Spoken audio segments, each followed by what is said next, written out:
Good afternoon, ladies and gentlemen,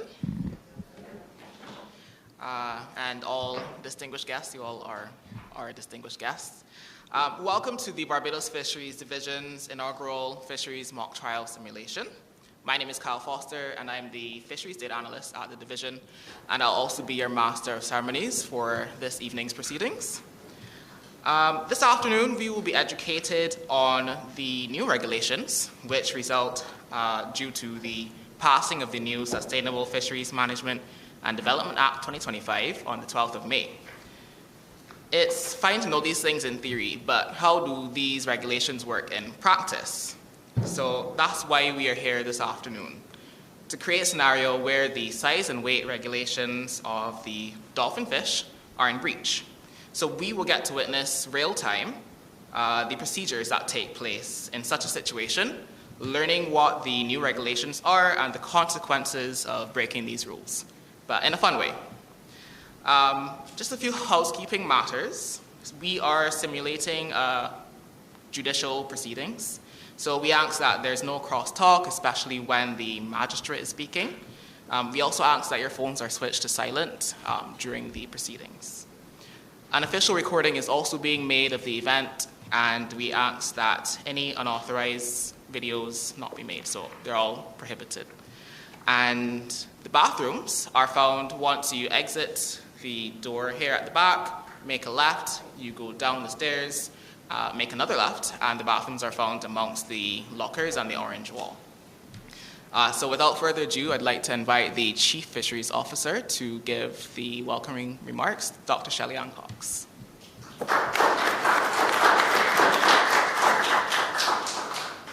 Thank you, Kyle, and warm greetings from the Barbados Fisheries Division. We're very pleased to see all of you here with us this afternoon, especially as we, I would say, celebrate the official launch of the landmark legislation, but also implement what we can really think as an innovative and creative way to test the regulations before we pursue to implement. I want to also officially launch our public awareness campaign for the implementation of the legislation. And I'm going to say it and hope everybody can keep a straight face. Size matters. Do you measure up? And hopefully with that thought-provoking campaign name, we can capture persons' attention towards us working towards implementing fisheries management measures and act against unsustainable practices. So this afternoon, we are engaging in an educational and training effort to raise the awareness of the enacted Sustainable Fisheries Management and Development Act and our sister act, the Sustainable Fisheries Management and Development Seafood Markets and Businesses Act. So one act focuses on the pre- and harvest sector, and the second act highlights the post-harvest sector.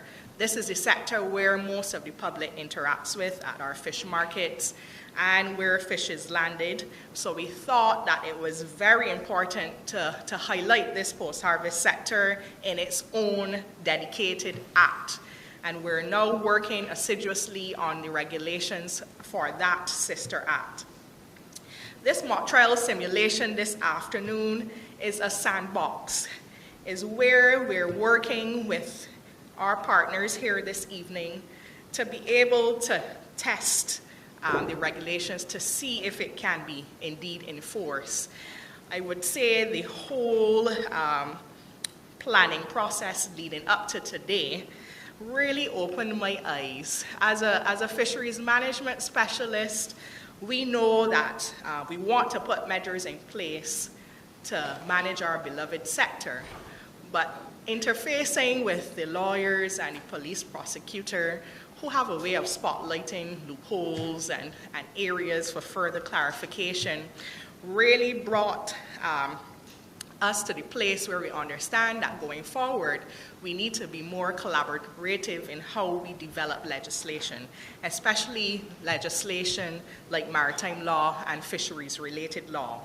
We hope, too, that this simulation will cause young people to explore careers in maritime and fisheries-related law. We know a lot of emphasis is on corporate law and other types of law, but we want that this simulation inspires and motivates people to pursue fisheries-related law. Everyone present should prepare what will be a very riveting and informative trial with judicial proceedings overseen by Magistrate Angela Knight, the defense for the accused, Attorney at Law Marty Garnes, and our police prosecutor this afternoon, Sergeant Shane Chase, who will represent the state in the proceedings. We have our team members from the Barbados Fisheries Division. I refer them to them as the A-team. They also will be participating in the proceedings along with Constable Andre Howard from the Marine Police Unit. And what is even more important to us is that we were able to have some of our fisherfolk representatives, the one who gave us a lot of guidance and advice as we try to develop these management measures and see if they would even be feasible. This simulation is a true demonstration of collaboration across agencies and industry stakeholders.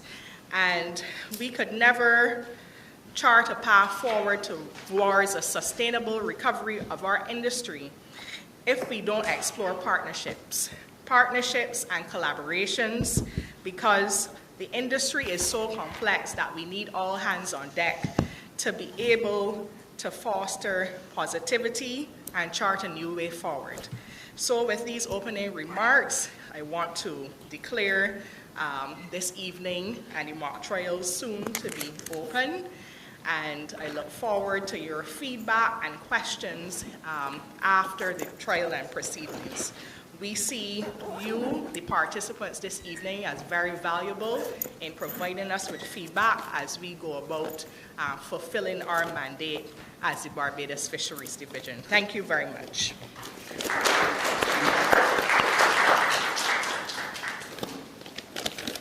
Thank you, Dr. Cox, for providing the background as to why we are doing this simulation.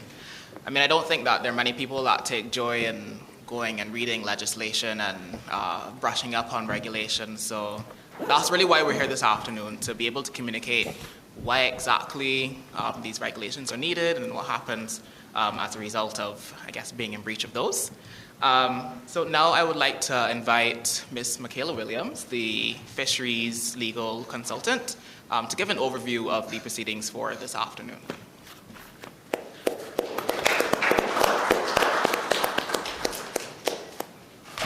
Hello, good afternoon, everyone. As Kyle would have introduced me, my name is Michaela Williams. I am the Fisheries Legal Consultant for the Barbados Fisheries Division.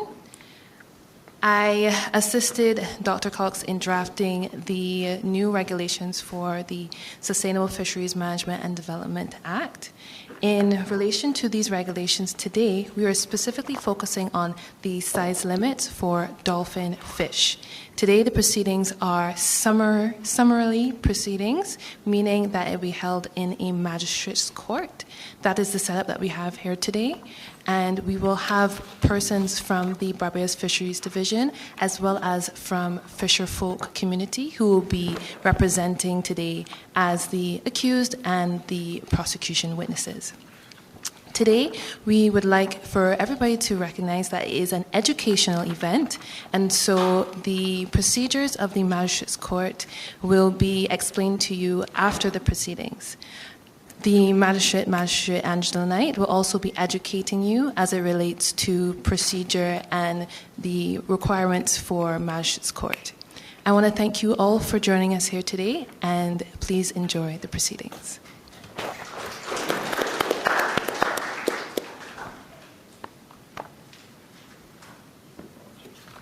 Okay, so proceedings will begin shortly, but before that happens, I would just like to introduce our star-studded cast this afternoon. As our magistrate, we have Magistrate Angela Knight. Sergeant Shane Chase will be the police prosecutor. Mr. Marty Garns will act as the defense attorney. Joining them are the court marshal, Troy Brown. We have Mr. Cody Edwards, who will be acting as Charles Boone, the fisheries biologist. We have Mr. Olushola King, who will be playing Simon Ince, a fisheries observer. We have Mr. MacAndrew Otley, who will be playing Tariq Jules as the fisheries protection officer. We also have Constable Andre Howard, who will be Constable Kenny as the police constable. Miss Akila Chapman as Karen Knight. She will be a seafood market seller. We have Mr. Wayne Rose, who will be playing Kelsey Kelp. That is a captain. And Mr. Jason Kinch will be playing Bill Morley, and he will be a crew member. So now I'd like to hand things over to Troy Brown, our court marshal, to introduce the magistrate. So there are also a few more cast members that I neglected to mention earlier. And then when I call your names, guys, if you could just stand and wave so people know your faces, okay? So we also have the Miss Tia Chapman. Tia, if you could stand and give a little wave for people. So Tia is going to be playing Celeste Maynard. She is a boat owner. And then we have Mr. Everton Brathwaite, who's playing Davy Jones. He's back there. And he'll be acting as a boat agent. I mentioned Mr. Jason Kinch, who will be playing Bill Morley, the boat agent. He's also back there. They're all in a group together. And who we're waiting on is Mr. Wayne Rose, the accused, as Kelsey Kelp, the captain. We also have Miss Akila Chapman. Akila, are you in here? Just stand, wave, and say hi to everybody. Miss Akila Chapman as the seafood market seller, Karen Knight. Then we also have Constable Andre Howard. Is he here? Right, and he'll be playing Constable Kenny as the police constable. We also have Mr. MacAndrew Otley. Otley, are you here? Otley at the back is playing Tariq Jules, and he'll be the fisheries protection officer. We have Mr. Olushola King. Olu? Also at the back, and he'll be playing Simon Ince, a fisheries observer. Ollie. Yeah, Ollie. And then we have Mr. Cody Edwards, also at the back. Everybody's just at the back. Charles Boone, fisheries biologist. And then I would have also mentioned Sergeant Shane Chase. He's here at the front, so he's the police prosecutor. And then Mr. Marty Garns is also at the back as the defense attorney. And in a few minutes, we will also see Miss Angela Knight, who is the magistrate for these proceedings. So thank you all. All right. Magistrate Knight.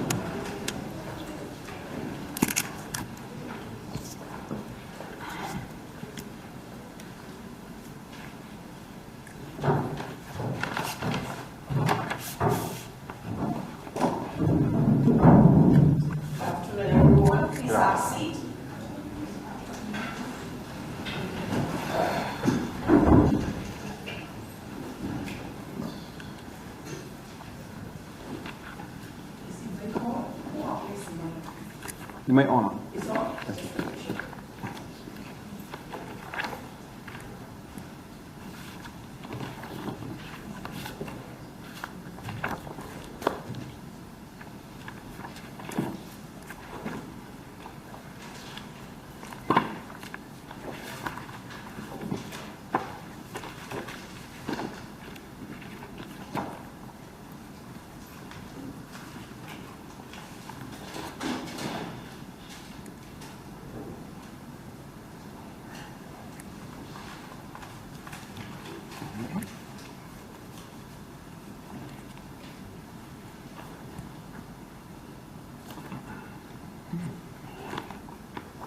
Hold your super response, please. Kelsey Kelp and Bill Morley.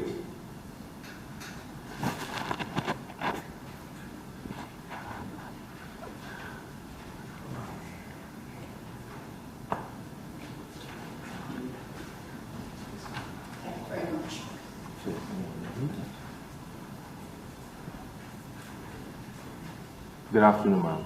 Good afternoon, Council. Yes, please.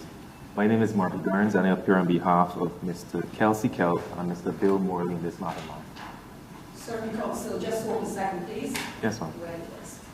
Charge sheets have been passed to me just now as it relates to the two accused men in the dock. Yes, ma'am. You responded to accused men smiling. You're not accustomed to seeing an accused man in the dock smiling.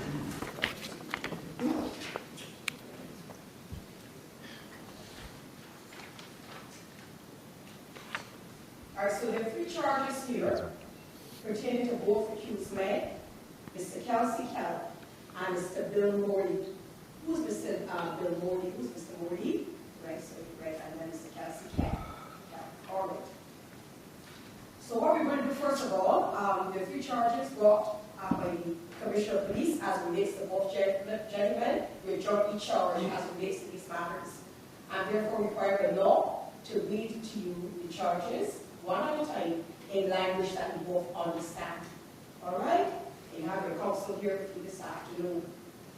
So just confirming who you are. So Mr. Kelsey Kelp, you're Browns Gap, St. Michael.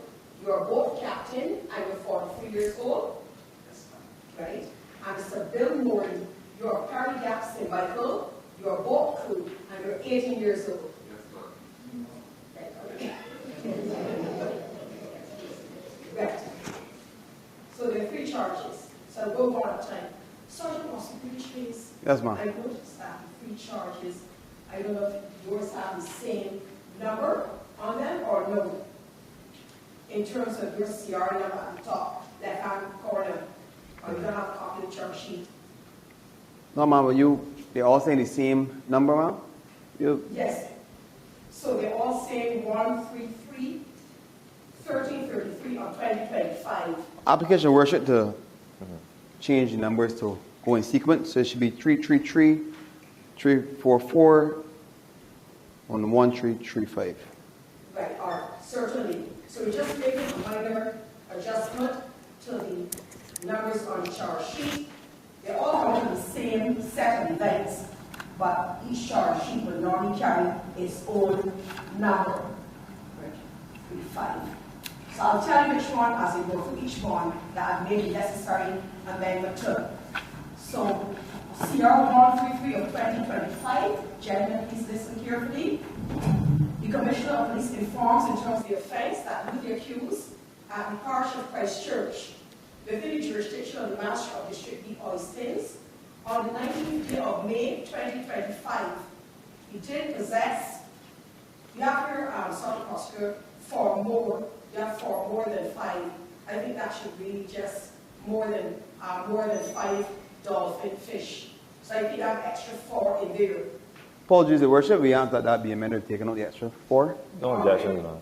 Pardon me, Counsel? No objections from me, ma'am. Thank you, Counsel. So we're going to get that amendment here, just a cosmetic amendment to the charge. Right. Did possess more than 5 dolphin fish under the prescribed size limit of 66 centimeters fork length or 2.4 kilograms round weight, whichever is smaller, in contravention of Section 9, subsection 1, clause C of the Sustainable Fisheries Management and Development Regulations 2025. You want that to be Section 9 or Regulation 9? Ma'am, it's Section 9, Of the 1 of the regulation. Just, all right, okay. All right, gentlemen, as relates to charge of possession, how do, these are summary matters, Sergeant Prosecutor? Yes, Your Worship. All the matters before the court under this act are summarily being Right, so made they'll all known. be dealt with here in the Magistrates Court this afternoon. Right, so we dealt with here, gentlemen. Now, so sir, gentlemen, I'm required to take a plea from you. At this point in time, I'm going to take a plea from you as to whether you're guilty or not guilty as it relates to this first charge, and then we're going to go on to the other charges. Gentlemen, as it relates to this charge, guilty or not guilty? Guilty. All right, plead guilty. And both gentlemen are pleading guilty? Right. So this is as to possession. Right. Good. So that has been accurately recorded. Now we go on to the other matter now, the other charge. I have therefore, this one, Sergeant Prosecutor Chase, this is the one pertaining to landing.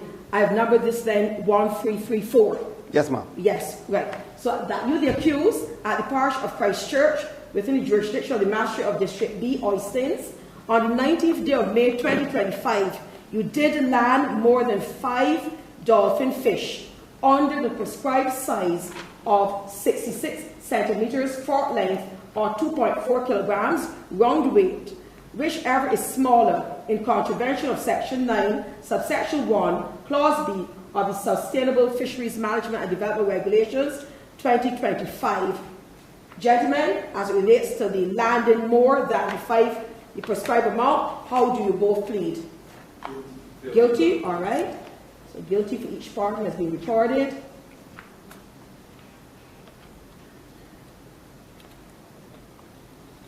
Good. Finally, gentlemen, Sergeant therefore have styled this one CR 1335. This is the one pertaining to, is this the fish for more? Right, okay.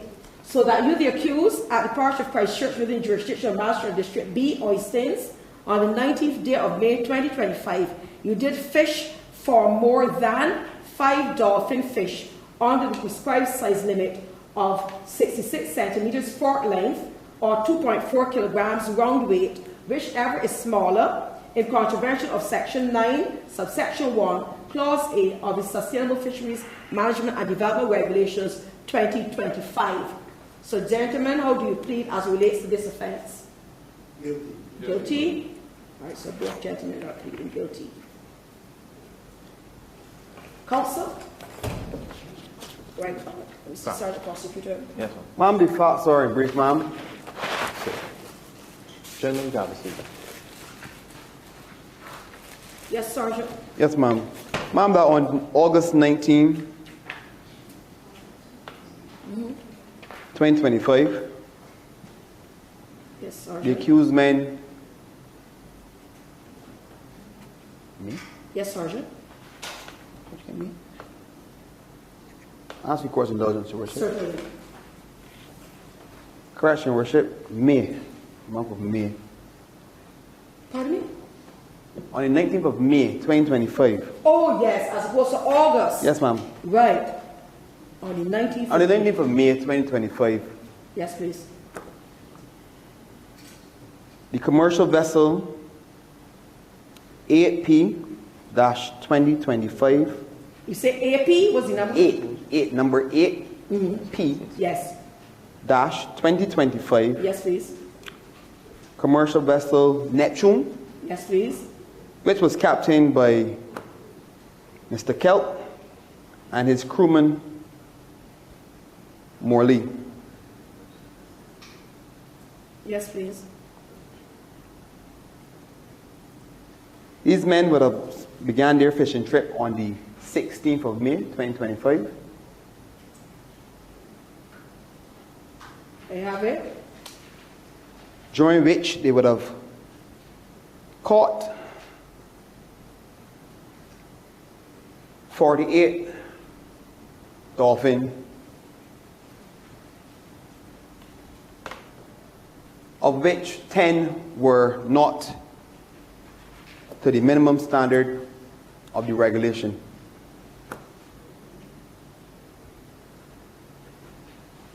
I have it. As the regulation indicates, Your Worship, that these men were in possession of the said dolphin. They would have fished for them and landed them when the boat would have docked in the Barinda Cox fish market. Now this whole sequence of events would have been captured Yes, please. by the fisheries, Barbados Fisheries Divisions. Let's get the correct term, Your Worship. Take your time. Yes, please.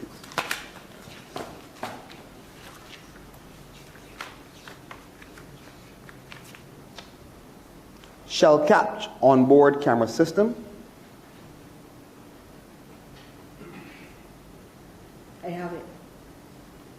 And as a result of this, the Fisheries Protection Officer,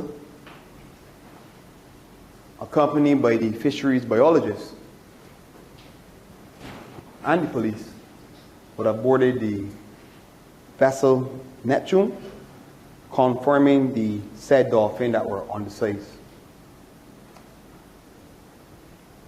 You said the marine biologist was there too, or no? Yes, ma'am. Right, yes. As a result, ma'am, investigations were carried out as related to the two accused men. The 10 dolphins were seized and they were transported to the Oisins police station, where they were subsequently charged for the offenses now before the court.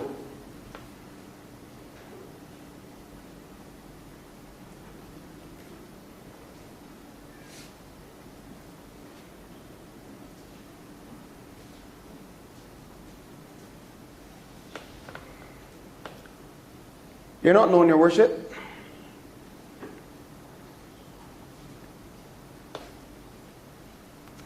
But the prosecution is asking that in its court's decision to rule that an appropriate sentence will be placed upon these two men. That the court's decision to rule that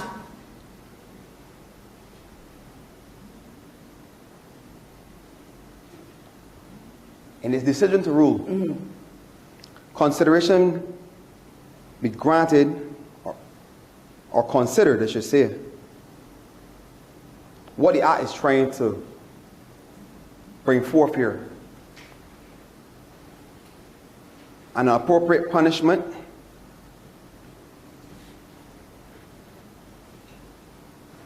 should be imposed on these accused men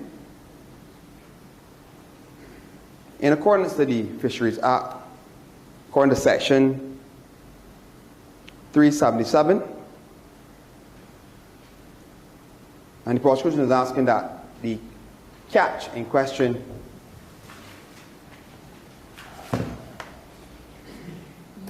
I'm listening. be forfeited in accordance to Section 353 to 355 and 359.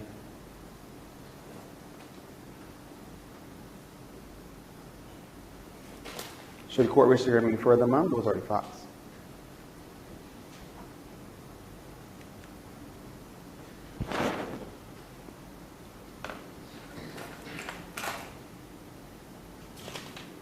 That should be fine. Just an oversight, you meant the present legislation, because remember, the fisheries, you made reference to the Fisheries Act, which is repealed, as opposed to the present legislation that we're looking at, because remember, you were saying to the court that you want to consider what is the aim of the present legislation, so you just want to bear in mind that the present legislation is Sustainable Fisheries Management and Development Act number 10 of 2025. I think it was just an oversight that you said the Fisheries Act. Yes, ma'am. I apologize for that. Well, yes, no problem, Fisheries Act.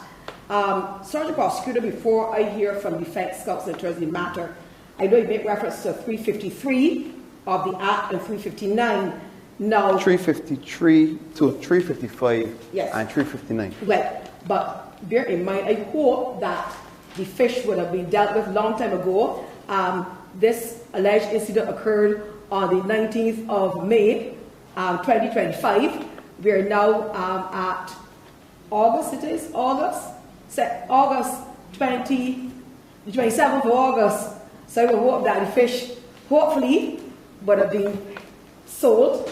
Well, and if sold, put in the consolidated, the money placed in the consolidated fund. Well, ma'am, I can't speak to that, ma'am. I can speak that the fish in question will be kept on ice as there will be an exhibit to the court rule as to their outcome, ma'am. So long, because the section normally allows, if there's an option as well, for the selling of the fish, if it's going to be perished, those sections, the selling of the fish, and the money going to consolidated fund, and then if the men were found not guilty, then you compensate the men. But thank you very much, Sergeant Prosecutor. Yes, ma'am. So those in the court will be guided about the relevant sections referenced by Sergeant Prosecutor Chase as relates to this act and what can be done. Now, Counsel, Mr. Marty Garnes, Defense Yes, Counsel. Good afternoon yet again, ma'am. Yes, please. At this time, I'd like to make a pre-mitigation on behalf of both of my clients in this matter. Yes, but please. before this, I do so, ma'am, if the allocators could be put to both of the accused men. Pardon me? If the allocators could be put to them before doing pre-mitigation, I believe that there's something, ma'am, that they would both like to express to the court in respect of this matter, ma'am. Certainly. Yes, ma'am. And the court is mindful to hear both gentlemen co-accused, and what that the co-accused is not smiling anymore. You've changed your countenance. I think that's because he was late, ma'am, and he's quite aware that he owes this court an apology for keeping the court waiting, ma'am, and that in these situations, ma'am, honestly, sometimes a smile can only go so far. Yes, but yes. we are here, ma'am, today, and we express our most sincerest apologies for our tardiness, ma'am. Yes. All right, let me hear from the gentleman. Gentlemen, I'm guided by your counsel that you would wish to say something to the court. Yes, ma'am. On behalf of myself, your colleague, I apologize to the court. First thing being late. I'm catching a long size of fish. I didn't really know at the time that was something put in place for the size of the dolphin and the weight of the dolphin. But I will in the future carry out better understanding not to catch small fish.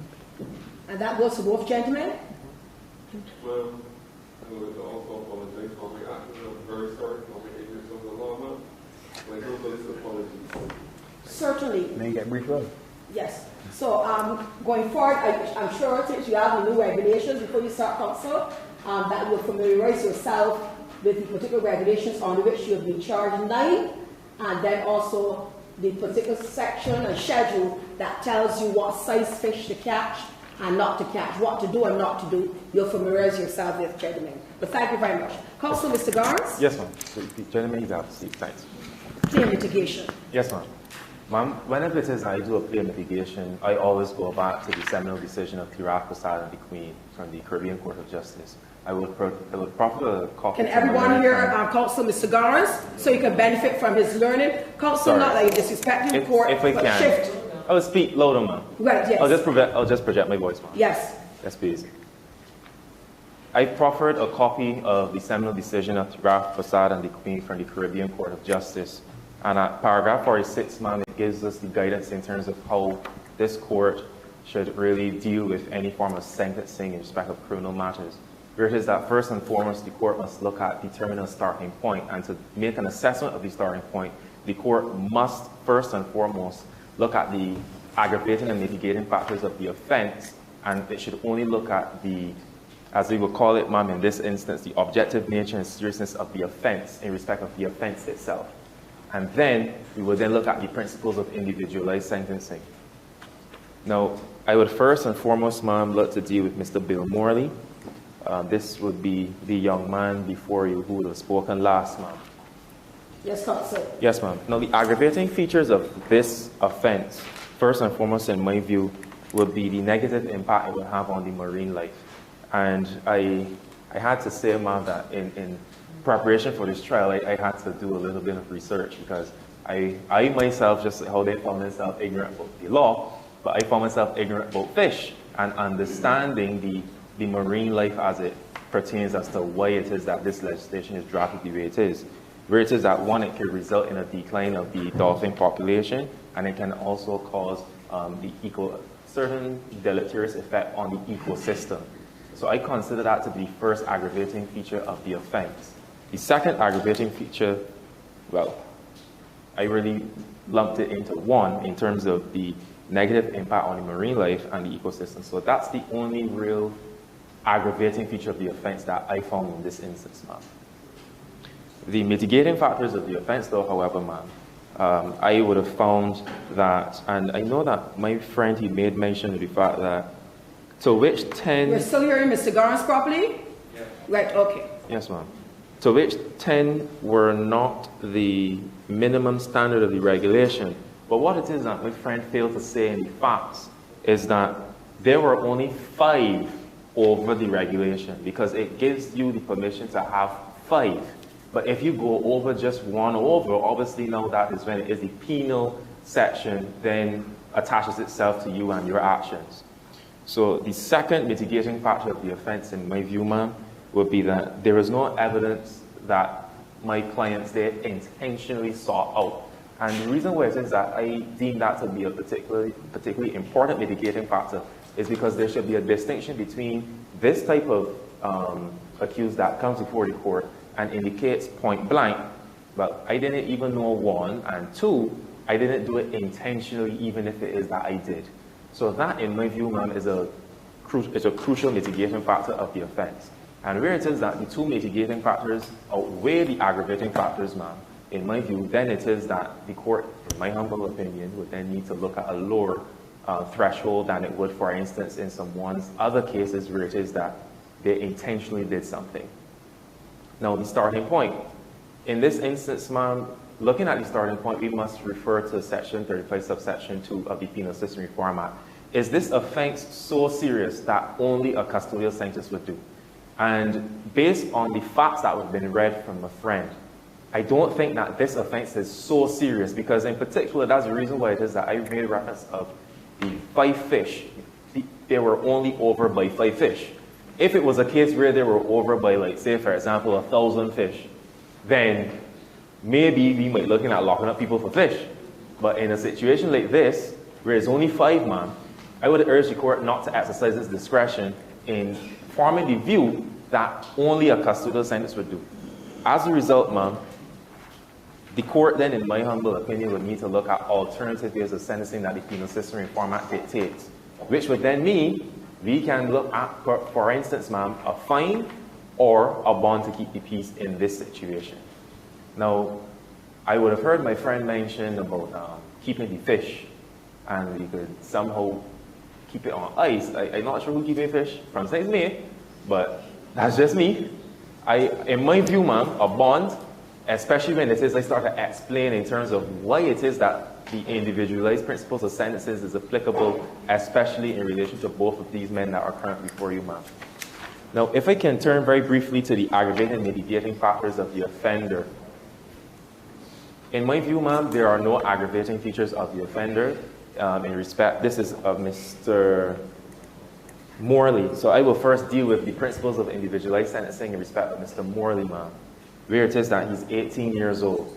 That, in of itself, ma'am, in my opinion, is a mitigating factor of the offender. And the reason why it is that I say that, ma'am, is this is not just simply my view, ma'am, but this is more so coming from the words of now President of the Caribbean Court of Justice, where it is that in the case of Paul Lashley and John Campaign and the Detective Constable Winston Singh, 2014 CCJ 11 Appellate Jurisdiction, at paragraph 43, ma'am, if the court is with me in respect of that particular case, it says that it is a well-known principle of sentencing that young first-time offenders should, as far as possible, be kept out of jail. They should, at least, as a rule, not be given a long custodial sentence, lest they receive a thorough and professional training to become hardened criminals in the University of Crime. It then goes on to say at paragraph 44, to be clear, the above-mentioned sentencing principle has nothing to do with soft-heartedness, mercy, forgiveness, or anything of the sort.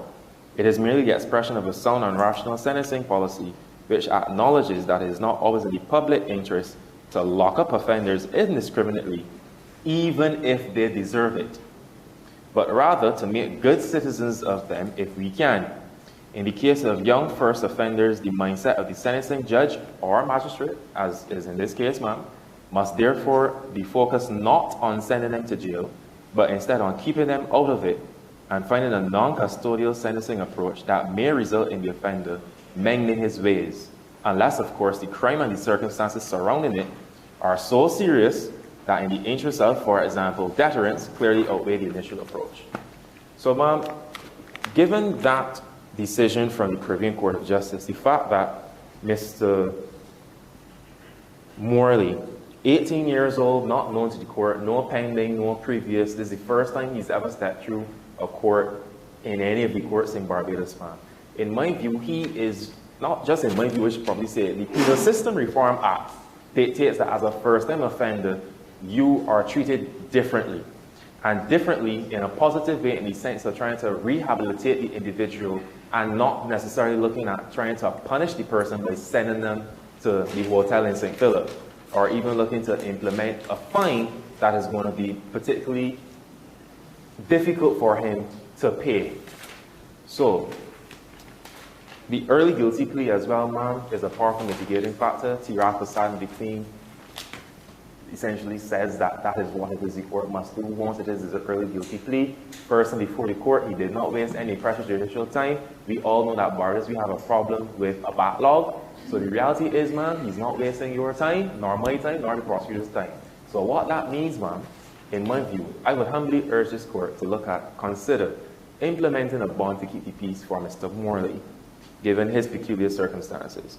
Now, in respect of Mr. Kelsey Kelt, even though it is he was late here today, ma'am, I don't think that that should be held over his head. He's been sincerely apologetic for not only his actions in this particular offense, but also his ignorance, ma'am, in terms of not recognizing the time, and also, ma'am, in terms of the actions, in terms of the piece of regulations that would have been implemented. Because back in May, ma'am, these regulations would have been very new. So if the court looks at the date of the charge, ma'am, this is the 19th of May 2025. Now, I do concur with my friend in terms of what it means as to the intention of the act and the regulations, but the reality is, ma'am, every single person that comes before you is subject to the principles of individualized sentencing. So it is not necessarily just to punish persons and focus on that, because we all know there are 5 limbs of sentencing. So I don't want the court to just simply focus on that, but looking at that, they've both recognized the error in their ways, and they have clearly made an undertaking, ma'am, not to find themselves in a similar position. Before court, ma'am, I indicated to them, listen, if you find 5 baby little fish, held them right back in the sea. Held it back. And to me, ma'am, I always tend to speak to my clients, as they say in Beijing, because maybe the Queen's English does sometimes don't work. So that's why it is in these instances, ma'am.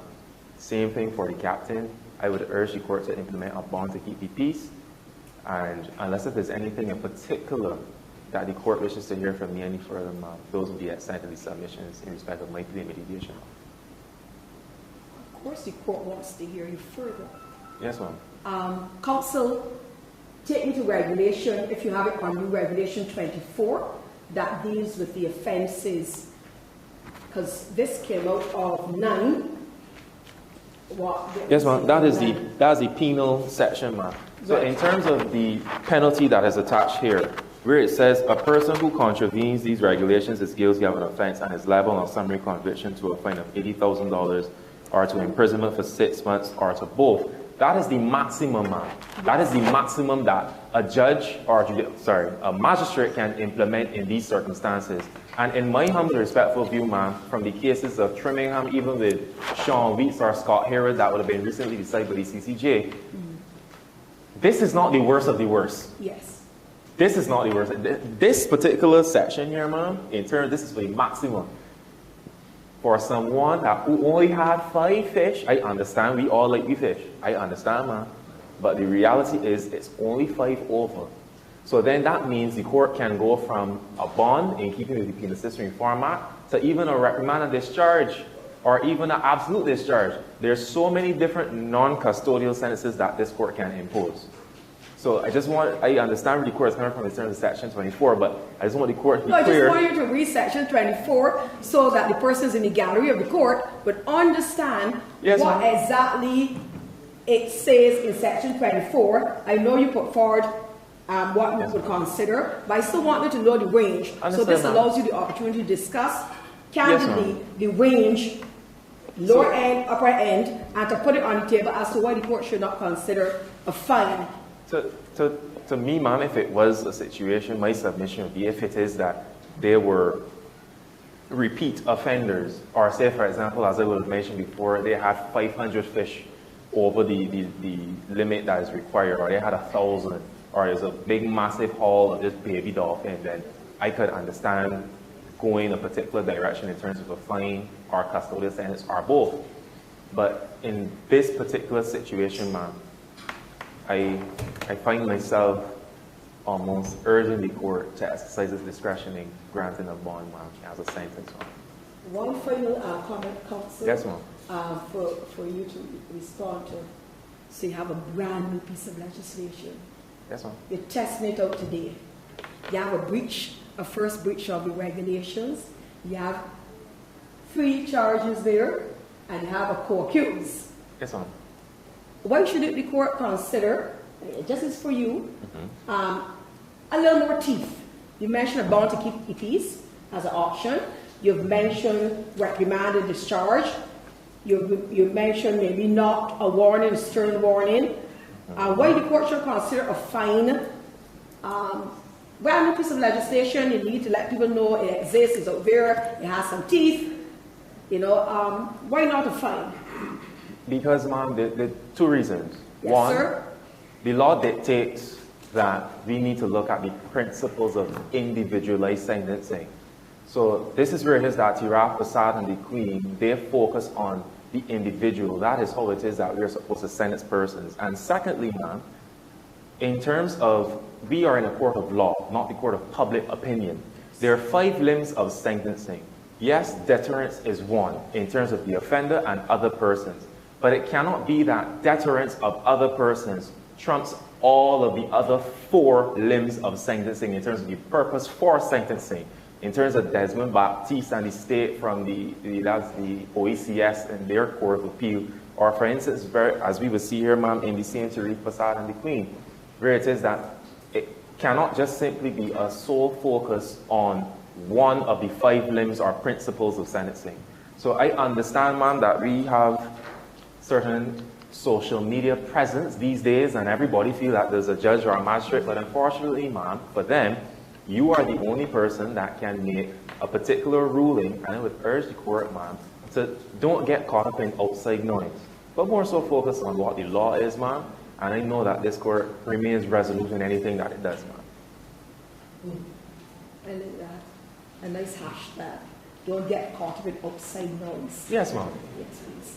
Thank you very much, Counsel. Yes, ma'am. See when I pull things out of you that are there.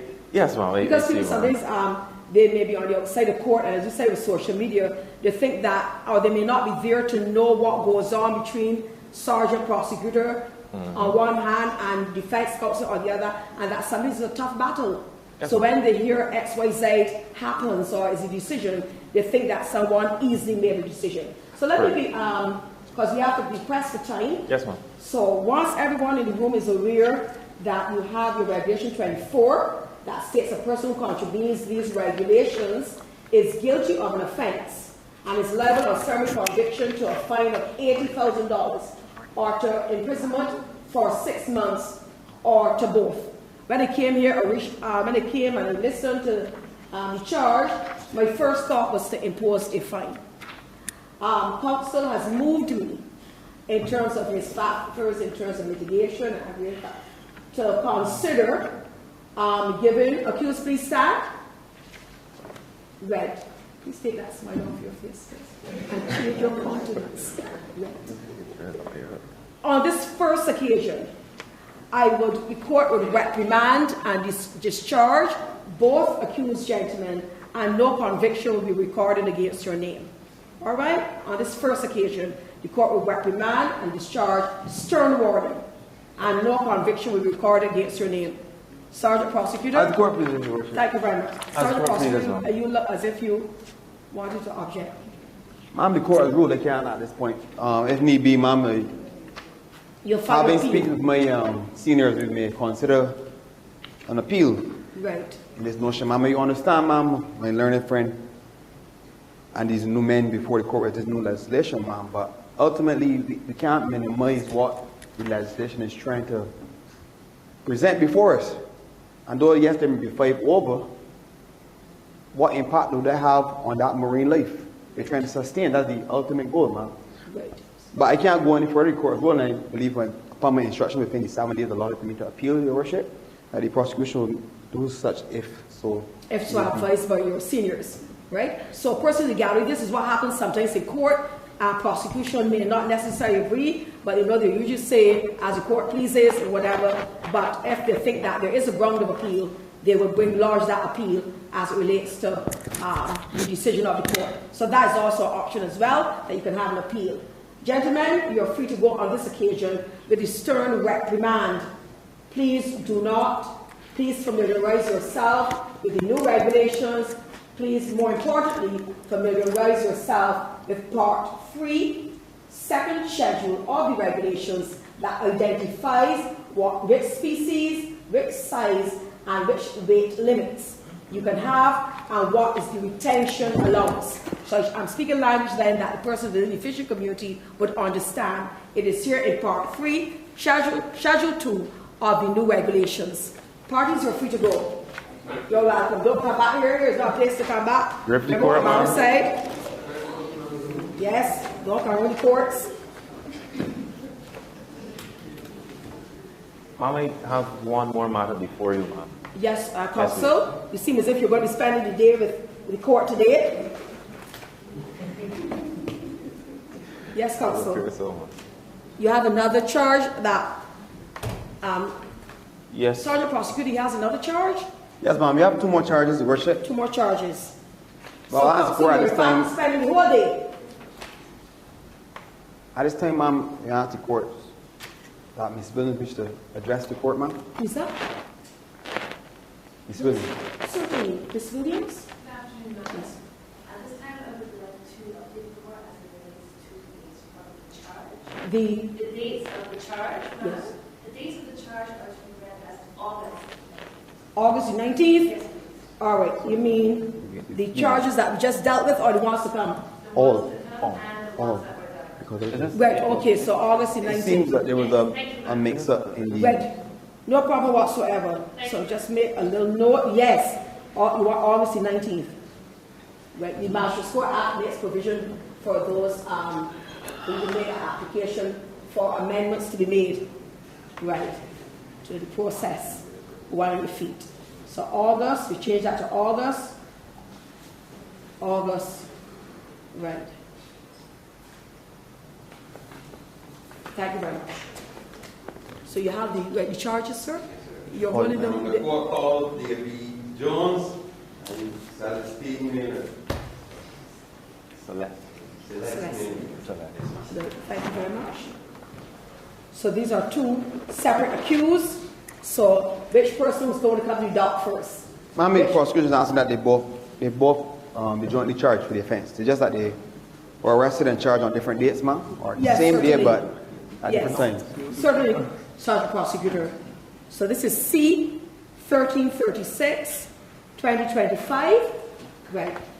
And Counsel Garnes appearing, right? So accused, present. Appearance on behalf of both of Thank you, Counsel. Yes, ma'am. Represented, Marty Garnes. Good. So parties, I'm going to read the charge. So therefore, 6, it is the same charge. You want me to do as if it's joint and only read it once? It's joint, Your Worship. Yes, okay, just yeah, I have 2 separate charge sheets. Good. So just confirm who they are first. Celeste Maynard, ma'am, you're Perry Gap. St. Michael, you're the boat owner, and you are boat owner of 8P-2025, the Neptune, and you are 41 years old, ma'am? Good. Sir, you are David Jones. You are Perry Gap, St. Michael. You're the boat agent, boat 8P-2025 Neptune, and you're 32 years old. Right. So I require the law to read the charge to you in language that you can understand. Now the Commissioner of Police states against you both as an offence that you decide accused at the parish of Christchurch within the jurisdiction of the Master of District B, Oistins, on the 19th day of August, so I made that amendment, 2025, did expose for sale more than 5 dolphin fish under the prescribed size limit of 66 centimeters port length or 2.4 kilograms round weight, whichever is smaller, in contravention of Section 9, Subsection 1, Clause D of the Sustainable Fisheries Management and Development Regulations 2025. Ma'am, this is summary, so to be dealt with here. These are summary matters on this piece of legislation. So, how do you plead as it relates to the charges? Guilty or not guilty? Not guilty.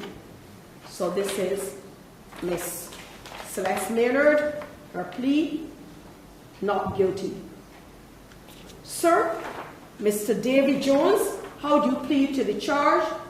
Guilty or not guilty? Not guilty. Not guilty. All right, so we have both parties are pleading not guilty to the charge that's currently before the court. Ma'am, Your Worship, the prosecution is ready to proceed with this trial against the accused. Ma'am, we had already served my learned friend disclosure prior to coming, so he's over here. Yes, ma'am. Yes, the certainly. defense is ready for trial as well. Right. So just that other persons know that ordinarily, if they were not ready for trial, it would be a question of bail, discussion of bail or not bail, and you hear the prosecution on the issue of whether objection or no objection to bail. You hear the defense counsel counter, and they might go back and forth for a while. Just bear in mind, we have a new bail act of Barbados too as well. We had a nice robust discussion yesterday. The magistrates, the Chief Justice, with Sir David Simmons presiding us with a 34-page article on the new bail act, which is a South African model bail act that we're now using in Barbados. Good. So we're ready for trial. All right, so I'm ready whenever you're ready, and I'm told disclosures were served. Ready. Yes, ma'am. Yes, ma'am. So one person is going to sit down where the other person gives evidence? No, ma'am, they're going to sit, ma'am. Those are the accused, ma'am. Okay, they stay together. All right. Yes, ma'am. Now the prosecution will call its first witness. Certainly. Y'all can have a seat. Yeah. So you're going Can you to call Mr. Charles Boone, please? Mr. Charles Boone. So you call this the examination in chief.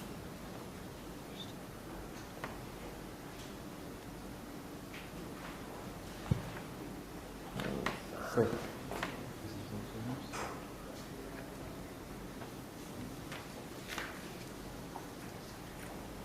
Just put the Bible in your right hand. Testament. Just hold it in your right hand. It's right there at the top, sir. All right, just hold it up. Repeat after me. I swear by Almighty God I swear by the Almighty God that the evidence I shall give that the evidence I shall give will be the truth, will be the truth, the whole truth, the whole truth, and nothing but the truth. and nothing but the truth. Sworn, Your Worship. Kindly state your name and address for the court, please. My name is Charles Boone, and I am the fisheries biologist. Your Name and address, sir. Your address, sir. Where you live, sir? Can you state your name and address? My address is Dalkeith Road, Christchurch. Can you tell the court your profession? I am the fisheries biologist with the Barbados Fisheries Division. I have it. Can you state how long you've been working there as a biologist? I have been employed with the division for 15 years.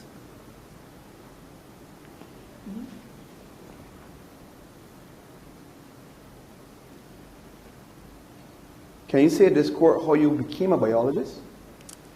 Yes, I would have pursued a Sir, it's usually yes, ma'am. Yeah, just to the ma'am. court. The answers to the court, although the questions come and the guidance come from Sergeant Prosecutor, is either yes, ma'am, no, ma'am. You respond to the court. Proceed, sir. Yes, ma'am. I would have studied a double major in biology and chemistry from the University of the West Indies St. Augustine campus for my bachelor's, and then I would have pursued a Master's of Science in Marine Biology from the same campus of the University of the West Indies. So those are your academic and qualifications? Yes, ma'am. Application, have this witness deemed a Application? expert witness. Yes, certainly. Counsel? No, that's fine. Right, okay. Yes, granted. Can you describe to the court your role at the fisheries? Yes, ma'am. I serve as the fisheries biologist, and in my job, I aid in the management of the commercial fisheries sector, and also in conducting scientific studies and research articles as it relates to the development of the local fisheries sector. Yes, please. Do you recall August 19, 2025? Yes, ma'am, I do recall. Can you tell this court what happened, if anything? Yes, ma'am. On on the 19th of August at 10:30 hours, I would have accompanied Tariq Jules, the Fisheries Protection Officer, to the District B Oistins Police Station. And it was at that station we would have met with Constable Kenny of the Marine Police Division attached to the District B Oistins Police Station at 10:50 hours. From there, the three of us would have drove in Constable Kenny's police vehicle to the Berenda Cox Market for an inspection of the commercial longliner Neptune located at the Berenda Cox Fish Market. And we had arrived at the market at 1100 hours, and we proceeded to the jetty where the vessels were docked. And we would have identified the vessel was located by FBO Jules as it bore the registration numbers 8P-2025 and the name Neptune, and that was the commercial longliner in question. And I introduced myself as Charles Boone, the fisheries biologist, as I had seen 3 men aboard the vessel.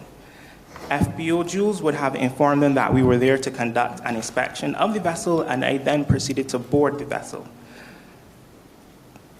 FBO Jules had then asked me to inspect the icebox on board, and during my inspection, I would have seen that the icebox was labeled 1 to 6, and it was dated August 17, 2025. I investigated each icebox to review the species, and I also took photographs of each fish within the icebox with my tablet issued to me by the Barbados Fisheries Division, and I would have confirmed the species and took out my measuring tape to confirm the fork length of the identified species, which is the straight measurement of the fish from the tip of the snout to the fork of the tail fin. And I would have recorded those measurements on my tablet. I had then identified the fish species in icebox 1 to 5 as Coryphena hipparus, also known in layman's terms as the common dolphinfish, and within icebox 6, I identified the fish species as Thanus albicaris, otherwise known as yellowfin tuna. I would have made note of these findings in my report. You made mention of a report. Yes, ma'am. Should you see this report again, how would you be able to recognize it and identify it? I will be able to recognize the report by the contents and my signature that is attached to it. Application. Just checking a second. Everyone can hear Sergeant Chase as well? Good, all right, good.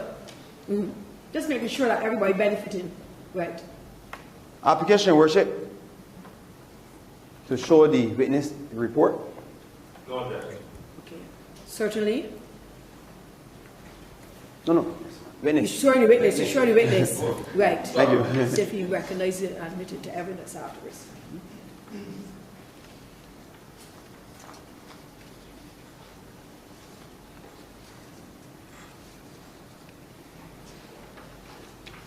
Having reviewed the report in question, is there anything you wish to say to the court? Yes, ma'am. You put it in as an exhibit or anything? Or Not yet, ma'am. Okay. What do you wish to tell the court about this report? That this is indeed the report I submitted. And that's because you can... I identified the contents of the report, and also my signature is attached to it. Application, Your Worship, to have the report entered as Exhibit A. Certainly. Labeled. Right. No objection. Mr. Boone, could you furnish the court with your report on findings as to what transpired? Yes, ma'am. If the court is minded, in the interest of time, you could just focus on the items in question that against the accused. No objection to my learned friend? Certainly. Proceed in the interest of time, yes. So, Mr. Boone, can you speak as it relates to the dolphin in question? I ain't calling that big word. That word is big for me to call. The layman term for me, the dolphin in question as it relates to the regulation 3. Yes, these were found in Icebox 4, and in the report, the ranges of the length of the fish for the fork length range from 60 to 61 centimeters, and the weight and the ranges of their weight were 1.8 to 2 kilograms. And there were 9 located in Icebox 4. That's correct. You certain about that? No, this is a typo. Application, Your Worship, for amendment to the report to read 10, not 9. No objection. Grateful, my friend. Grateful, my friend. So it's to read 10. 10 and not 9. Yes, ma'am.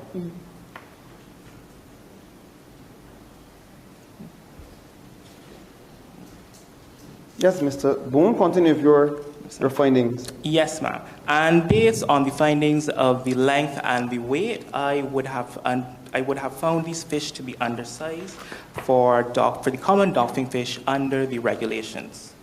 And I would have made a note of my findings and submitted this report dated August 19th, 2025 to Constable Kenny. Okay. You made mention of a tape and you weighing. This. Also, you don't have a copy of the exhibit for me to see to as well, in terms of the report, ma'am? you have. That's the court's copy, Your Worship. Oh, okay. All right. You proceed. You made mention of a tape and the weighing of the fish. Were you in possession of anything in particular? Yes, ma'am. I was in possession of a tape measure from the Barbados Fisheries Division and also of a scale. Scale. Can you explain to the court the process as to when you measure a dolphin to come to the correct measurement? Yes, so the dolphin, yes ma'am. So the dolphin is laid flat, and as I would have mentioned before, the fork length is taken from the tip of the snout, and it is a straight measurement. So it avoids the curvature of the fish's body, and the end of the measurement is the fork of the tail fin. Okay. Sorry, thanks for your layman. So I don't know these fancy terms. I appreciate it. You also made mention of taking some photographs. Yes, ma'am. Application, Your Worship, for the witness to identify photo album submitted. Thank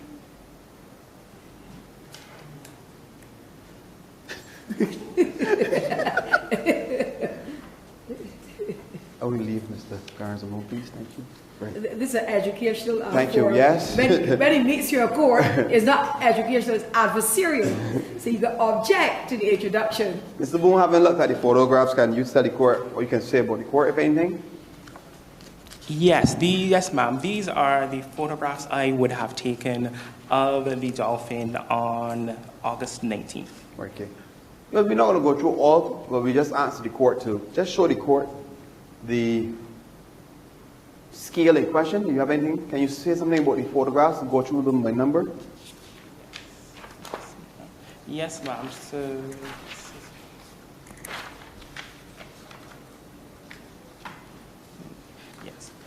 yes, pictures of the scale including the scale, are photographs 1 to 3.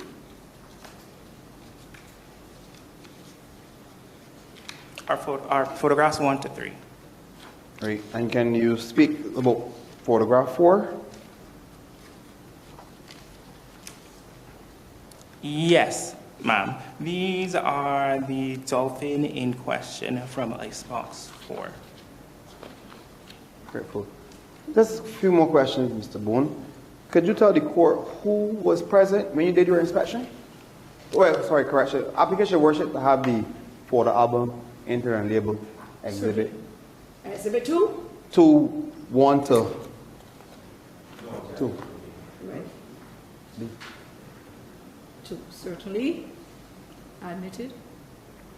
Could you tell the court who was present when you did your inspection? Yes, ma'am. Present on the vessel were Mr. Kelsey Kelp, Mr. Davy Jones, and Mr. Bill Morley. 2 of the men were located at the back of the boat, and 1 was located at the front. Anyone else was present when you were doing the inspection? There was FPO Jules as well, and Constable Kenny. Thank you.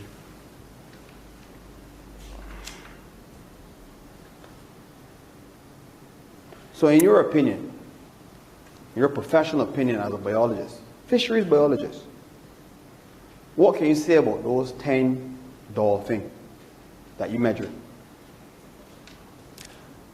In my opinion, the 10 dolphins that I measured were undersized. And when you say undersized, were they only undersized? Yes. And the weight, what can you say about their weight? That their weight was also under the limit within the regulations. Oh, so they were both undersized and underweight? Yes. So they were small dolphin? Yes, ma'am. So then they breached the regulation? Yes, ma'am. Okay. Ma'am, I don't need to object, but I feel like at this point you're being like little Miss Wolfie. So I would prefer that as the answers will come from the witness, ma'am. You think Sergeant is prodding, pulling out, That's leading? leading, ma'am. The answers to the question is just for him to say yes or no. That's leading. I believe because it's cross. It's not impossible. Apologies, Worship. As my learning friends paying attention, just testing the waters, Mom. Just testing. I think what happened is that he got some nudging there from DPP.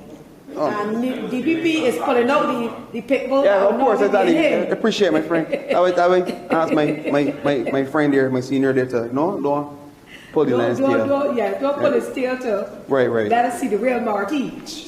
What is the real Marty, Mom? What is the real Marty? This is not a trial. Oh, yes, Mom.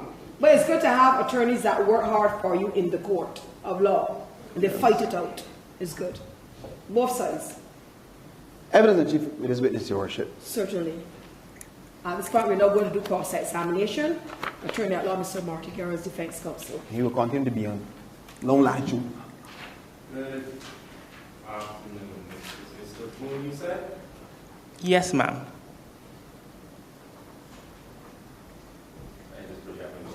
Certainly. Counsel. All right. So in your evidence in chief, you made mention that there was an error, correct? That's what you said? Yes, ma'am. There was a typo in the report. In the report? In the table of the report. The table of report? Yes. Okay, where is that? You had 9. Yes. Okay, so you said it's supposed to be 10. Okay.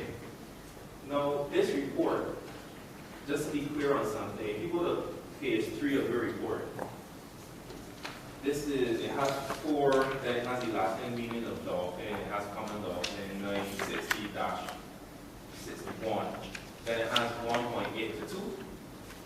Yes, ma'am. The 1.8 to 2, what is that? That is the weight range in kilograms of the dolphin inside icebox 4. That's the weight range? Yes. Okay, so just to be clear then, so there were different weights of the dolphin? Yes, so the weight range includes the minimum value, which would have been the 1.8 kilograms, and the maximum value of 2 kilograms of the dolphin that were measured. So there were other weights between those two, but they both fall between the minimum and maximum. Okay, so would you agree with me that this particular regulation focuses on weight?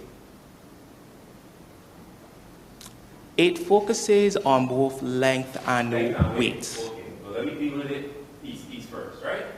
Let me deal with weight. Did you not say, let me rephrase and answer this way. In your report, you made mention that there were 10 fish and that were undersized, correct? Yes, ma'am.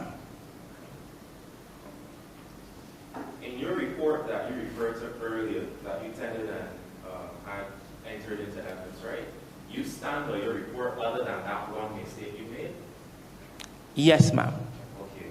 Would it surprise you that you have in this report that the 10 fish weighed 2 kilograms each?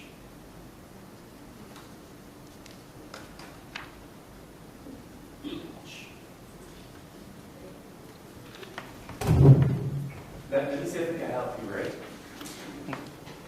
Go to page 2 of your report. Before actually go to page 2 of your report, this report, as you just said, you agreed that this is your report, right? Yes, ma'am. Other than that one mistake you made, no other errors in it, that's what you agreed with me and said before, correct? Yes, ma'am. Right, and before it is that you proffered this to the prosecution, you read this over, obviously, right? Yes, ma'am. Right. So when you read it over, you would have seen this part that says at the top, 10 of the fish weighed 2 kilograms each, right? Yes, ma'am. Okay. But in your report, you don't actually say what is the weight of every single fish, do you? No, ma'am. But did you not just agree with me that weight is one of the important factors of this particular regulation? Yes, ma'am. Right. So, in other words, we don't really know what the weight are of all of the fish. So, there's only one or two things that, respectively, is either one, you don't know how to use a scale, or two, all of these fish that you allege, or that the prosecution allege. Objection, Your Worship. I was getting my friend a little leeway, but he's trying to go to Trinidad or something, but no, you on the speedboat. Ma'am, the objection that's how many questions we put into the witness? I start counting 2 and then he was going for a third. I was doing an either or. I didn't hear the or. If the court wants me to break it down, I can break it right now. Okay. One question at a time for the witness. Right, Mama? Yes. Okay, so, Mr. Boone.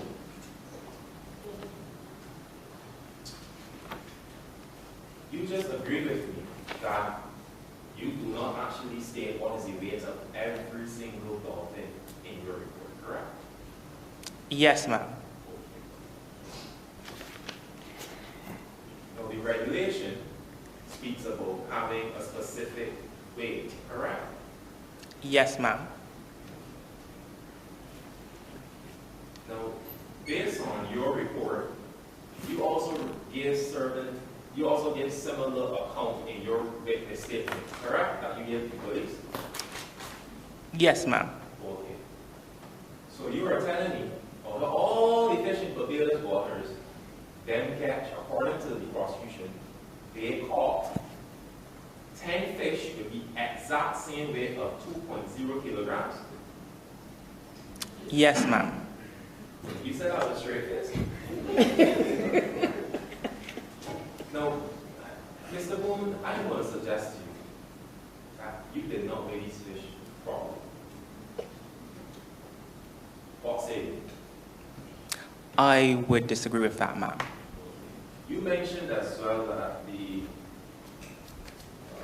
that Kelsey Kelp was present, David Jones was present, Theo Jules and Constable Kenny would have been present as well, correct? Yes, ma'am. Okay. Now, in your okay, you believe in fairness? Yes, ma'am. Okay. You believe in something called impartiality? Yes, ma'am. Okay. Now, the last two persons you mentioned, FBO, Jules, and Constable Kenny, they're part of this investigation, correct? Yes, ma'am. Okay, so there was no one who was not part of the investigation that was present to verify your measurement and weighing of the fish? Objection, Your Worship. Here it is. The court has deemed this witness as an expert, ma'am. And therefore, all of which he says is deemed expert evidence. We don't challenge the doctor to find out if it's drawing blood. Where are you going with the relevance? Where are you going?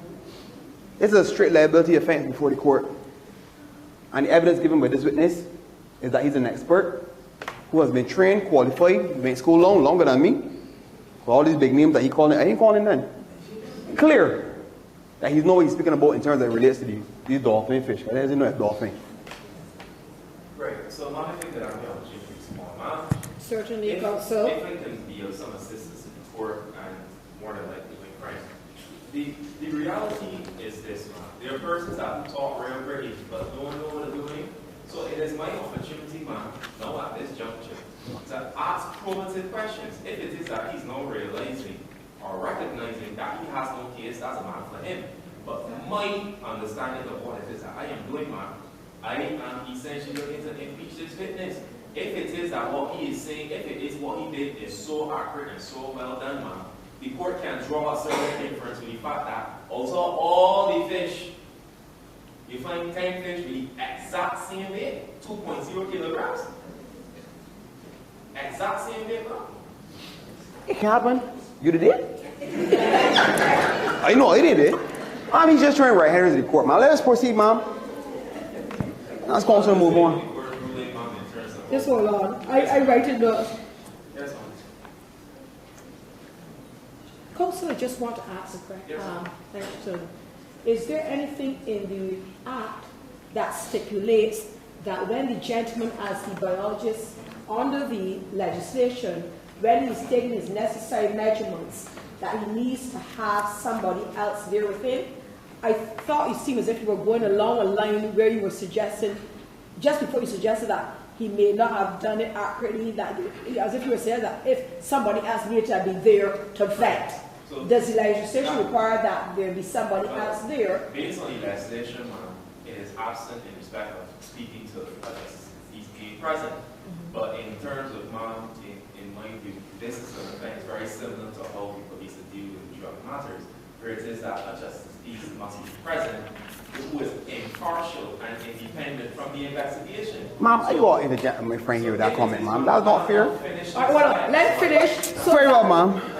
Also, let's finish so that the person in the gallery can benefit from the type of discussion that goes on in court, and then you rise on your objection. Yes, ma'am. And then there'll be a ruling. Let's go in the court with that this one, ma'am. This is your law cross talking court. So, in terms of, yes, ma'am. So, in terms of how police would deal with certain types of matters, where it is involved drug landings and what's not, the justice peace must be present when it is that any weighing of the drugs is done. So, essentially, that's what it is that I asked this witness, and he agreed with me. If it is fair, if it is impartial. In terms of if he believes in fairness and impartiality, he said yes. So if he said yes to both fairness and impartiality, the next question is, so in your opinion, do you think that someone who is independent from the investigation should have been present? That was literally my last question for him, but I had the objection. But that would have been a stretch. Yes, he would have been following you in terms of fairness and impartiality. But I think unless this piece of legislation actually requires, I know you're drawing upon Parker's analysis, but unless this piece of legislation actually requires that as part of his duty, he has somebody else there to balance out or come to sign it, with or sign in or whatever, what he found, then I don't think you can absolutely put that on him in this legislation. But with respect, I didn't put it on him in terms of saying that that's his duty. Right. I was asking him if it is he agrees with me that led to fairness and impartiality of an investigation. I'm not saying that he has a duty to ensure that someone is there. I am suggesting that in his opinion as a living human being, if it is that he believes in fairness and impartiality, will he not think that someone should be there in that capacity? That's all I'm asking. Right. Let me hear, thank you, sir. Yes, let me hear Sergeant Prosecutor. Ma'am, I'm not going too long with this because this is unfair to this witness. He ain't write the rules. He's just the fishery biologist. Tell you what kind of fish out in the water. Just don't get nothing but me. I good. Ma'am, I would like my learning friend tell me which legislation that he's quoting from that states that the police or when dealing with drug land that you shall have a justice of peace. Because this legislation, man, that we're dealing with today speaks none of that. If my learning friend wished to propose such be added, then he can use his good office and have, that discussion with the relevant authorities. But Today in question, ma'am, I think not as you rightfully said it. You said it, ma'am, that's not for this witness. All he's simply here is to say that they were fish. It's a strict liability, because every strict liability matter that we face does not call for the JP or anyone else present, because if my friend get new lanes of drugs, we can look at a seatbelt. We don't call the manufacturer, hey, is this a seatbelt or this a buckle? Just in all fairness, ma'am. So in fairness to the witness, he's just here to identify that they're fish. He took his measurements, and we can move on, ma'am. So counsel, in this instance, I will lean towards the prosecutor, but what you did bring up was valid, because in a scenario going down the road in the future, if something really, it could be something that does develop as a point in court, whether or not you should have somebody else there, whether they want to amend the legislation or administratively have somebody else there just to sign off that we both saw that there was X amount of fish that were captured on the weight or whatever, you know. So it is a valid point. But on this instance, because the legislation doesn't say that he's in breach in terms of his duties and responsibilities, I would go with Sergeant Prosecutor on this one. Yes. So, did you see Mr. Davy Jones there that day when you got on the boat? Yes, ma'am. Where was he? He was located at the front of the boat. Okay. The ice box that the fish would have been in, where is that located on the boat? The icebox is located closer to the back of the boat. Back of the boat? Yes, ma'am. So in other words, okay, so help me understand. When you say the back of the boat, meaning to the, if this is the land, it's literally on the other side facing the sea. Huh? I confused. So you're trying to say the back of the boat. I'm trying to understand in terms of not a fisherman is asking the question, is not a question, is a genuine question, is trying to understand. When you say the back of the boat, what do you mean?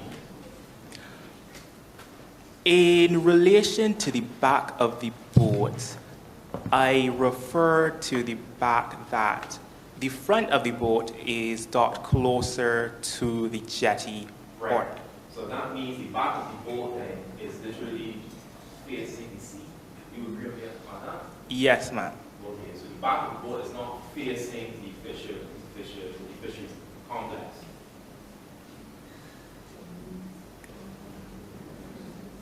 Could you repeat that question again? Okay, the back of the boat, in other words, the front of the boat you said is facing the complex, right?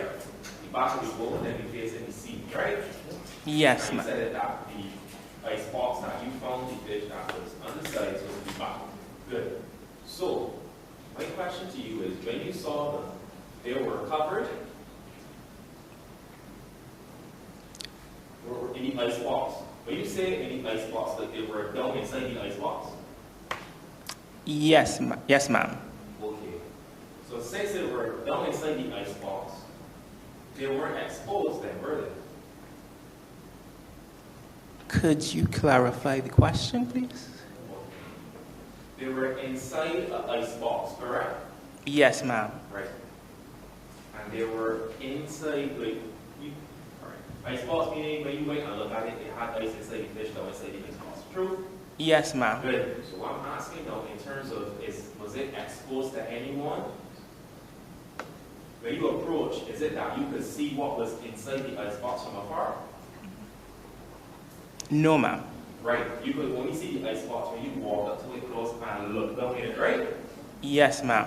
Okay. So in other words, would you agree with me that this was not exposed to the public? It was not exposed to anybody other than the person who could probably come and look down in the ice box, right? Yes, ma'am. Yes, ma'am. You know what they're charged with? Could you? Yes, ma'am. Yes? Okay. But you understand that they're charged with exposing fish, and you just said they weren't exposed. You understand? Yes, ma'am. Okay. Next question.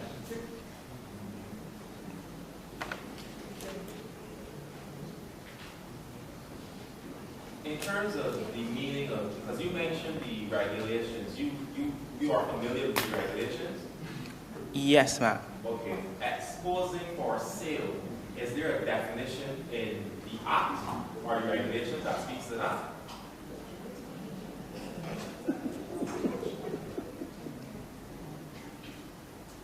Yes, Sergeant Prosecutor. Objection.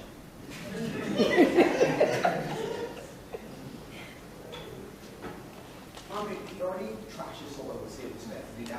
This witness did not break the law. The law is there for everybody to read. It is made available on the website. And it speaks clearly who the definition of exploitation. I'm just witness just here to speak about species, length, and weight, which you did. But no, but what you just said to as well, Sergeant Prosecutor, is that it's there for everybody to have read.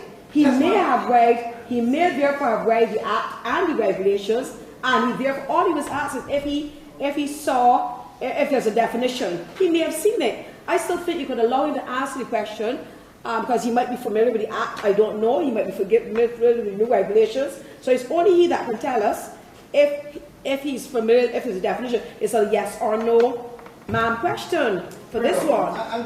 Yes, it's a yes or no, ma'am, if there's a definition that he's aware of. I think he would have answered the question before in terms of if he's familiar with the regulations, and he said yes. That's what it is. I answered because in fact he said yes to the answer. If he's in fact familiar, I then answered if it is a definition included in the regulations. So it's a question of if he's going to give us an answer. No. Yes, is so it's allowed. Definition of exposing for sale in the regulations, sir?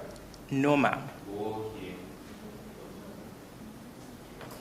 Further questions for this one? Thank you very much. So we end cross-examination, and Sergeant Prosecutor will tell us if he's going to do re-examination. Yes, please.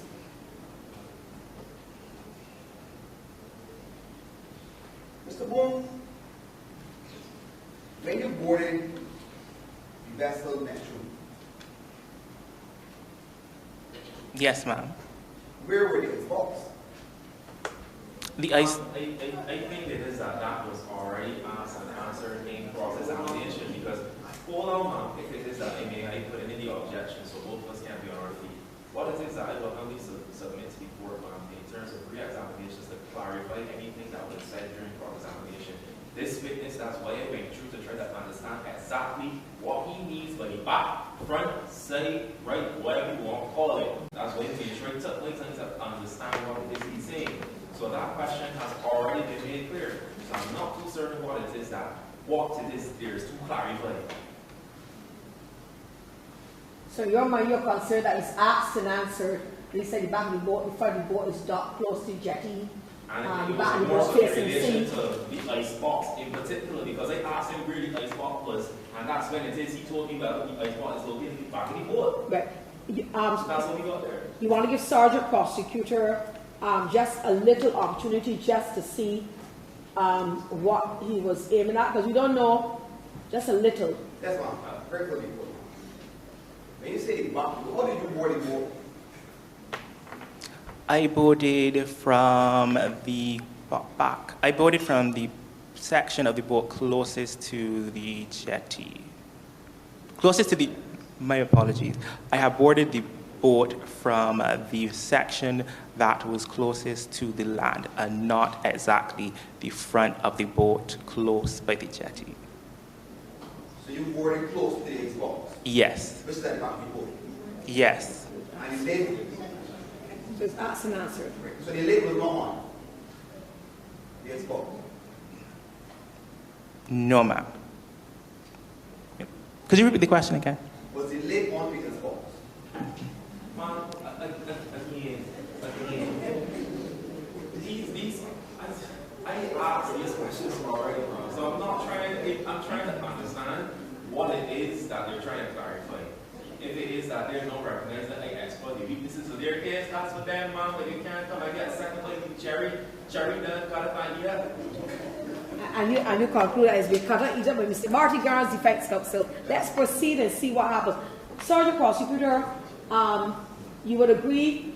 Any more questions for re-examination? I try to understand, ma'am, because my learning friend would ask the witness in respect of the icebox book, exposed for and going on that line. But my understanding from the fisher community that once a box was landed, that is where wholesale takes place. I could be wrong, but that boy on the family community. Anybody would get the ring? Sorry. You're speaking to the court and not the gallery. You're speaking to the court and not the gallery. Yes, so that indeed that's where wholesale is done. So that when and you're getting some disagreement behind there. If you look by the gallery, you're getting some shaking. Right, you're getting some disagreement on that point. Indeed, that the sponsors that is back, and customary practice that when you go up the land and you're here and you're offloading and exposing. I'm sorry, ma'am. He's giving evidence. He's giving evidence. He wants to give evidence, ma'am. God go in his box. I'm sworn. I'm sworn. I know. If he wants to give it, he will go across there. Sergeant Prosecutor, Yes, you ma'am. could think of any other re-examination points Yes, that you might want to plug. Mr. Boone, other than this can you one? tell the court that the fish in question to which you measured and weighed were, what were they attached? Sorry. Actually, no. Go ahead. Can you tell the court? Yes, ma'am. The fish I had measured within ice box 4 were underweight and undersized. Thank you. So straight that doesn't matter. The further question is Mr. Worship. Say it was underweight and under. Sized, ma'am. Okay. Thank you much, sir. In terms of, so we have done our examination chief, cross-examination, re-examination of this witness. Any more witnesses? Yes, ma'am. Well, sir, thank you very much. All the inks. Mr. All the inks.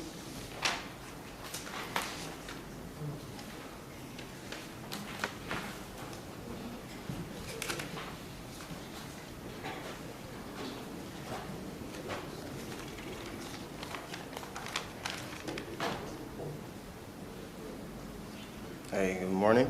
Good afternoon, sir. Sorry, good afternoon. Good afternoon. Swear by the Almighty God. I swear by the Almighty God, And the evidence I shall give and the evidence I shall give will be the truth, will be the truth, whole truth, whole truth, and nothing but the truth. nothing but the truth. Sworn Your Worship, Thank kindly you. state your name and address to the court, please. Addressing Mine. all matters to the matter. Yes, ma'am, or ma'am. Yes, sir. My name is Olushola King. I am the vessel technician, vessel monitoring technician for Barbados Fisheries. Pardon? Your name is Olushola. Sure. Ollie Inks. Prayer, all the inks, right? Apologies. All the aides. Yes, please. Examination in chief. Vessel You have to tech. stay corrected, sir. Sorry. It's on the aides. Yes, please. Yes. And you're the prosecution's witness. Yes, please. sir. I'm the vessel technician, vessel monitoring technician for Barbados Fisheries Division, Don't talk so fast. Right, yes, I have you now. and my address is Kendall Hill, Christchurch. Yes, please. Yes, please. Do you recall August 19, 2025? Yes, please. Yes, ma'am. On August 19, 2025, I would have arrived at Fisheries Division 8:30 p.m. a.m. I conducted my daily checks on a shell catch onboard camera system. I was alerted around 9. Shall catch on board camera system? Yes, please. Can you explain the court what And I don't want you to talk so fast because remember everyone has to hear what you're saying in terms of right. Because we don't hear that terminology the second time this afternoon. Shell so what, catch. right, the shell. Catch. Yes, please. Right. So can you explain the court what is shall catch on board camera system?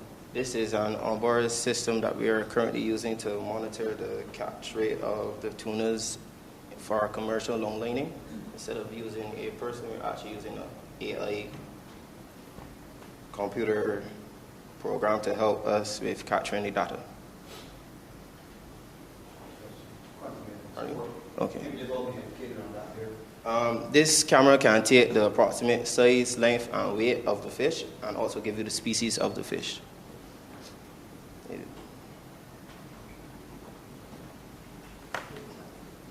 So, you want me to continue, please? Anything else happen on that day? Right, so I received an alert on my laptop telling me that there was something going on, and when I checked, I found So don't can't see our hand, but the pen. Right. So I just double checking to ensure that in identifying what the camera could do, he said it could take the size, the length, of the fish. And species. And species. Yes, please. But not the weight. All right, I didn't hear that. Good. Let's continue. Weight as well. Go ahead. Yes, ma'am. I was just looking at what I got. Is that and weight as well? Weight as well. And the weight as well? Yes, please. All right. No, yeah, technology.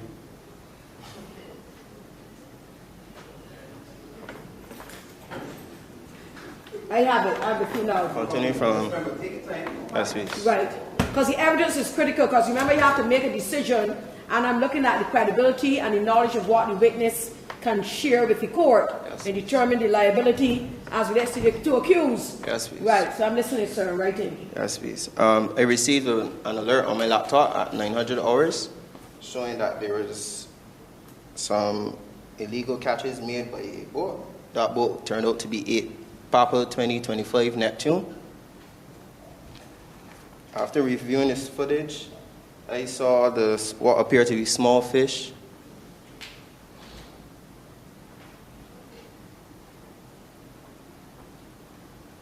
Where did you review this footage? Pardon me? Where did you review this footage? On the laptop provided by Fisheries Division. So it's linked to this on shell catch on board camera. It's a platform that I'm able to access. Yes, please. I was able to, I saw the fish being landed. The fish were small size.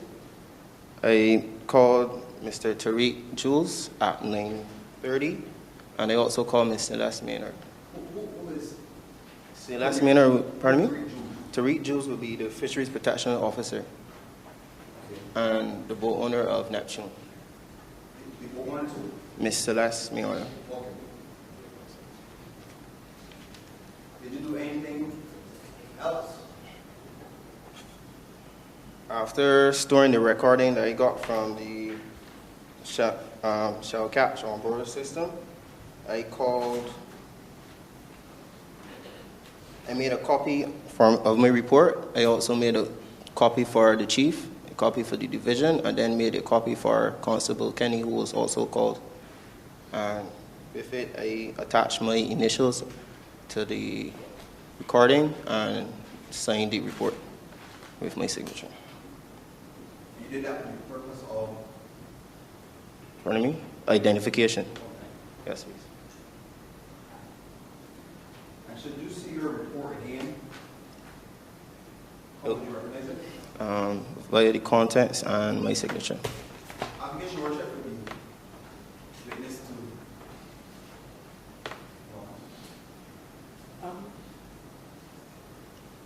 So Lawrence, you have any objection? You have a copy, or you don't have a copy of it? If you could just take a very brief look at it. Right. Yes.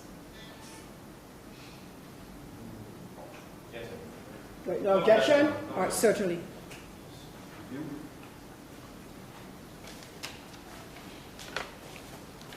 Having reviewed the report, what can you say about it, if anything? Yes, this is the report that I handed in to Mr. Kenny.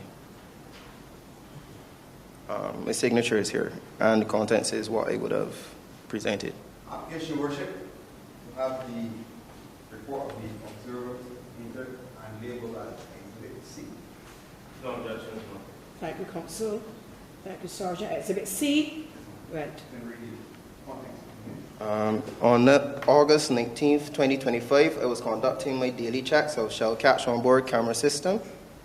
I reviewed the footage taken from shell catch on board camera system from vessel 8 Papa 2025 Neptune, and observed the boat crew and what appeared to be small fish on board their ship. I called the Fisheries Protection Officer, Tariq Jules, and told him what I observed on shell catch on board camera system. I then called Celeste Maynard to alert her of the inspection. I submitted my findings to Constable Kennedy attached to this report. And you made mention of, you made copies of the footage? Yes, please. Should you see them again, you recognize it by? My initials on it. Or your initials? OI.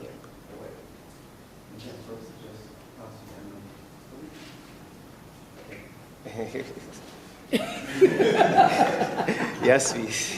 What can you say about this footage? My initials are on this footage here. Right. Application worship that the footage be entered and labeled as Exhibit D. No objection. Admitted Exhibit D, footage. Right, yes, admitted.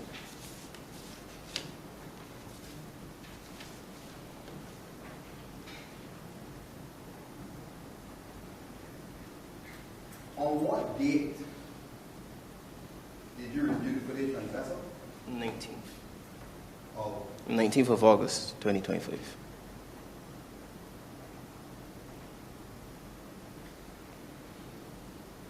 Can you just be clear for me? Can you explain what you saw on this footage and how the fish were handled? On the footage, I saw the small dolphin being brought onto the board and being prepared to be put on ice by Mr. Kelp and Mr. Mosley. By who? Mosley and Kelp. Okay, have it. I have it, sir. Yes, ma'am. So you said that the footage and your report you submitted are all accurate and true and correct? Yes, please. Let me defer to this.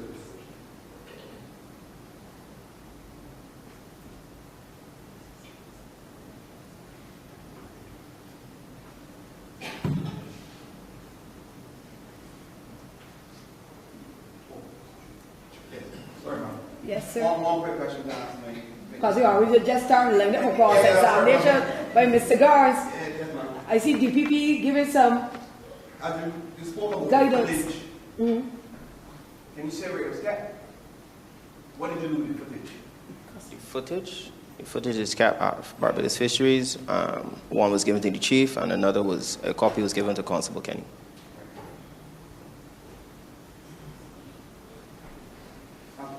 Yes, certainly. Chain custody, walk away, footage.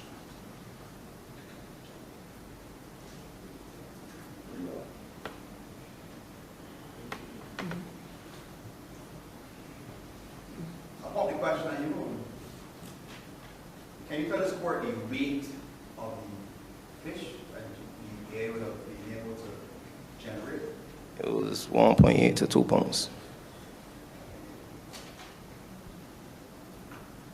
Have you seen the regulation as it relates to? That's the weight of the fish again. Let me make a note of that, please. 1.8 to 2 pounds.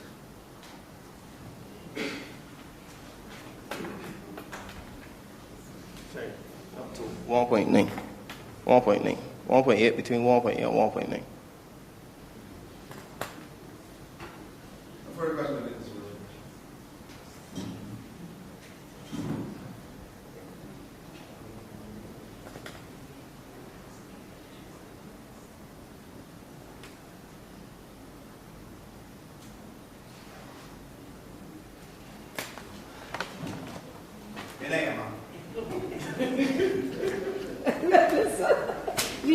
Yes? We had a motion scenario as we go along.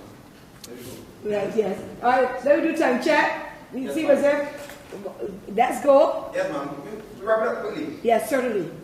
So you take your time. I want you to do what you got to do, and then the cigars will do what you got to do. You got a fair and balanced trial. Yes, ma'am.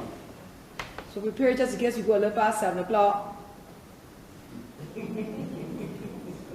Can you say, in your opinion, or I should ask a question, were you trained for this platform, this shell? Yes, sir. Yes, ma'am. Great. And the figures that you generated with EPA, you will say that they're what? Factual or estimate? Their estimate.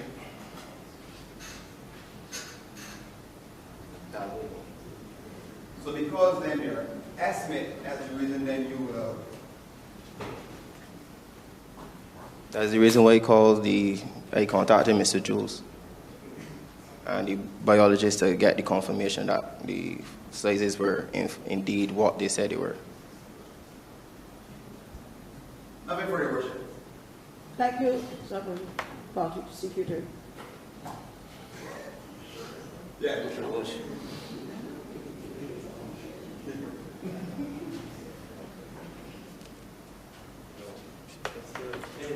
Yes, please.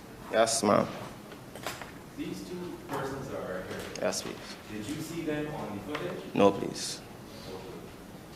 Did you see them interacting with the fish in any way?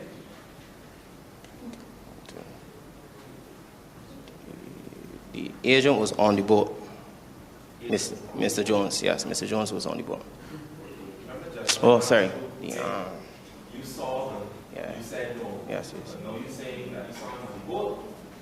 So which one? I'm just trying to understand. Help me help you. All right. So, in the footage that I would have watched, no, I didn't see anybody. You watched. Yes, please. No, I was on the The boat. evidence that you just gave spoke about the evidence that you watched. Correct? Yes, please. Good. So the evidence that you gave, the video that you watched, don't get frustrated. I just asked him come over a question.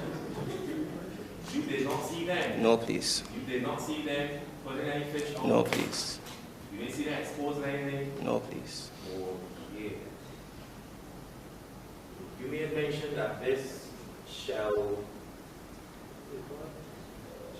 catch on board camera system. This is AI generated tool. Yes, please. And it's an estimate, right? Yes, but it's within 0.1. Within 0.1? Yes, please. Okay. So, room for error then, you would say? Very little. Very little. Yes, please. But, quick question though. You are able, in your evidence in chief, at any point in time, did you say what was the weight of every single dolphin fish? So the AI actually able to show you that is actually annotated as is pulled up in the footage. I understand what you were saying, but did you say that in your evidence in chief here today? I did not. Did you say that in your report? I did not. Say that. I did not. Okay. No further questions?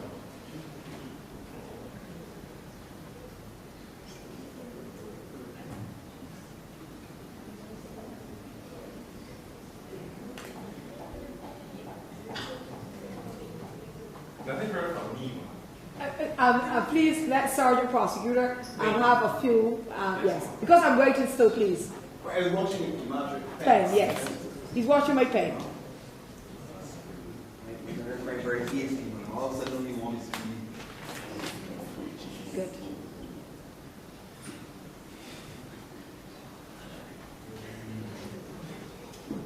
We watch DPP.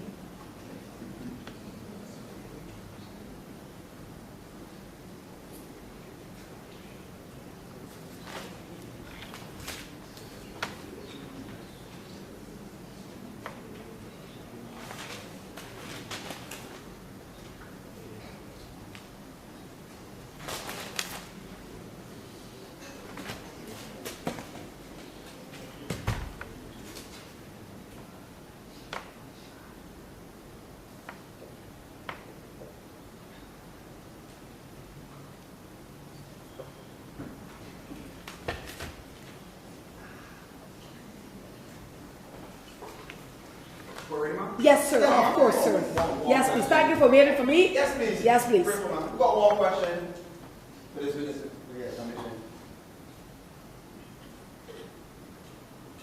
In the footage that you provided, does it provide, does it have to do with annotation? Yes, please. Does it have to do with what? Again, please? The annotation. Well, the allocation of... Annotation. Okay. Which speaks about the weight and the size of each fish that you would have scanned it through. Yes, please. Right. And you say the error is roughly 0.1 off? Yes, please. So that is documented for each fish that it snaps. Like they're trying to, I don't know. Yes, please.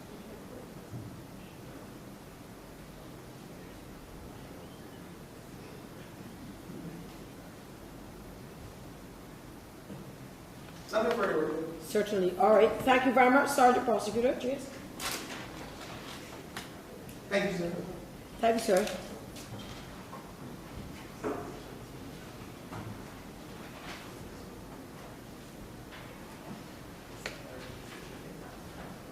We call them the Jews. Three Jews. Three Jews. Three Jews. Court call for review.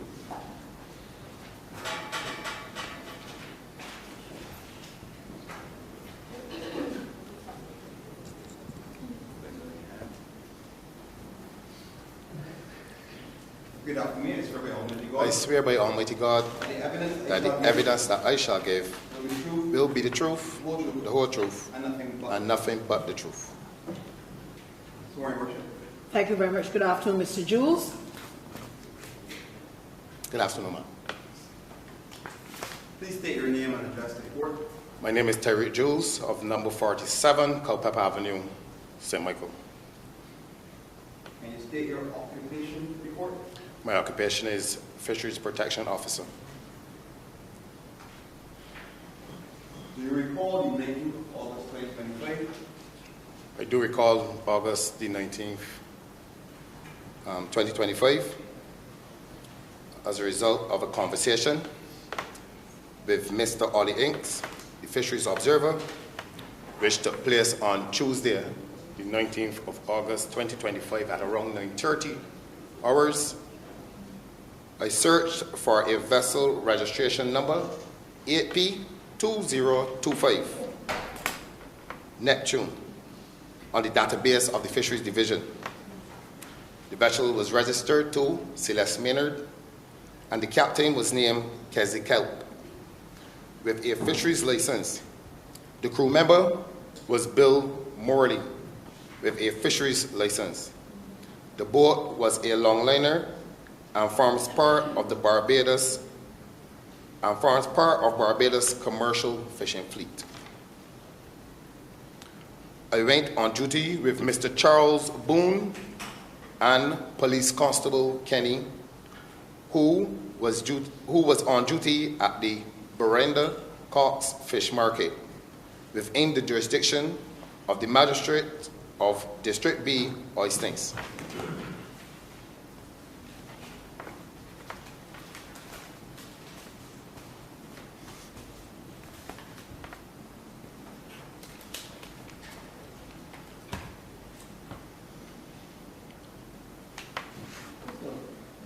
How long were you in the position of the protection officer?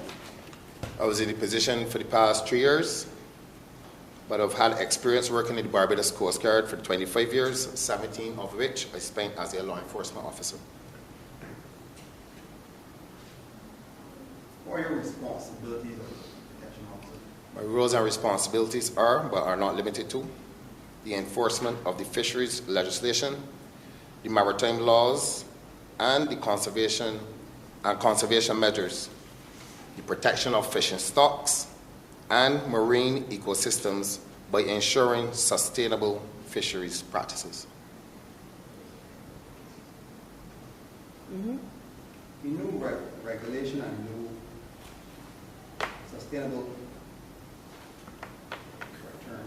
sustainable fisheries Management and Development Act, the 10 of 2025. Are you okay with them? I am, Your Honor. So am I correct in saying that part of your duties as the protection officer, according to the Act? Sorry, Your Honor. This is going on the lines of the leading question. For the time is that he said, am I correct in saying that? That means he's putting the answer in the question. If he answers the question, that means he's leading the particular witness to agreeing with something that he's reading from. So that is leading the witness. Sorry, my objection. Sorry, prosecutor, you Phrase. Yeah, break it down with phrase. Do you have the authority to inspect vessels? Under Section 352 of the Sustainable Fisheries Management and Development Act 2025, I am permitted to inspect vessels following this particular procedure.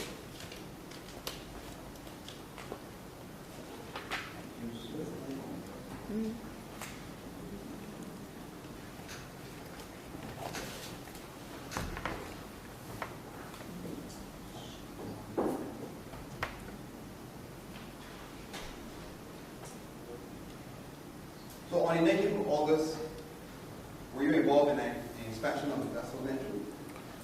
Yes, ma'am. I arrived at the Berenda Cox Fish Market at around 1100 hours. With me were Mr. Charles Boone and Police Constable Kenny. I located fishing vessel 8P2025 Neptune, which is part of the commercial longliner fleet. I introduced myself as the Fisheries Protection Officer to the men on board the vessel, and I said, we are here for an inspection of the vessel. There were 3 persons on board the vessel. Constable Kenny asked them their names, and they replied, Kelsey Kelp, Bill Morley, and Davy Jones.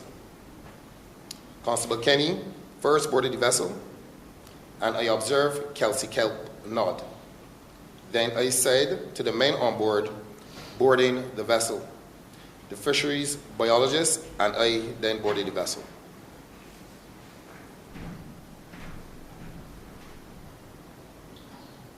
Did anything else happen after you boarded the vessel? Yes, ma'am. I requested each crew member, namely Mr. Kelsey Kelp and Mr. Morley and Mr. Jones, the agent, to provide their respective licenses. I determined that the licenses of each crew member were up to date and accurate, expiring on the 19th of August 2026. Then I requested the boat commercial boat license. I determined that the license was up to date and was set to expire on the 30th of March 2026, and that it was accurate for the type of vessel, which is a commercial fishing vessel license.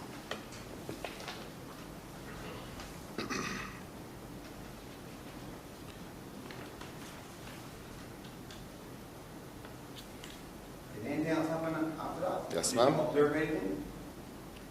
Constable Kenny called over the fisheries biologist, and he began the inspection, and we began the inspection. As you were, ma'am? Sorry. I asked Kelsey Kelp, did you keep a record of the fish caught in your last fishing trip? He replied, yes. I then requested him to provide the logbook and the records of the fish caught on the most of the recent fishing expeditions.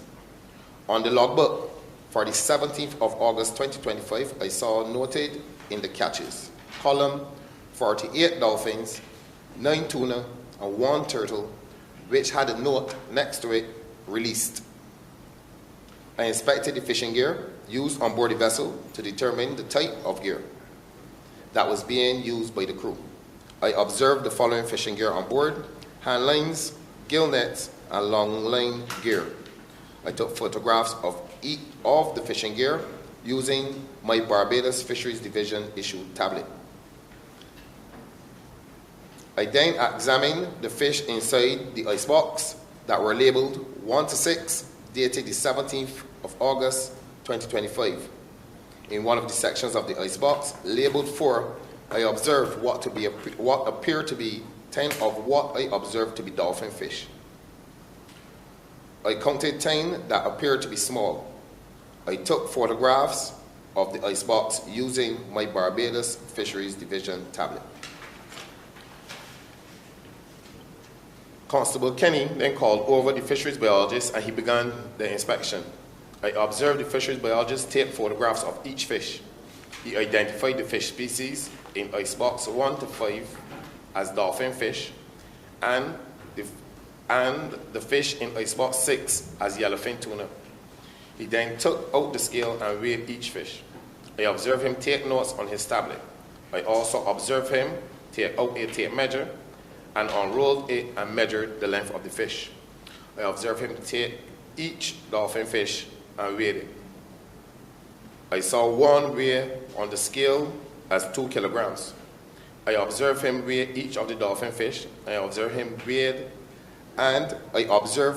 the fish in the icebox labeled 4, dated the 17th of August 2025.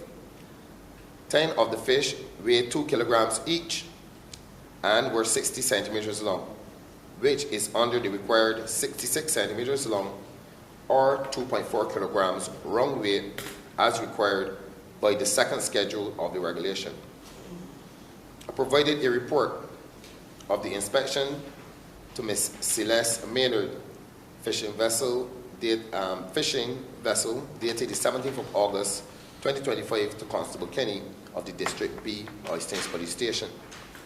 I would recognize this report by my initials as well by my signature and its content. Obligation, Your Worship. No objection.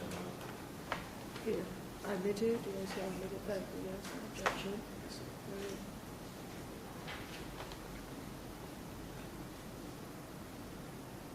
Having reviewed the report and the law attached to it, what can you tell the court about the report and law?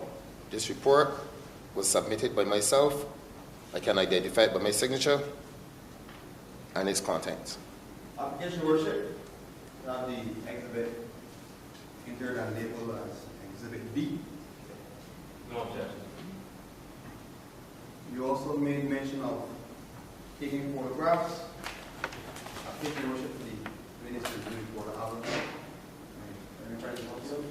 No objections whatsoever here.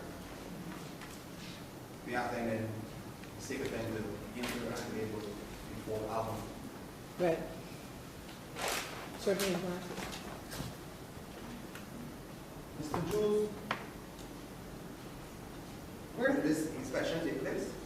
The inspection took place at the Burinda Cox Fish Market, done by the jetty.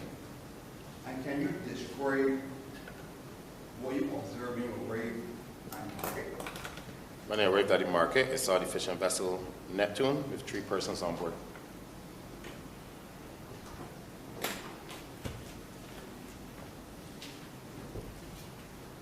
Can you say this work, if anything, as it relates to what's happening with the fish at the time?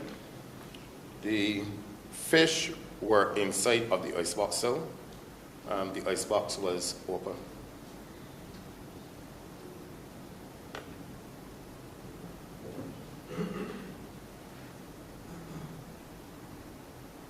Who was present at the landing? Sorry. Persons present were Mr. Kelsey Kelp, Mr. Morley, and Mr. Jones. And on leaving that location, I observed Miss Celeste Maynard. This Celeste Maynard? Yes, ma'am.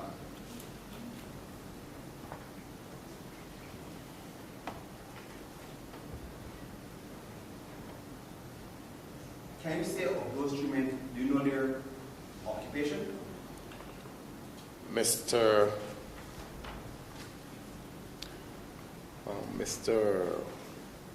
Kelp and Mr. Morley, they are the captain and the crew, and Mr. Jones was the agent for the vessel. What did you observe the agent do? The agent was on board the vessel having a conversation.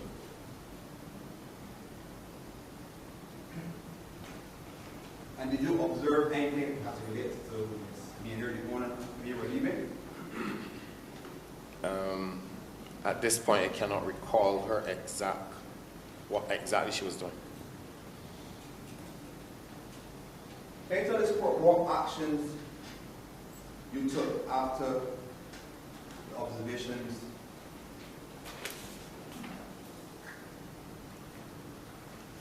After observing the fish catch on board, I would have let the biologist do his measurements, which he did, and then a report was submitted to the police constable, Kenny. A copy was sent to the Fisheries Division. And you stated earlier at least that there were 10 dolphinfish that were under the size. There are 10 dolphinfish under the size. Can you tell the court if you did anything as it relates to those dolphinfish or anything else with them? The dolphinfish were secured by the marine biologist and transported to the Oistins Police Station. Can you say how they were being transported or kept? Well, they were put on ice and transported to the Oistins Police Station. No further questions. Thank you very much, Sergeant Prosecutor. This examination chief of the third witness.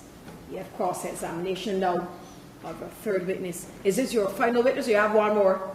I have 2 more witnesses. 2 more witnesses, all right. So we're here for the long stretch. So there's examination, cross-examination now, and Mr. Marty Garns.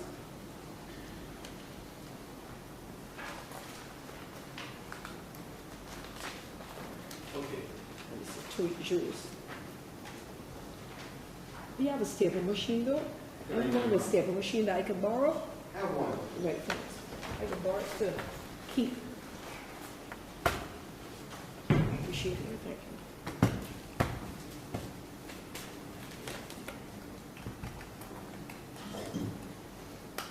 Forgive me, Mr. Jules. No, you said that you're the fisheries protection officer. Yes, I am, ma'am. You made mention that in a previous occupation, you spent 17 years as a law enforcement officer. Yes, I did, ma'am. In the Coast Guard? Yes, ma'am. Okay. Now, in those 17 years, you were ever present when it is the evade drugs? Objection, Your Worship. Yes, Sergeant Prosecutor. What is your objection? What's the relevance, ma'am? We here dealing with fish. Just give him a little leeway. Let's see how it develops. Give one more. Let's give a little tip of leeway. Let's see where it goes. But then we'll rein it in, just in case. So let's see where it goes. Right. Yes, Mr. Jones. Because remember, he did refer on his whole knowledge, his totality of his knowledge and experience. So let's see. I wouldn't have known he's a law enforcement officer. He didn't answer because he opened the door and walked me through. Right. So, Yeah, totality of his. correct. Yes. The fishing, ma'am, we ain't selling drugs. Right. Right. So, Officer, when it is that you were in that form of capacity as a law enforcement officer, in turn, you were ever present when it is that has to be a drugs before? No. No, ma'am. No, ma'am. Apologies. So they just had to be officer. So the drugs are brought into the Barbados Coast Guard. No, it's a specific question. They are displayed. The drugs are then transported to the Oystings police station, Right? where they are weighed. Weighed by who? Weighed by. Presence of who? That's the thing. I'm not there. Can I answer that question, ma'am? What was that word? Sorry. No. When you go onto the boat, right? The ice box, where is it located? The ice box is located on the stern of the vessel. Stern vessel? I'm sorry, I don't know what that means. That's like So, in layman terms, for you persons that are not sea lovers, the front of the vessel is called the bow. That's up with the bow. You're already front. No. Hold on. Don't hurt my feelings to say that we're not sea lovers. But more importantly, I have to document the location and understand for myself to the stern of the vessel. So don't go too fast on that one. Okay, ma'am. Right, yes. I want to know where the stern of the vessel is. So the front of the boat is called the bow. Those will never distract you. The stern of the Right vessel. with you. The back of the vessel is called the stern. The back of the vessel. The ice box is located close to the stern of the vessel. The back of the vessel. So just to be clear, the box is if I were to jump off from the stern, I would land in the sea. Depending on how the vessel is moored. The front of the boat is facing the Bermuda Coast of Fish Market. No, it's not. So the back of the boat is facing. So the vessel was alongside the pier. Alongside mean that the port side was alongside the pier. And on the other side, the front or the stern of the vessel was alongside. Yes, I am, for sure. Thank Yes, you. no, we want to be sure the court, yes, these. Yeah, because I have to understand clearly the board where the man vessel is called stern. And sir, go over that part slowly about the vessel being alongside the pier. So they got on the left side of the vessel, that's called the port side, ma'am. And that vessel was alongside the pier. And the vessel was not stern on. The left side of the vessel Was alongside the pier. Okay, no one was alongside So the vessel was not stern on. the pier. Correct. Yes. So when I got on the boat, I would have got on the boat midships or most to the center of the vessel. You introduced a lot of new terminology now. Yes, ma'am. So He when opened I got on the door. He board- opened the door. No. Seriously though. Yes, I ma'am. have to make a decision at the end of the evening. Midships is the middle of the vessel, ma'am. What's that? Midships is middle of the vessel. So when I got on the boat, what did you say after that? You got Right, so when I got on board in the midship section of the vessel, and then I went to the stern of I the vessel. got on board in the midship Midship section. Right, vessel. midship section, right. Yes, all right. Great. Okay. So you got on the middle of the boat,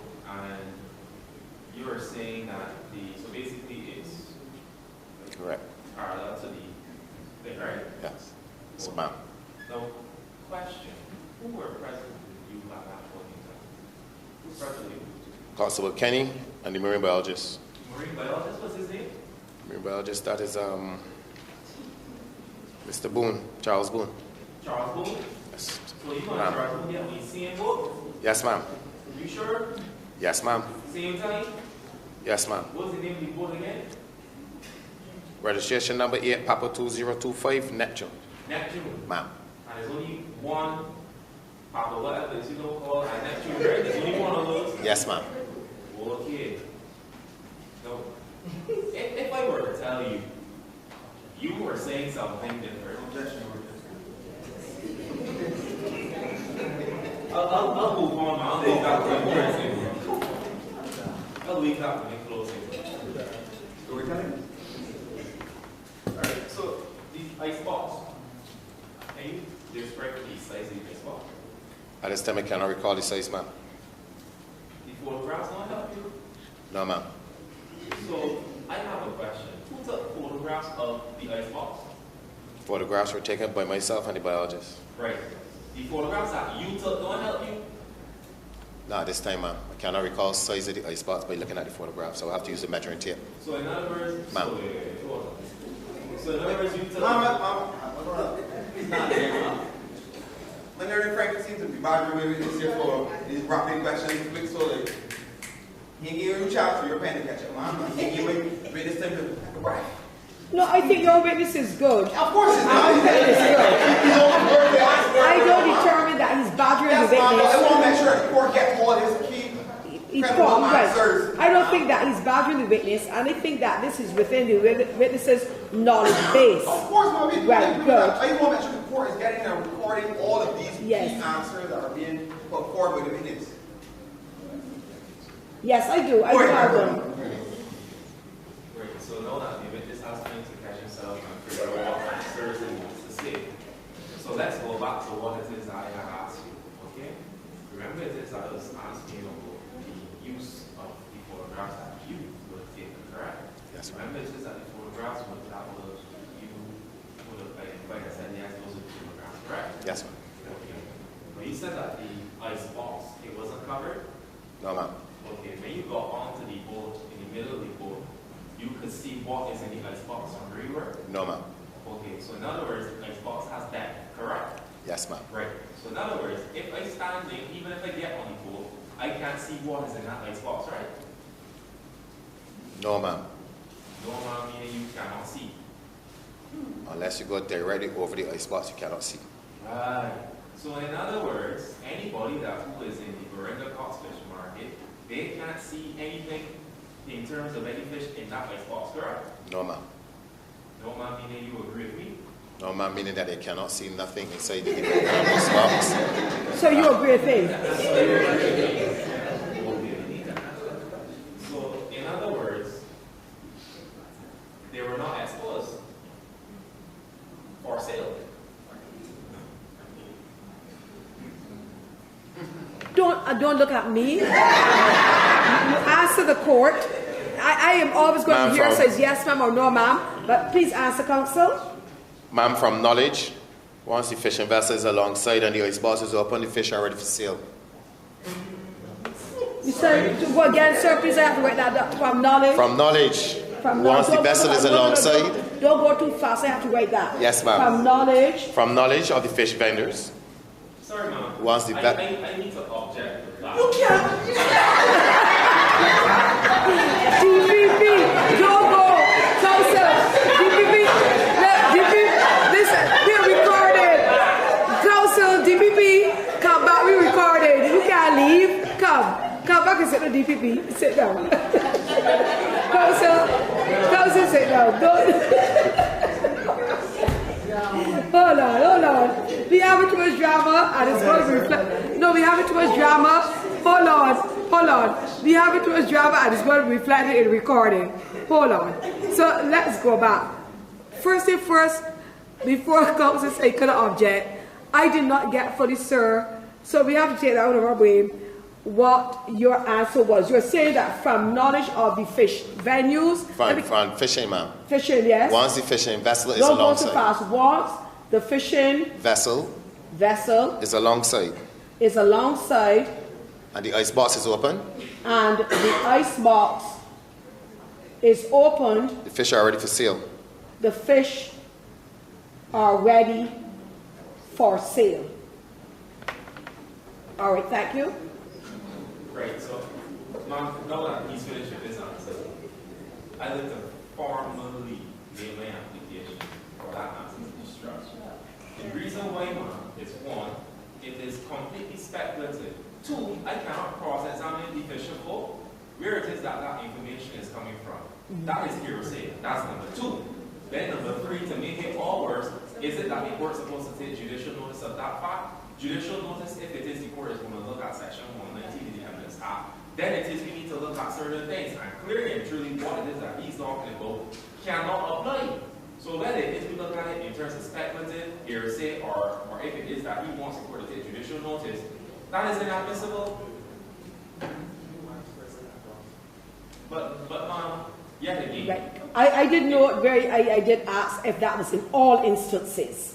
I did, when he did give his answer, I did make a little note whether it's in all instances if what he's saying is, right. But anyway, so you're asking for it to be struck on the basis that. There's a three-pronged thing. There's three reasons. One, speculative, two, hearsay. Because who am I going to cross-examine? How am I going to test what he is saying to be true? I can't. And then the last thing is, what they're asking you to do is to take judicial notice of a fact coming from a witness. That's what I understand it to be. But the thing about it is, the question that I would just ask him the ice box. This witness then went on to talk to the fact that the ice box. All right, let me finish what you were saying that you are asking about, and let's see if the court agrees or disagrees with you. You are saying that you were just asking. Those are my three drums right. in terms of what it is that has to be struck, and let the court rule after hearing. No, but you were saying first, counsel, don't sit yet, that you were just asking a particular thing, but then you went on to something. What are you stating that you were just asking, then you went on? I need to look back at my note taking to see if I agree that you were just asking one thing and you went on something else. So my main focus, ma'am, in terms of my line of cross-examination would have been the ice box. In terms of looking at, besides if it is you could see from where it is, all I was asking is that if it is I am on board, if I could see in the fish box and see what is in the ice box. If I am on land, can I see in there and see what is there? The answer to that, no. So in other words, all I that's where I was going to leave it right there so that I would deal with it in my closing address if we get that far.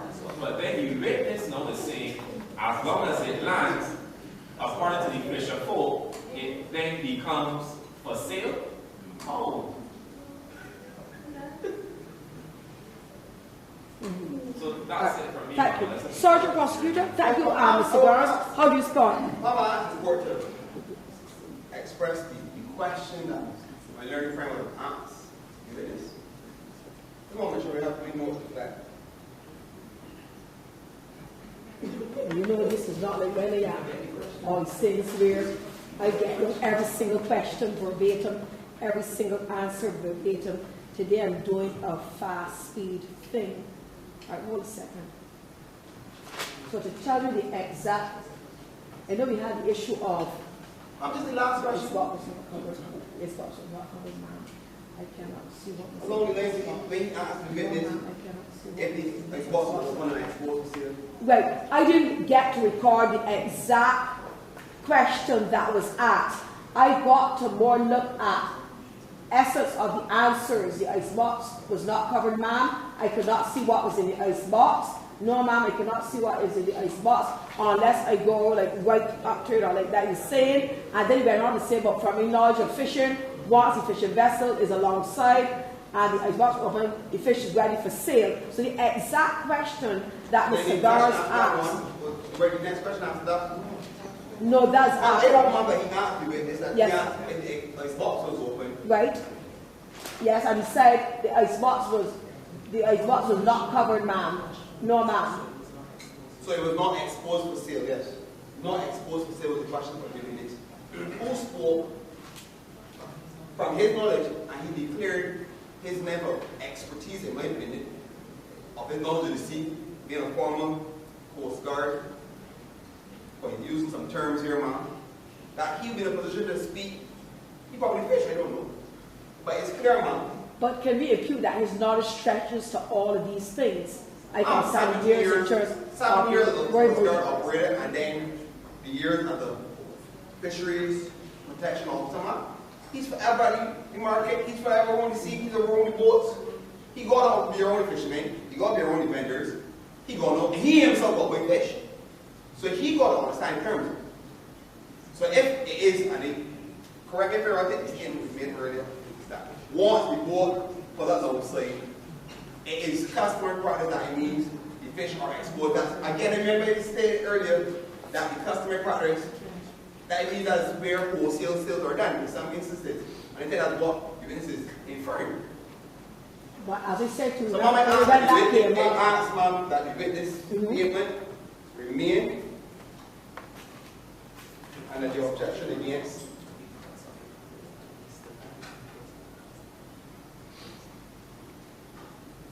the statement remain with the witness, as my learning curve. Do you have, sir, do you have any authoritative witness on your side that is from the Fisheries Division that is here today that should state what is the correct thing that should happen, not what people are doing?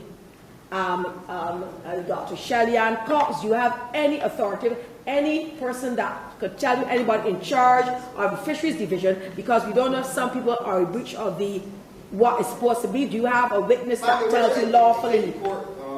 You see? It's taking me down a road to which I'm not privy to from Mom. Right, yes.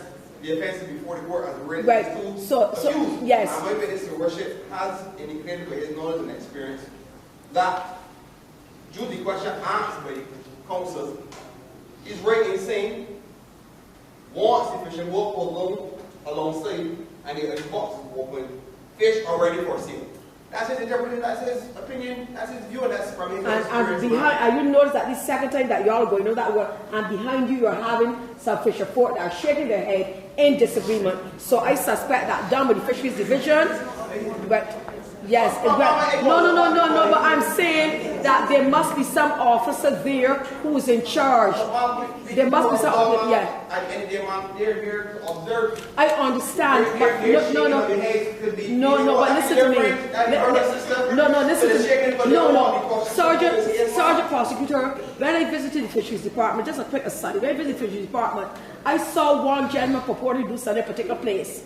And the particular lady in charge said to him, no, it is not to be done there. So there evidently has to be some standard that is the standard where you do certain places at the Fisheries Department. I'm asking you, do you have here among the authorities, any expert that is in charge, Dr. Shelley-Ann Cox or anyone that could come and speak and say what should obtain so that we know?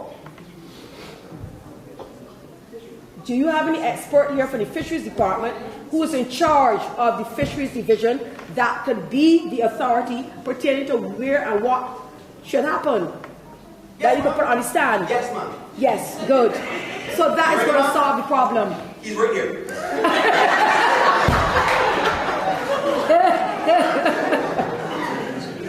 All right. Your worship, in all due respect, ma'am, right. Established the works where, ma'am? And his job description on the works where, ma'am, we clear the Fisheries Division. Right. And he's what? The Fisheries Protection Officer, with his statutes that lives. He's indicated the years of experience. So therefore, then he has to be deemed an expert in what he's speaking on. Hold on. Which section he fell under, again, in terms of the Fisheries Protection Officer? I saw it earlier. Section 352, ma'am. 352, right, okay. 366, 368, authority. Mr. Garns, you are the one that's advancing to the court the issue of judicial notice and what the court should or should not allow at this point in time. Your Worship, yes, please. It would not take up much more time to indicate again and ask that. The statement given by the witness was answering the question asked of a learned friend. Were the fish exposed for sale? And by his experience, in layman terms, yes. All right.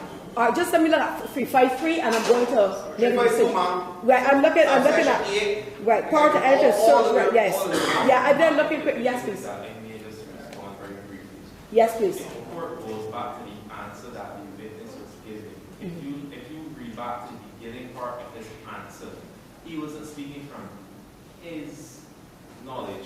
He spoke of hearing from what other people told. Yeah, he said from the knowledge of, yeah. So that's my point, which is hearsay. If it is relying on something that's a whole court statement, it is hearsay. You can't get wrong it. If it is that if he has said from the knowledge of fishing, because at first I thought he said from the knowledge of fishing venues.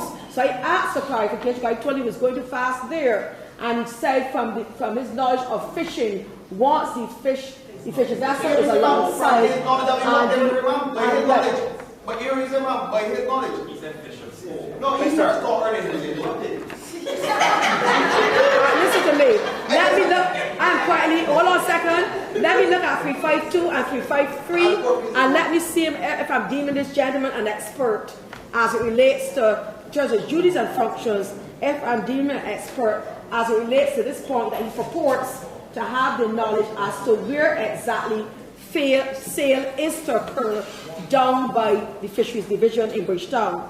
So that if I go down there tomorrow, I should be able to identify where fishery sales should occur and where they should not occur.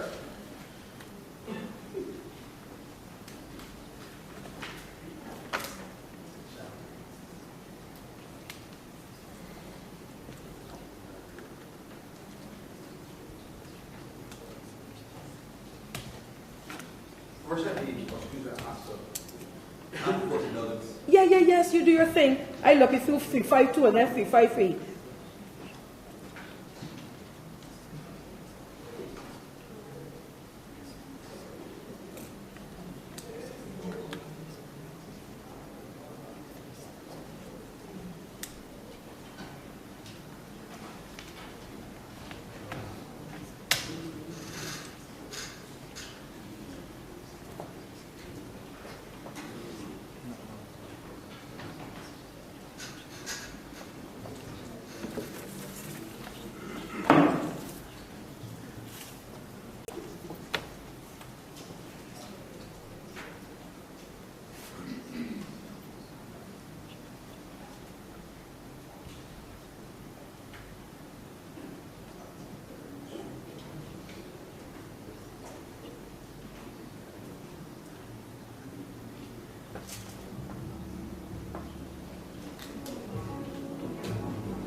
Ay, ay, ay. Right, where the sergeant prosecutor comes back.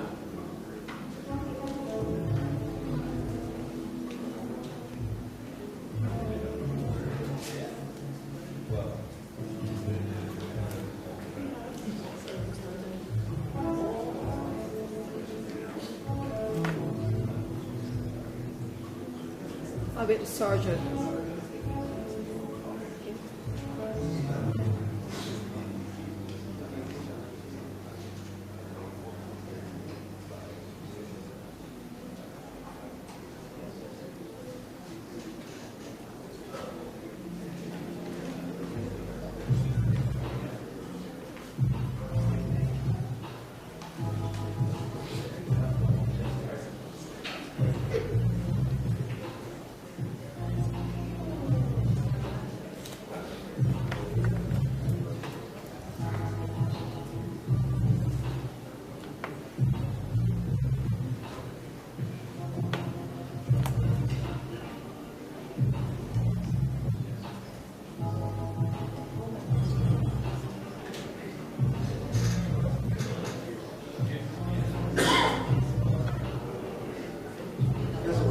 Right.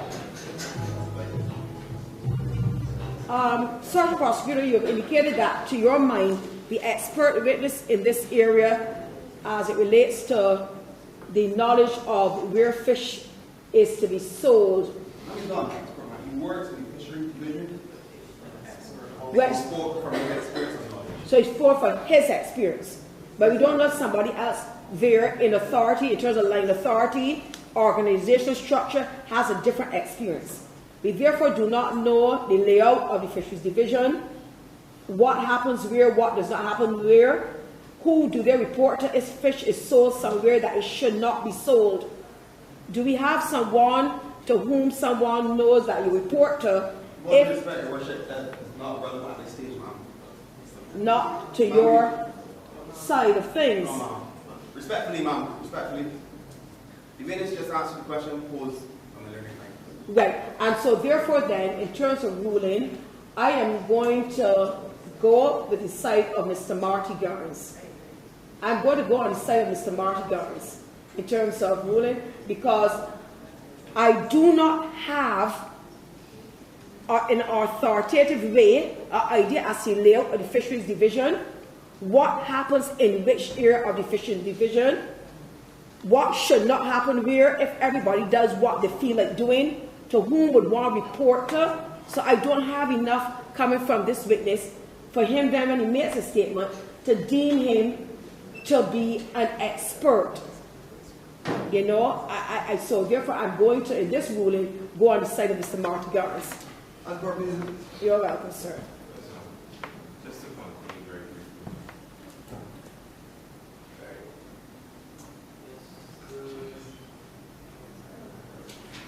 This Mr. Jules? Jules, right.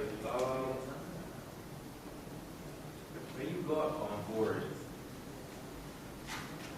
did you see any two persons are hurt? The Saudi boat agent, Where was he? he was on board the vessel. Ma'am. Where? At this time, I can't recall, ma'am. You ever heard that I can't recall as a police answer that they give when they don't want to say yes or no? No, ma'am.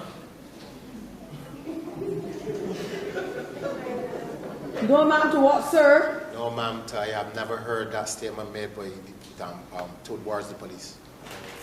Or is that because you're from online? You badgering now? Hello? Ma'am. The court penny speaker, my learning friend. And you saw the witness, Your Worship? No, he's not insulting you. He's having a little fun. And let's ask you tonight. Ma'am, but let's not. You cannot minimize the integrity of the witness before us, Your Worship. Right. We do little cheeky comments. We're here to deal with fish, we're boxing. Hashtag, we're here to deal with fish. We're not boxing. No further questions.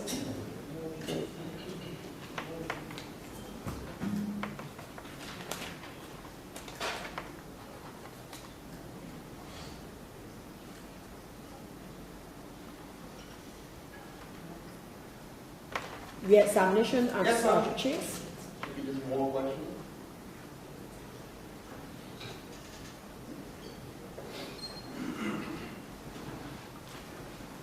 Can you explain to the court when a boat, no, let me try that.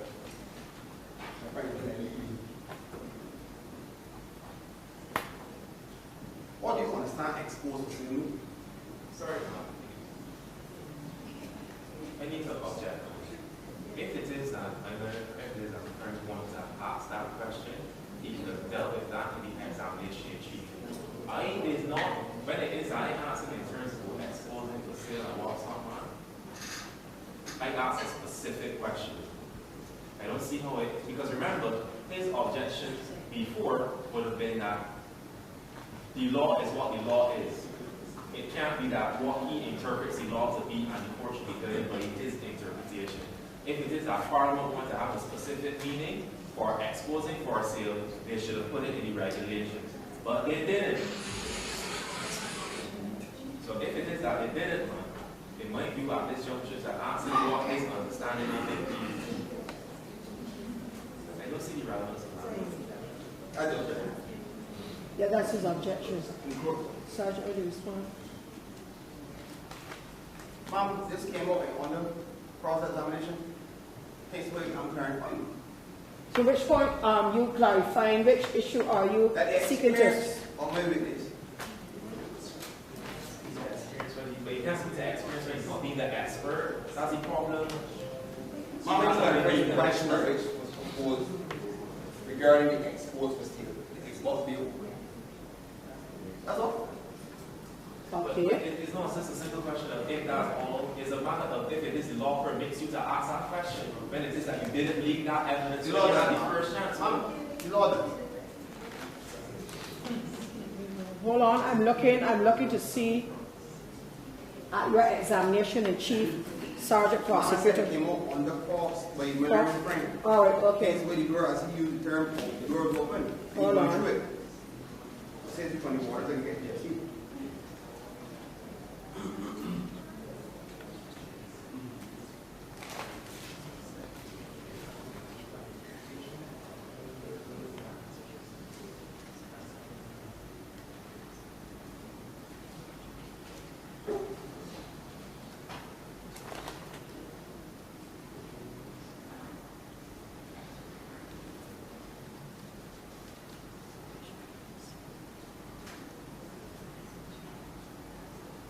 It came out in the part about the knowledge of the fishing, but my thing is, did we not strike out the response, man? Right? Not the question. We struck out the response that went to the issue of the fish block being open and the fish being ready for sale. We struck out that. Your worship, this gives the authority to flag any and out the rulings of the cross-examination and evidence which all this clarifying. All right, let me see. All right, so the question that was put is, can you explain, let me see, to the court, what do you understand by exports for sale in terms of meaning? Mr. Garnes, I'm going to allow this one. And let's see, I can allow this one, and the witness, sir, is over to you. Witness, sir, is over to you. The term exports for sale is once the fish are brought to beer that they are ready. No, hold it fast. I want to write this answer, please. The term exports for sale, in my opinion, means.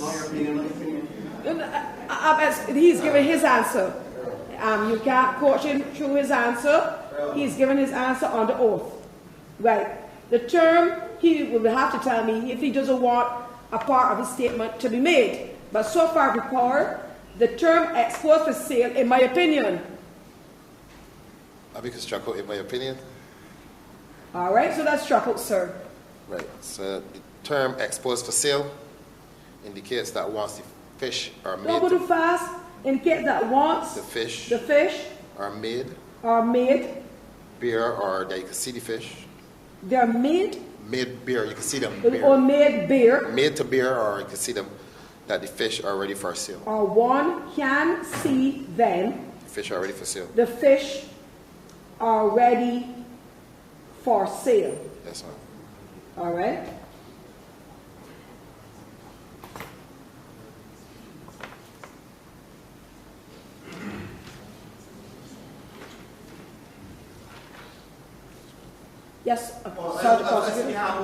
Yes, yes. Right. Last question for this witness, ma'am. Were the fish on the Neptune exposed for sale?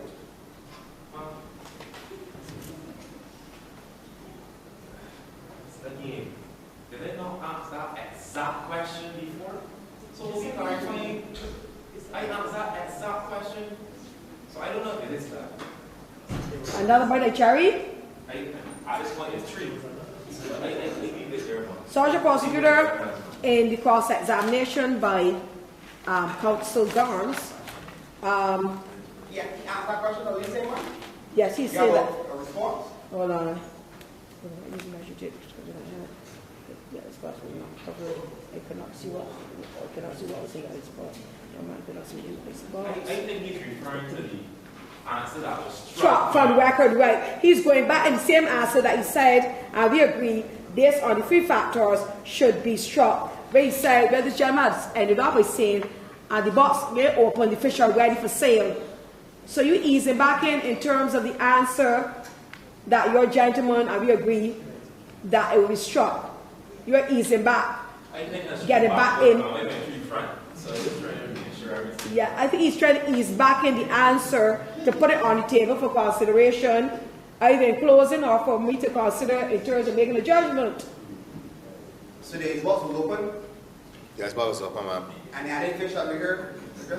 But we say that, so let me rule. I'm ruling that we said it was not admissible. I'm ruling that we said it was not admissible. Right.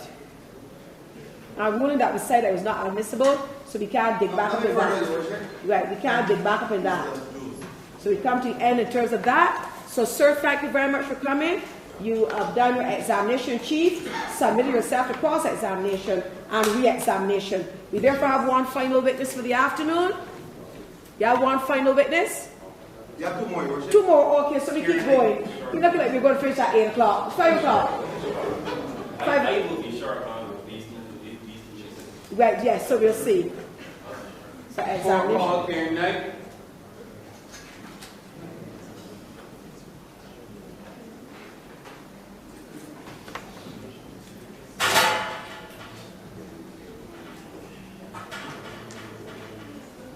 Miss Nay has an arm hold for court. Miss Nay, in the usual scheme of things, you want to wear your arm hold to court. Okay. Yes, please. But you look lovely. Good and good seeing you. I swear by Almighty God. I swear by Almighty God. That the evidence I shall give. That the evidence I shall give. Will be the truth. Will be the truth. The whole truth. Whole truth. And nothing but truth. And nothing but the truth. Sworn in worship. Sworn in worship. Thank you very much, sir. Please state your full name and address to the court, please. My name is Karen Knight, and I'm from Country Road, Bridgetown, St. Michael.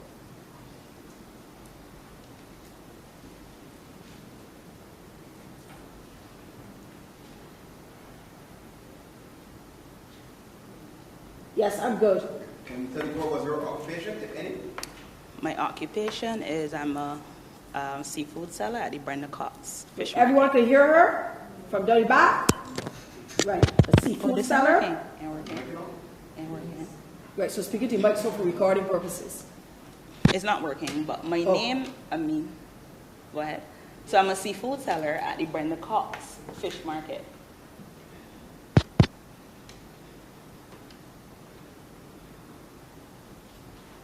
Do you recall 14th of August? Yes, please. On the 14th of August, Davy would have sent me a message saying there's 50 dolphin fish for sale. Upon telling me about the sale, I would have then went ahead and pre-ordered with $2,000 of these fish. I then after that went and did the first pay and transaction. And then after that, on the 19th, then Davy allowed me to know that the fish is no longer available. After telling me they weren't available, he then said if I wanted back my money, I would have to wait. And then I contacted Miss Maynard then after.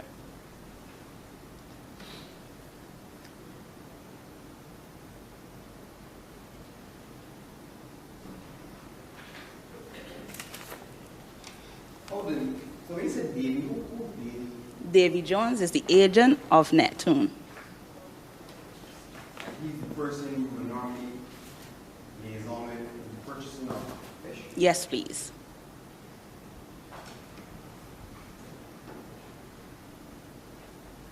And you say you made a deposit of $2,000? $2,000 to Davy via first pay transaction. Do you recall the date that transaction occurred? That transaction would have happened then on the 19th of August.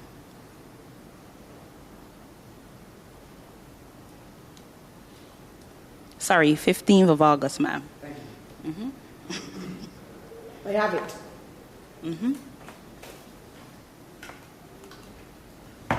by what means did Mr. Jones contact you on LinkedIn? August? He would have contacted me via WhatsApp.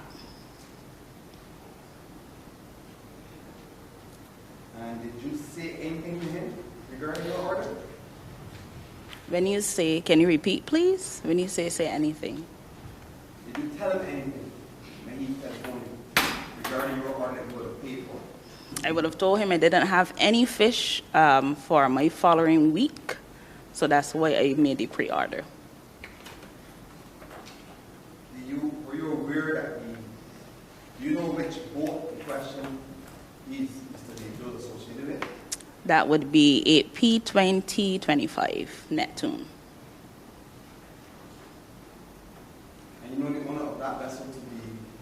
Miss Maynard, yes, Celestine.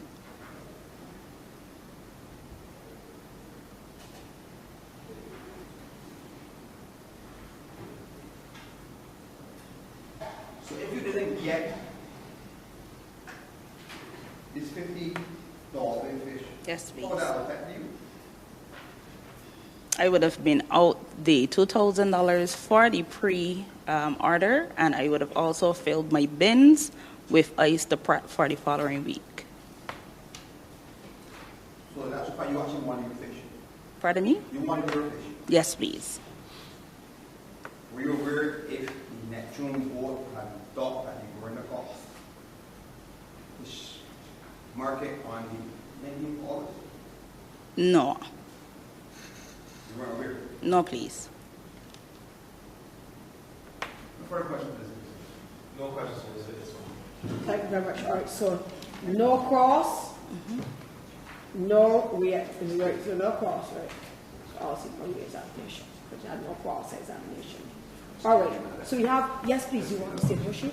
Oh, thank you. I did well. Thank you. Thank you. No questions. Thank you. So we have one more witness to come this afternoon? Yes, Your Worship. Yes. You call Constable Kenny at this time? Constable Kenny. Right. Evidence in Chief, now Constable Kenny. I, Constable Kenny, swear by Almighty God that the evidence I shall give will be the truth, the whole truth, and nothing but the truth.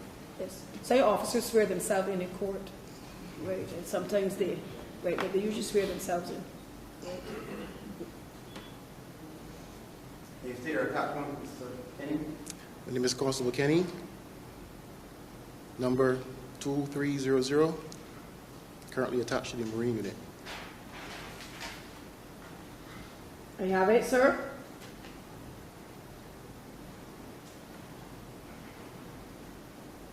Do you recall August 19th, 2025? Yes, Your Worship. Can you tell this court what would have transpired, if anything? As a result of a conversation with Mr. Tyreek Jules, the Fisheries Protection Officer. Everyone can hear him? Right, okay. Right, sir? And Mr. Charles Boone, the Fisheries Biologist, which took place on Tuesday, August 19th, 2025.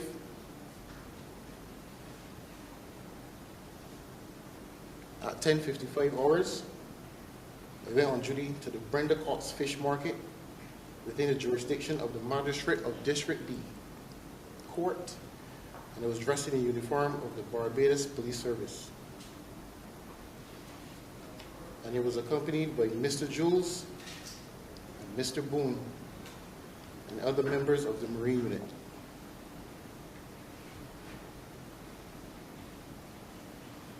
On arrival there, about 1100 hours, in police motor van P2300, I saw the fishing vessel 8P-2025, Neptune, at the jetty. I observed 3 men on the boat and a woman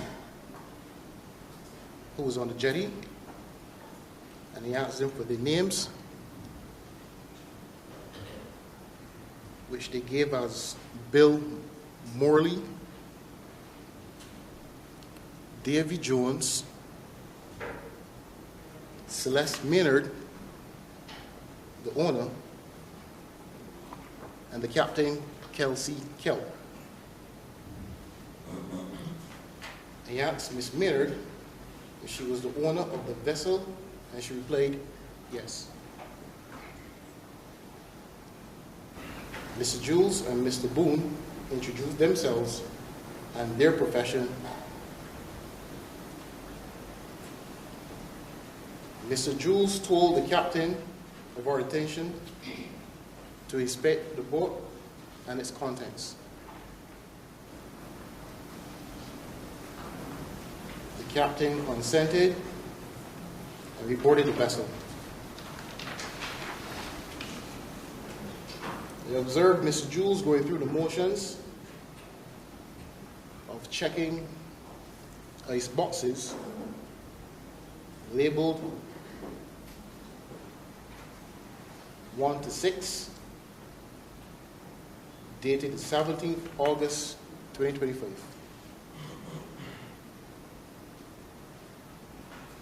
I also saw Mr. Jules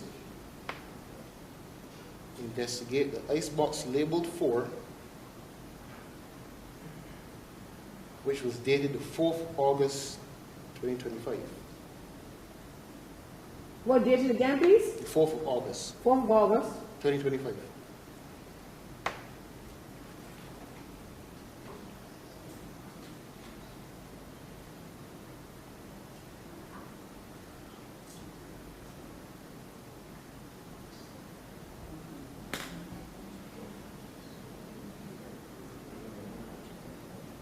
Okay. All right. We observe 10 dolphin fish which appeared to be smaller than those in the previous ice boxes. I asked Mr. Boone to confirm the species, weigh the fish, and determine the sizes. I observed Mr. Boone going through the motions, taking photographs, and stated that the fish species in the ice boxes labeled 1 to 5 are dolphins, and the fish in ice box 6 are yellowfin tuna.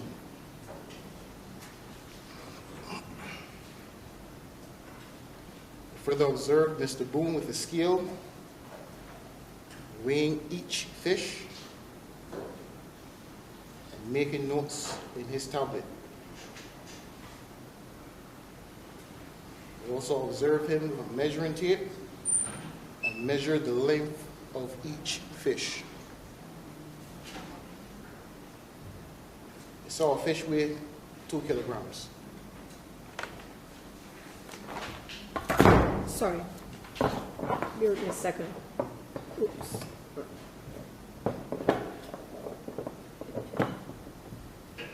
Let me switch and get back to position. What that is right, yeah. A fish, you say you saw it was a fish? A fish, yes ma'am. A fish weighing 2. Weighing 2 kilograms. Right, a fish. I observed him weigh and measured and stated the fish in ice box 4 dated 4th of August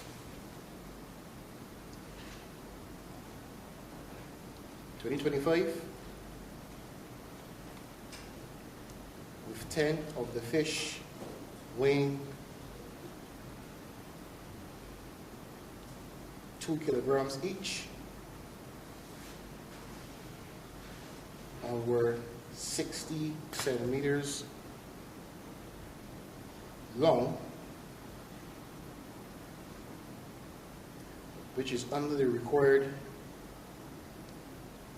66 centimeters, or 2.4 kilograms, as required by the schedule of the regulations.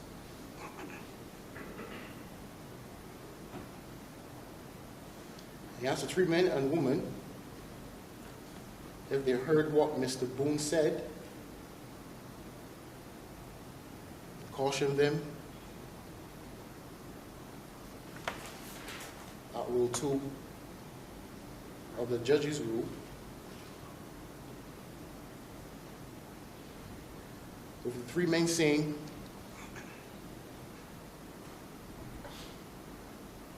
"I hear, man."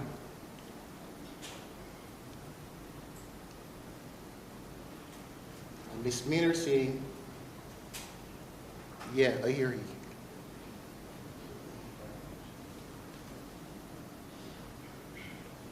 I told the accused men and Miss Maynard that is an offense to have more than 5 undersized fish in their possession or exposed for sale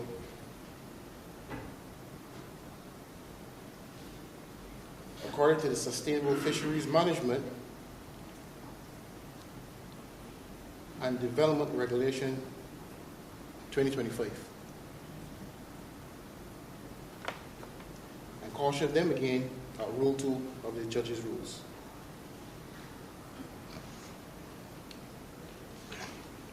They made no reply. I took the accused men and Miss Maynard into custody.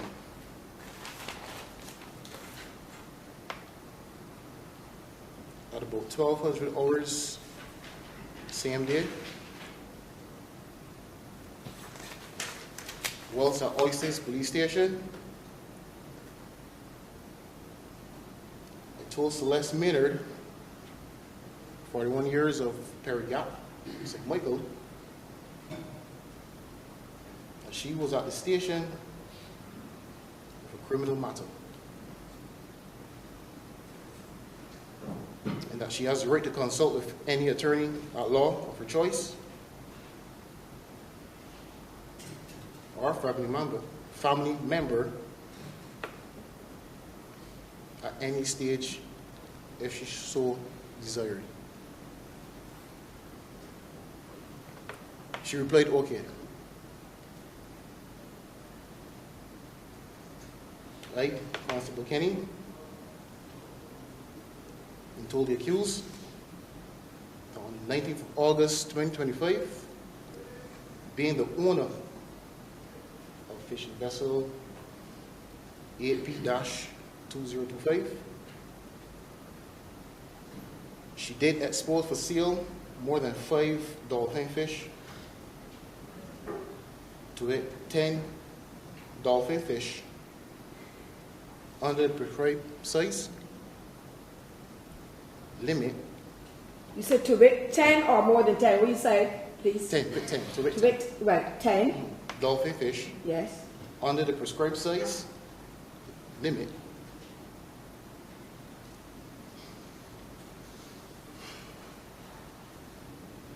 Of 66 centimeters in length, or 2.4 kilograms. In weight, whichever is smaller,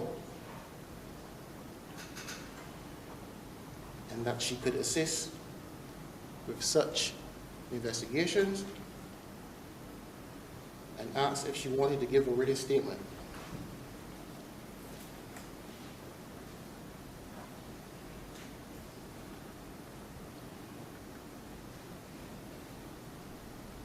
And caution her at Rule 2 of the Judge's Rules. She replied, "I ain't exposed name. I don't talk with my lawyer. I had no dealings with the fish."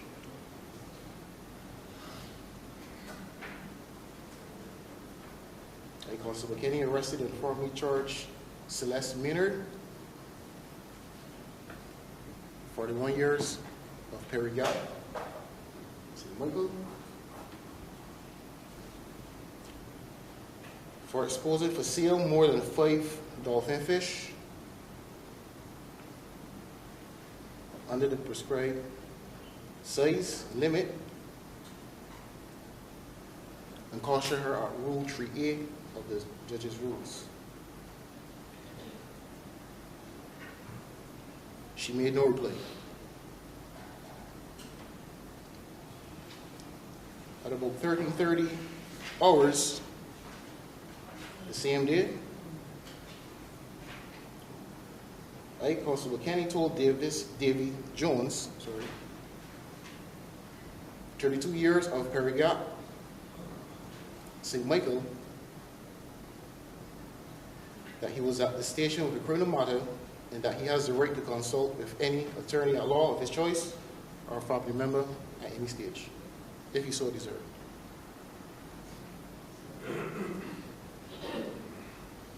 He replied, all this overfish?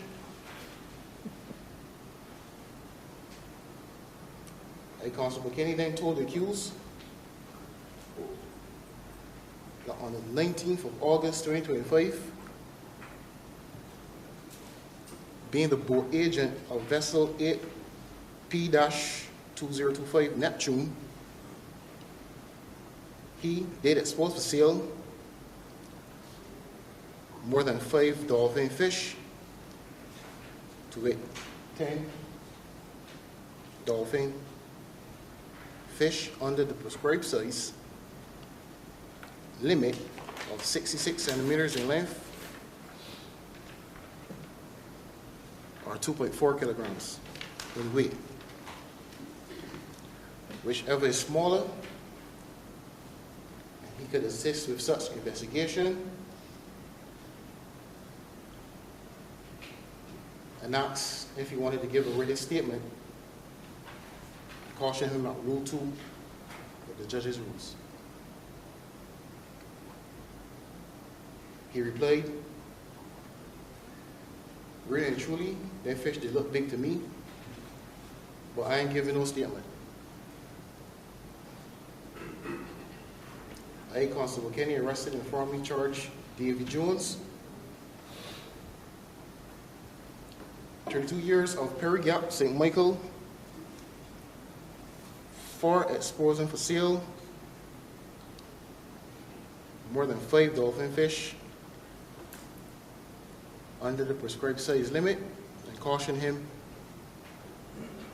Rule 3 of the judge's rules. He made no reply.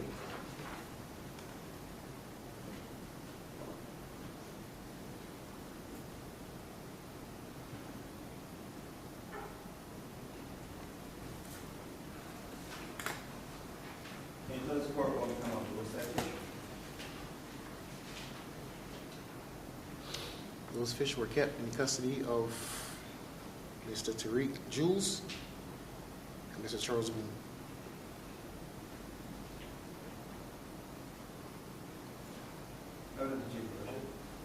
Thank you, Sergeant Prosecutor. This is your last personal cross-examination, so you know that you're going all out. You like a police officer to cross-examine. Constable, get ready. That's all right. So cross-examination by Counsel Marty Garnes. So, also you did mention dealing with my client is Celeste. Miss Celeste. Everyone can still hear Mr. Garnes? Everyone can still hear Mr. Garnes in the back as well too? All right, good. Sorry, Celeste Maynard. Yes, right. That's her. When you were dealing with her, you had caution and said that she did expose for sale more than 5 dolphinfish to 10 dolphinfish under the prescribed limit, under the prescribed size limit of 66 centimeters in length or 2.4 kilograms in weight, right? Yes, Your Worship. All right, how long have you been a police officer? 15 years. Okay, so you would say that you are an experienced police officer? I would say that, Your Worship. Pardon? I would say that, Your Worship. All right, great. You're familiar with the regulations?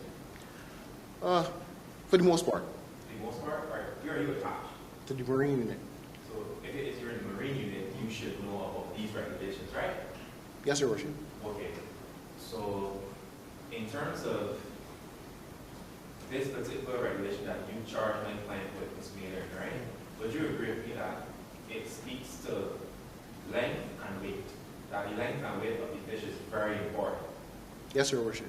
Okay. Now, you were present when Mr. Boone would have measured the fish? Yes, Your Worship. And weighed it? Yes, Your Worship.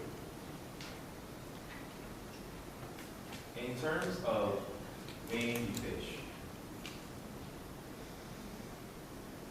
in your evidence in chief, I realize you didn't make mention of what, like, for example, fish A weighed X, fish B weighed X, fish C weighed X. You didn't make mention of what every single fish weighed, correct? That is correct, Your Worship. Okay. Now, but if it is, for example, because really and truly what you said in your evidence is that 10 of the dolphin fish weighed 2 kilograms, that's what you're saying? And icebox 4. In icebox 4? Yes, Your Worship. So all the dolphin in icebox 4 weighed exactly 2 kilograms? Yes, Your Worship. What was the length? The length of the fish?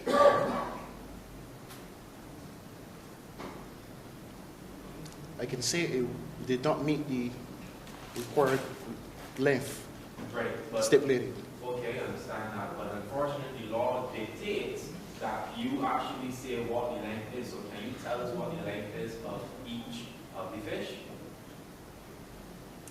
Or all the fish is the same length as well?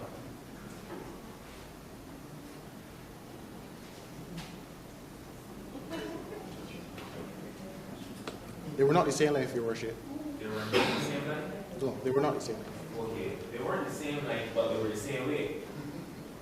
No, Your Worship. So they weren't the same weight? No, Your Worship. Okay, but didn't you just say that all the 10 fish were weighed the same? The same They were different. They were different sizes. No, I didn't say that. You sure? Sir, Sorry, give him a chance. Let him, I didn't say that. no rapid fire. One- Just give him a chance to answer one thing at a time. I know you're getting excited. So we're looking at the same weight, the issue of the same weight, because Right. I'm I listening recall to. that he weighed them. This is with Miss Maynard.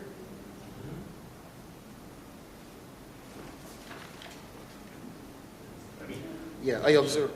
Right. I also observed him measuring. And I saw a fish weigh 2 kilograms. That's what we're talking about. Mm-hmm. They saw a fish weigh 2 kilograms. So what were the other 9 fish? The protection officer and the marine biologist weighed more than one ice box as it relates to the fish. But the question, you are the lead investigating officer in this matter, right? Yes, Your Worship. And as the lead investigating officer in this matter, you have conduct of the investigation, correct? For the most part, yes, Your Worship. Okay, aren't you the person that... Hold on, I have to record that. Hold on.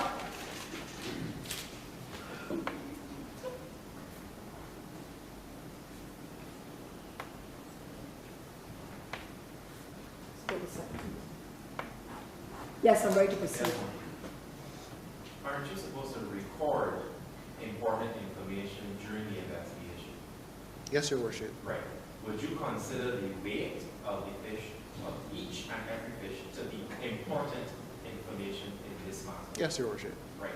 Okay. Would you consider that the length of the fish to be important in this matter? Yes, Your Worship. Right.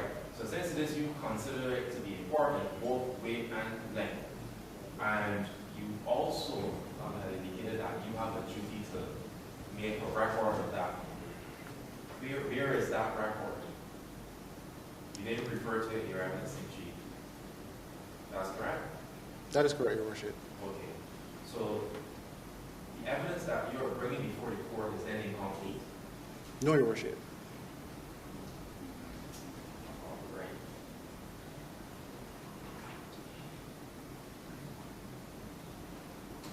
Question, please. When you arrived on the boat... Hold on, I'm running out of pens. Hold on. I'm running out of pens. Hold on. Right, yes, please. Yes, please. When you arrived at the scene in terms of the Barbados market, where were these two individuals? Miss Maynard was on the jetty, On the jetty. and Mr. Hold on, I have to get a pen. Hold on. Bear with me. I bought a lot recently.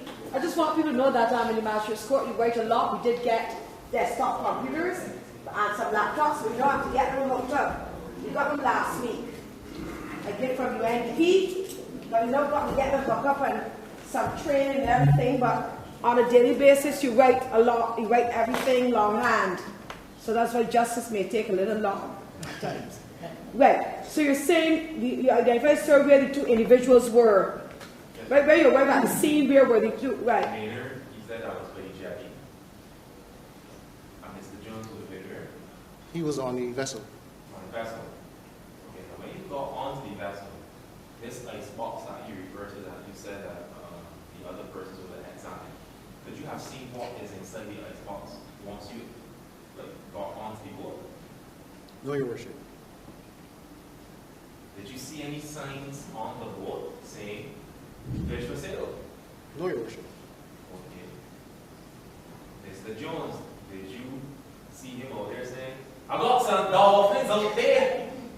No, Your Worship. Sorry, Arthur Pilgrim. Sorry, good evening. That's Marty. Right, all right.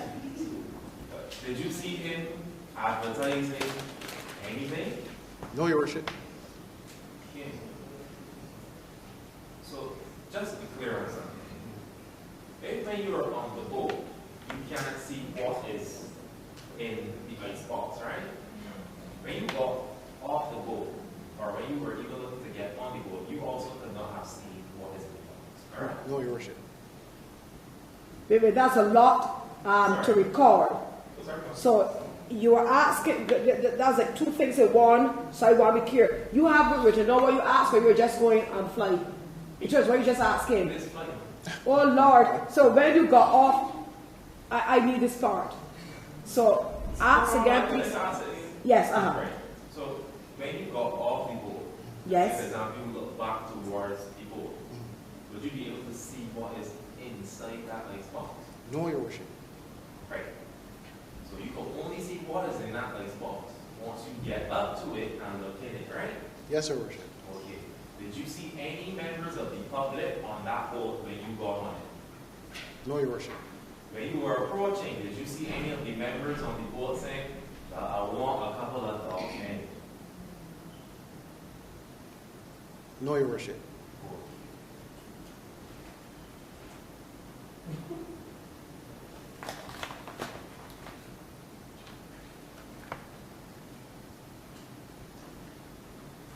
Now I asked you about Mr. Jones, but what about Miss Maynard? Did you see her doing anything with the fish? No, Your Worship. Okay. Now, based on the oral that she gave whilst you were interviewing her, her oral that you attributed to her was, I ain't exposed name, I done talk to my lawyer, I ain't had no dealings with fish, right? Yes, Your Worship. Okay. Now, in your experience as a police officer, that is what we would call an exculpatory oral, meaning that the person is saying, I am innocent, correct? Yes, Your Worship. Now, in the course of your investigation, you obviously made a decision to charge, correct? Yes, Your Worship. Did you refer to anyone else before you made that decision to charge? Yes, Your Worship. Is a senior officer? No, Your Worship. What's your rank name? Constable. tell me something, police procedure, is it standard police procedure that the constable is supposed to refer to either the sergeant or station sergeant or the SPO to direct them if discharged? No, Your Worship. In your opinion, you think you have sufficient evidence to charge a person? Objection, Your Worship. The learned friend is asking me this for his opinion. You must need my expert witness. But The court can't hear his opinion, Your Worship. I understand, but also before that you had a situation where you would have asked him if he referred to anybody else before he charged, and he indicated that he did not. So then I was left to think that he then exercised a decision based on something to charge. So I think the question then is a valid question. He never said that. What did he say then? I thought he was asked before that whether or not... The question asked was if a sergeant... Right, if a sergeant instruction, right. And then he was also asked if based on his years, what his rank, that so he answered if he doesn't refer to somebody else above him, ranks above him, before he make a decision. And he said no. So then it sounded as if he was left and he therefore made a decision. So to my mind, the question seemed to be a logical question that flowed from it. Did he think, whether on his own or other people at his rank and not above, have made a decision, in his opinion, to charge, that he had evidence to charge? As a police officer myself, he can't give an opinion, one, and two, he can't speak. The officer in question made an error on it, was procedure. But he cannot give an opinion here. All right, no problem. So therefore, I crossed it out. So problem solved, withdrawn. Also, you know, as a justice of the peace? Yes, Your Worship. Okay. Object, Your Worship. Was it relevant? Give him one more question. Let me see where it's going. I will rein it in if it's not relevant. Give one more, one more. Officer, then it is that the fish was being weighed or measured, right? Was there anyone impartial on the board? No, Your Worship.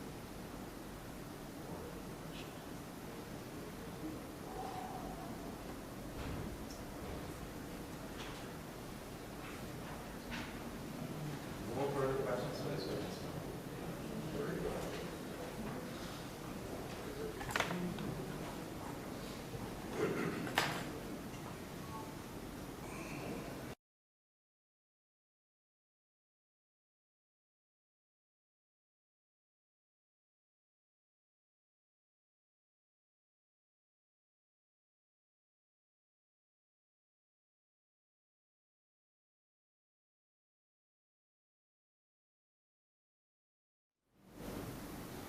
Who did you rely on for the accuracy of the measurement?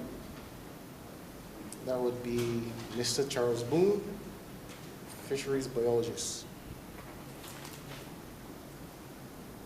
And because you didn't see, can you speak to all of the others who were on the vessel? No, Your Worship. And their ability to see? No, Your Worship. Further question?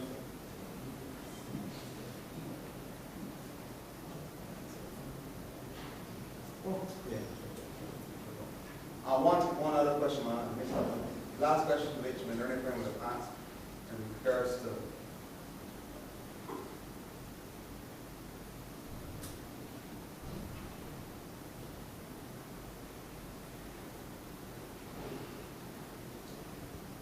we identified the biologist,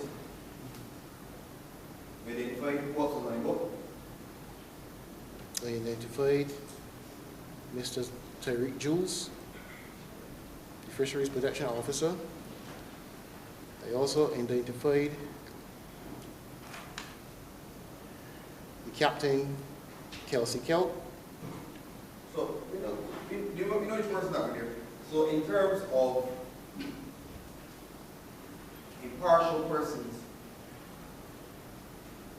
of the person you mentioned, do they each have a specific role? Yes, Your Worship. And you did your role. Yes, Your Worship. Which is? Charge.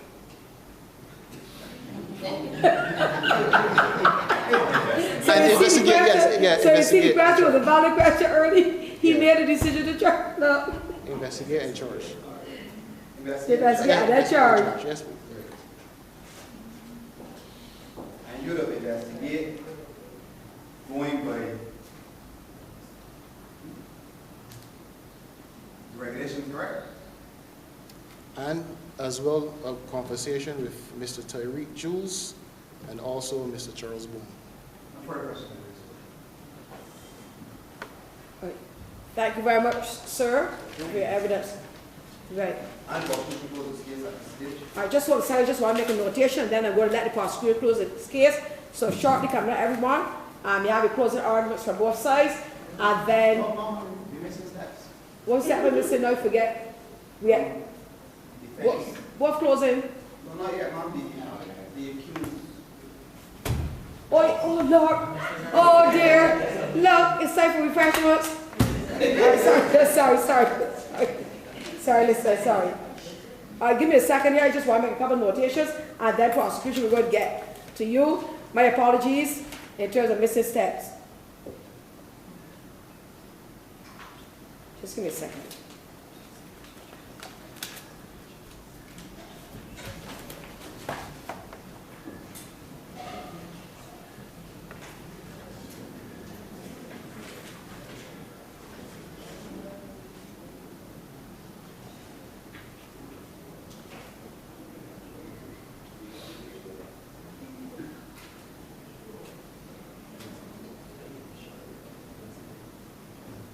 I'm ready. Sorry, I was doing my own housekeeping. I'm ready. I'm ready.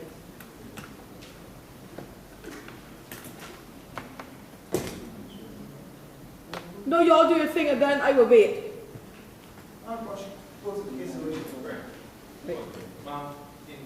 Ordinarily, I would make a notice. Ordinarily, I would most definitely make a notice. I was stopping you from making your no case submission at this point in time, because in the real world, if it's a real thing, but is it time what is preventing you, or you think that you are doing learning and teaching experience? I'm just looking at the time, but if you want to really teach it, because it's going to, my no case would probably be all of 7 minutes, if so much. I don't plan to be long with it, but I know that my friend does something be long with it. So what I would do, if the court wishes to hear me just for the perfectly exercise, I can condense my submissions and leave it for the court to make a ruling in terms of what we go to what we do. So you want to make a no case submission? Is that what you want to do? I would like to make a no Case submission? All right, so Sergeant Prosecutor, Defense Counsel at this juncture is going to make a no case submission. Right, yeah.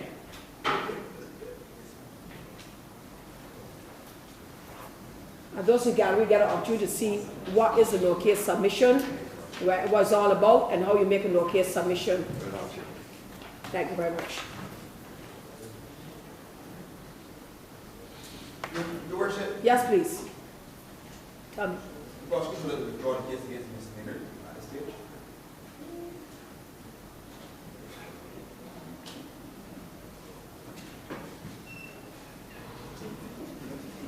What happened? You don't want to get liquor up? That's a joke. That's a joke. Oh, you are okay. Do you have any objection to the case against Ms. Maynard being withdrawn at this point in time, sir? Right. Okay. Right. Yes. But you want to state for us the reason, though, or you just want to leave it that you're withdrawing the case, or you don't want to say, or you can say in the post discussion. You want to say in the post discussion? Your Worship, the course of justice, ma'am, we withdraw the case.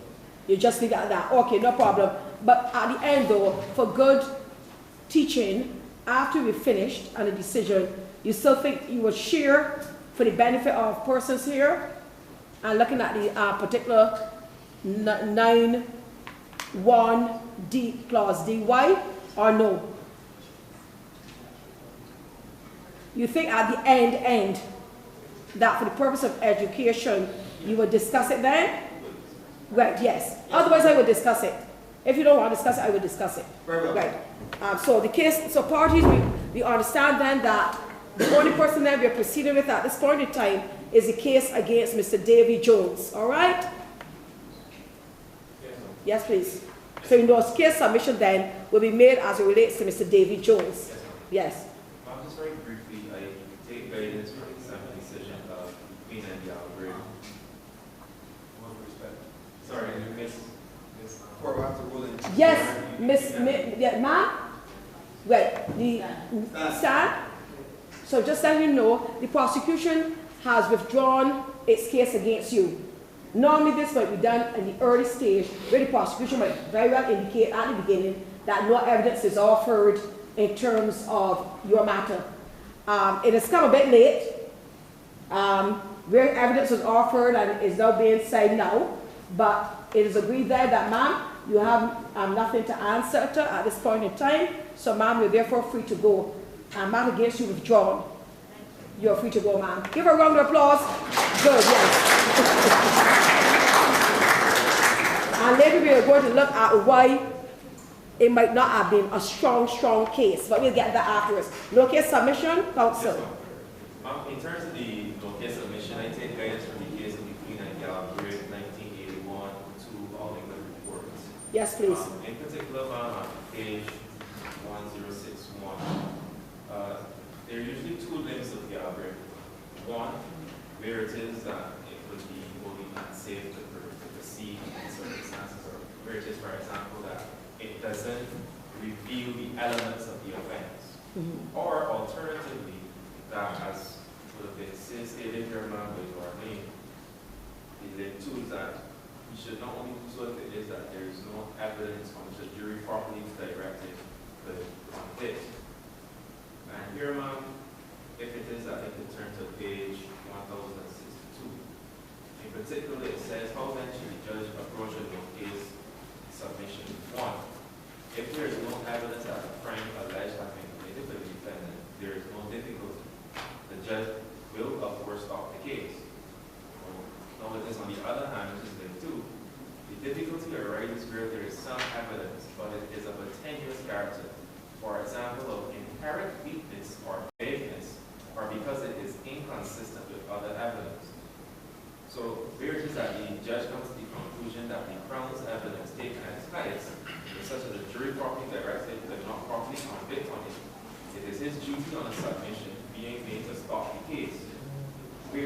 So then, alternatively, where, however, the Crown's evidence is such that its strength or weakness depends on the view to be taken of the witness, reliability, or other matters which are generally speaking with the promise of the jury.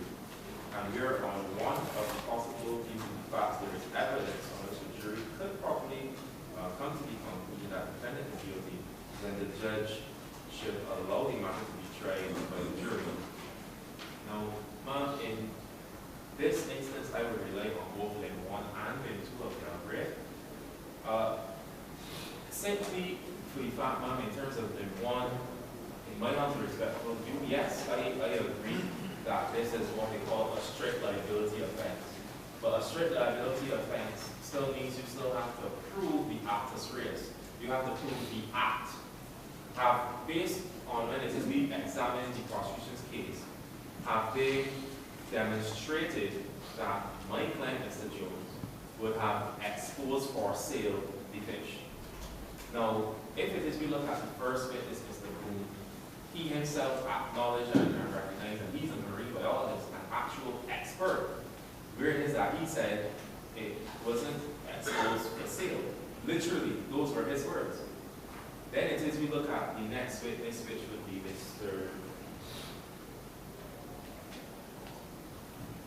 this would be Mr. Ollie Inks. Mr. Ollie Inks then came and said, ma'am, to be quite frank, this was dealing with the captain and the crew member, which it is we would have dealt with that before in terms of the early guilty pleas, ma'am. But if we look at what he would have said, Mr. Ollie Inks, there's no evidence whatsoever tying Mr. Jones to this matter at all, other than the other witness that came and said that he was on the boat. But being on the boat is not the offense. Exposing the fish for sale is the offense. So now, in my view, the court would now need to look at the interpretation section of the act. Is there a definition clause in there? No. There's nothing in there that speaks about fishing for. That's the other thing I have another problem with the regulations. But in terms of exposing or sale, there's nothing there. If it is, for example, the court even wants to refer to the interpretation act, which is Cap 1, there's nothing in there either. But if it is known that the court uses, in terms of looking at the way how we would deal with other offenses that involve exposing for example, there's a particular type of offense that we know as exposing yourself, exposing a person. When you go to expose your person, you have to expose it to someone. But if it's in the ice box and you can't see it from the market, you can't even see it when you're on the boat. So then if it is you can't even see it, how are you exposing it for sale? That's where now the lead investigator, Mr. Constable Kenny, what did he say?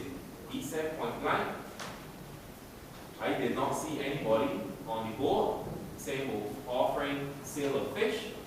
I did not see any signs talking about fish. He did not make any reference whatsoever about being able to see the fish from the time he was approaching, got on, or got up to he only able to see when he got up and over the ice box.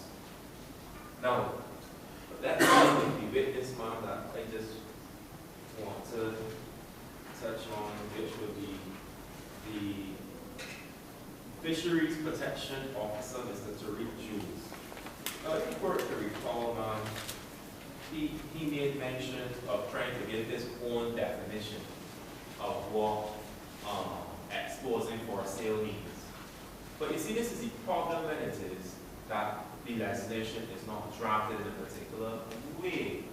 What then happens is that you have different persons given different explanations or definitions. So then what needs to happen then? We would then need to look at the answer and see what was Parliament's intention in respect of exposing for. But in terms of when we look at the definition clause, looking at what it means, even if you give it its ordinary and natural meaning, anyone looking at the ordinary and natural meaning of exposing for sale means what?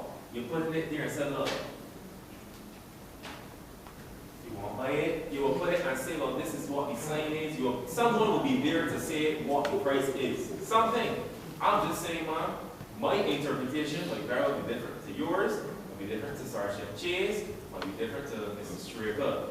The reality is, man, there are different definitions. And if it is we have different definitions, as this court is quite aware, man, the definition that's most favorable to the accused must be adopted. That's in terms of limb 1. Limb 2, when we look at limb 2 now, man, in terms of if it is that the evidence is so tenuous.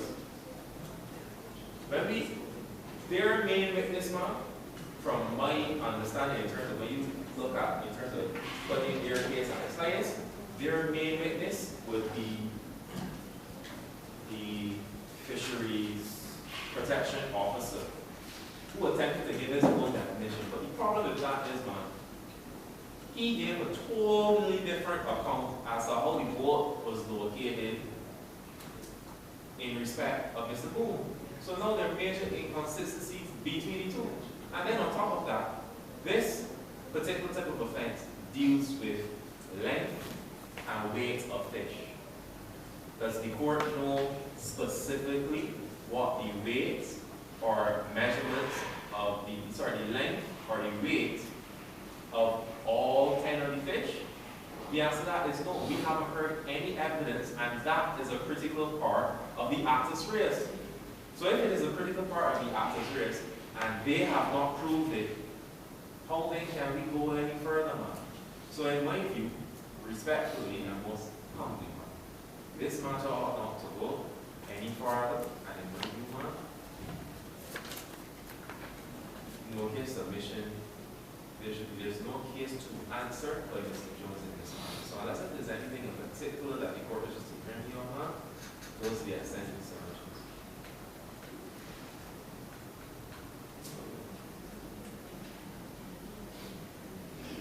Thank you very much, Attorney at Law, Counsel Marty Garns. Thank you.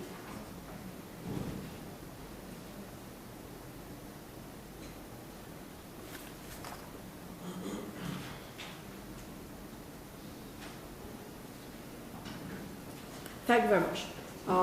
Sergeant Prosecutor, Mr. Simon. Your Worship,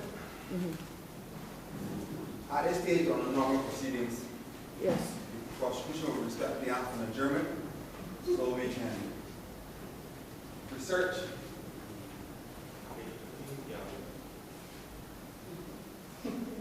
Just let him finish what he's saying. Yes, please.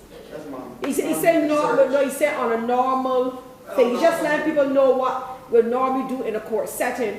When no case submission is made, the other chance usually gets a chance to go away then and look at everything that the opposing side has said to come back to see if they agree or disagree with the points. He didn't say that is what he's going to do today. Right. So let him continue. Whether we will respond at a later date. However, as we indicated that today is learning for all, as we testing the law. Right.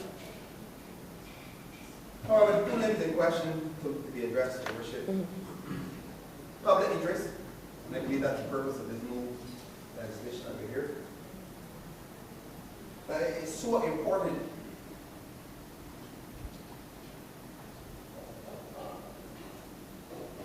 relative to the conservation of marine life.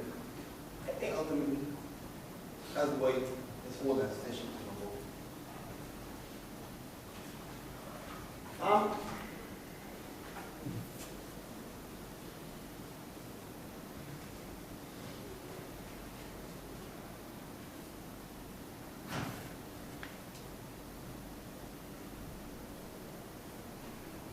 I'm listening here. Yes, ma'am. Just making sure I get my thoughts together. Yeah, take your time. Taking into account, ma'am. Start, Mr. Moon. Ma'am, the evidence presented before this court by Mr. Boone, the biologist, the expert witness, but I've indicated that he measured the fish, 10 fish in question, all weigh 10 kgs, sorry, correction, 2 kgs, which are all in breach of part 3 of the schedule, which says it must be at least 2.4. And 2 is below 2.4.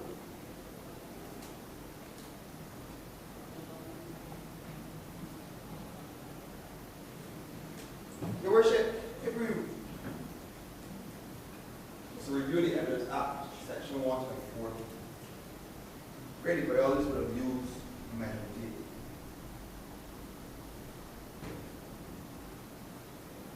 It was clear he knew what he's doing. He may have erred a not itemizing each fish measurement, but all 3 independent bodies, the biologist, the fisheries protection officer, and the police officer, all attending viewing and hearing of the accused, clearly identified that fish were below. You say that he may have erred. What do you say? It's clear he used a measuring tape. Hold on a second. Hold a second, please. Yes. He knew what he was doing. You were saying the biologist used a measuring tape. You look at the Evidence Act. You made reference to the section of the Evidence Act. You said the biologist used a measuring tape. You said he knew what he was doing, but he may have... He may have erred in his report by not itemizing the length and the weight of each fish, though he stated that each fish weighed 2 kg.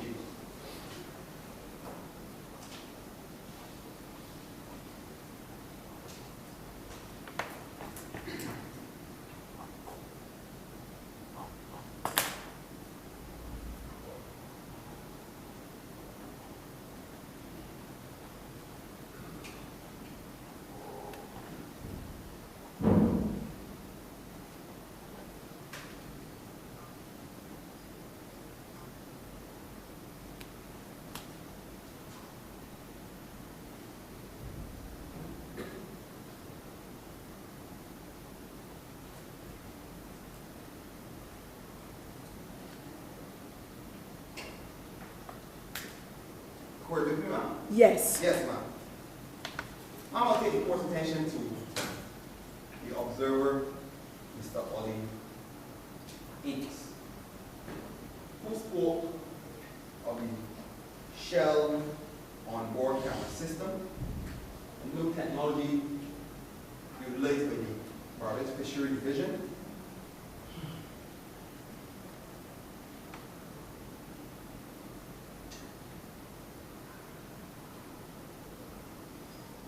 Which is utilizing the AI software, and he was not challenged by my learning friend when he made the statement of the AI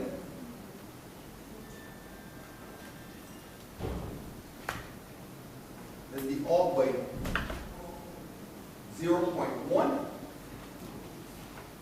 and if we add that error up or down in respect of the 10 fish in question, they're still in breach of the regulation.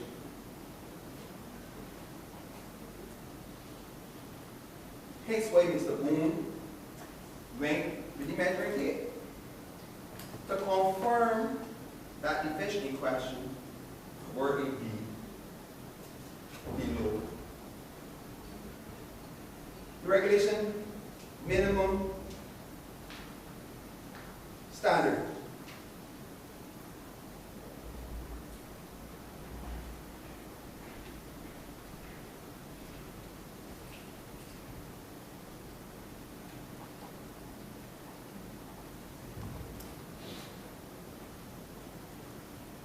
The biologist is the expert.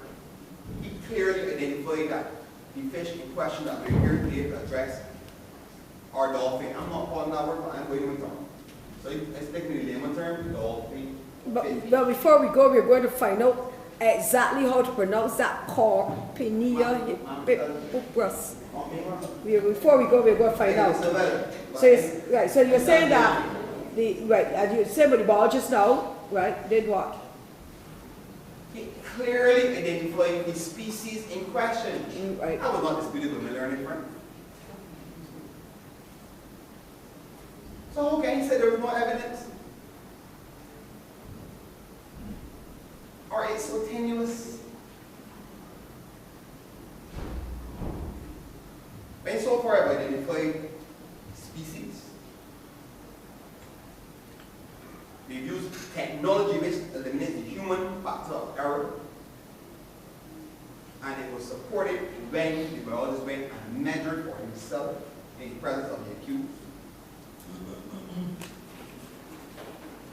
that these 10 fish, these 10 dolphin fish in question were below the regulation requirements.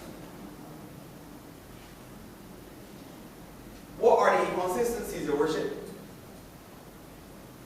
We agree on date, time, place, name of the vessel. There are no inconsistencies.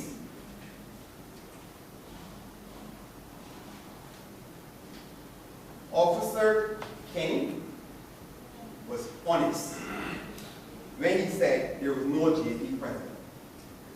The regulation and the act don't speak of no JP.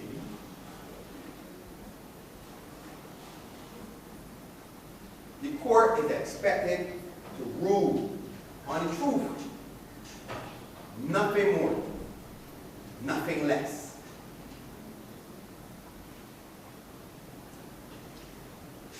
The fish just jump in the boat and particularly a spots labeled number 4.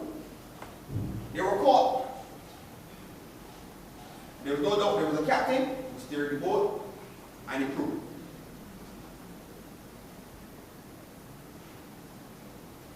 Your Worship, Miss Karen Knight, you pronounce it right, came to the court and was not challenged by my learning friend in any form or fashion when she clearly identified that Mr. Jones, the agent, received $2,000 in a pre-sale of 50 dolphin fish.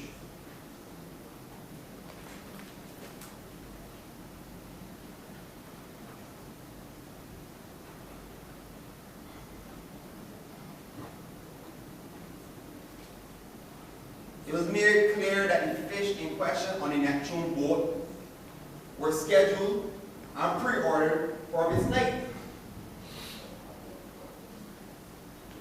And when Mr. Jones refused to meet that quota, Ms. Knight then reached out to the owner, Ms. Maynard. But we deal with Mr. Jones, the agent, the link between the middleman, as we will call it, the middleman. He was went on a trip. He was there to do what? To see what fish were there, so he can what? Get a seal. So if he couldn't meet the quota for Ms. Knight, he got to find a seal for somebody else. And that's the role of the agent.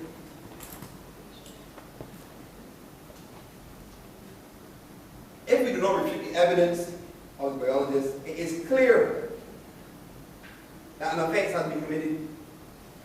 And that has been proven today, Your Worship. Yes, we may have already looked upside down on the journey, but it's a strict liability that has been proven. Council opinion on the legislation in question, I believe all present would note it, and we all can review it by our presence today, Your Worship. Mr. Jones,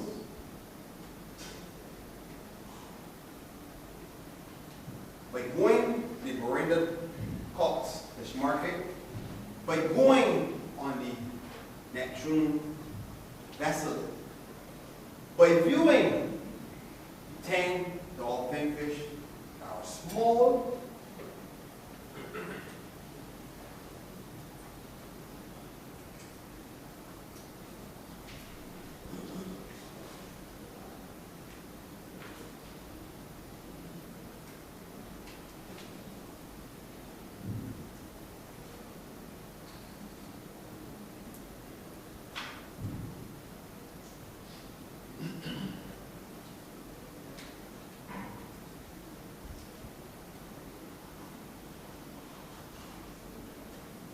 Ma'am, with the evidence led by Constable Kenny, oral statements made by accused Jones were not rebutted by my learning friend. And his words were really and truly them fish, they look big to me. But I ain't giving no statement. Those are his words. They weren't refuted. Them they look big to me.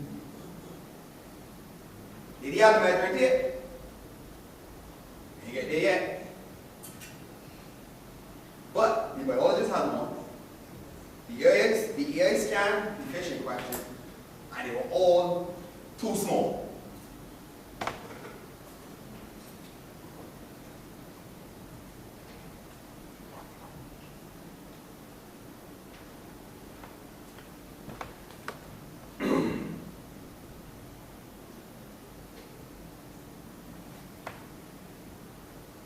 Exposing, the definition of exposing is within the bosom of this court. When the vessel lands with the fish, who goes outside? The agent. To do what? Organize a sale. So therefore, you gotta open the lid, you gotta see the seal. You gotta see the fish. Your Worship, the fact that I asked the court to give me the little leeway, the fact that I wasn't able, I didn't know my friend was going to, as we know on a number of proceedings that he would have asked in a German, where they were going to research and brought case law. But maybe we speak about exposed for sale, ma'am. The case that comes to mind is Fisher and Bell.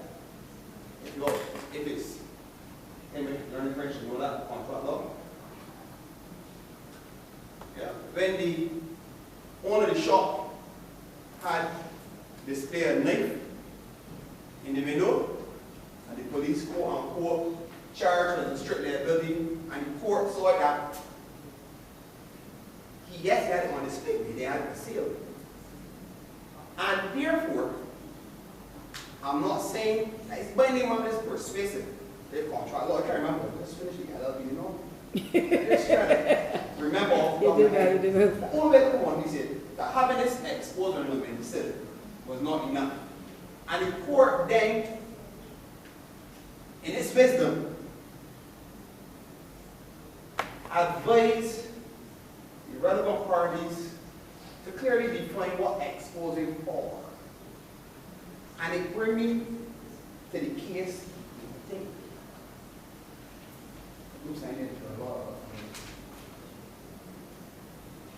a major case, ma'am. Granville Delpish, the applicant, versus the Commissioner of Police. This is regard exposed for sale came about. Counterfeit goods? With the trademark cases. Trademark, yeah. Yeah, the court looked very good, ma'am. No, I was at Kaipo at that time. Oh, dear. Yeah. You're an expert at your... No, I was at Kaipo at that time too, Delpish. My credit cards and everything back Right. there. And this yes, case, so ma'am, West Coast take those things, like... once you're accused of those type of things, the bank will call you, things take away from you, you can't travel and get your own stock anymore, boy. He had to go through other people to get stock. Very well, ma'am, very well. And ma'am, this case in question is a major case. Went as far as the Court of Appeal in 2018. She will remember the word. And it was dismissed. And it's clear in its arguments what exposed for entailed.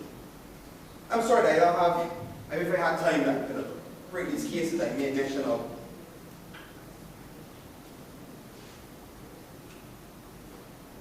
But the court in its wisdom thought that in ways, your worship, of showing what a wider definition of exposed for sale means and should be interpreted. I learned in Christ said that yes, we should do the ordinary word. You get Oxford Dictionary, the best stuff, what exposed means.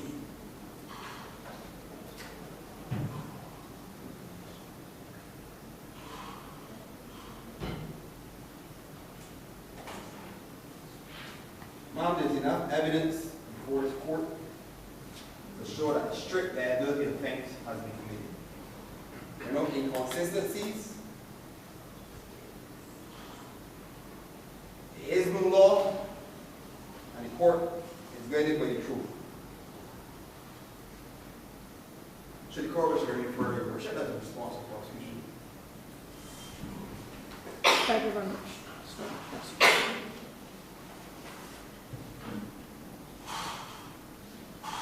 In terms of housekeeping matters, just for a second, what were you going to do at this point in time? Obviously, a decision really has to be made on whether the court will hold a no case submission, meaning that the defense perceives that it has no case to answer. We recognize that one has gone already in terms of withdrawal of one, and remember that there's only one more that is before the court for consideration.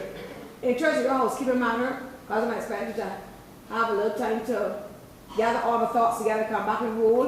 What were y'all going to do at this point in time? Correct. So at this point in time, we were going to take a break for you to be able to make your deliberation, right, which should be about 15 minutes. How long do you? I'm not going to take long. Okay. I'm not going to take long. I just want to throw two things before I go, and I take a little time. When I come back, it won't be lengthy. I just want to indicate just three small things quickly before I go anything. At no point in time in the photo album was there any picture at all of a boat or front of a boat by the name of Neptune or its number, because ordinarily, Sergeant Church, you will know this, ordinarily in a photo album you would normally have, because we made reference to the boat, and yeah, in yeah, the but boat. that was never disputed, ma'am. We accept the boat. Okay, right, yes. And the boat in question, there's no doubt about the boat, ma'am. Right, okay, so just checking. And then another thing I just want to touch on briefly. The part 3, here in the second schedule. When we look at this dolphin fish, part 3 in the second schedule, does it not say or? I'm looking at the focus in the charge, I'm seeing the term in terms of length or, and likewise in the schedule, I'm seeing that you're looking at the length or the weight. I just checking, Mr. Garnes, if that's how, in looking at part 3, the second schedule, that it wasn't like, and that you're either taking into consideration 66 centimeters fork length, comma, or 2.4 kilograms found weight. Likewise, in the charge as well too, I am seeing the charge recorded as the 66 centimeters fork length, comma, or the 2.4 kilograms round weight, either or, as opposed to and. Right. Right, yes. But I noticed that you appear to focus.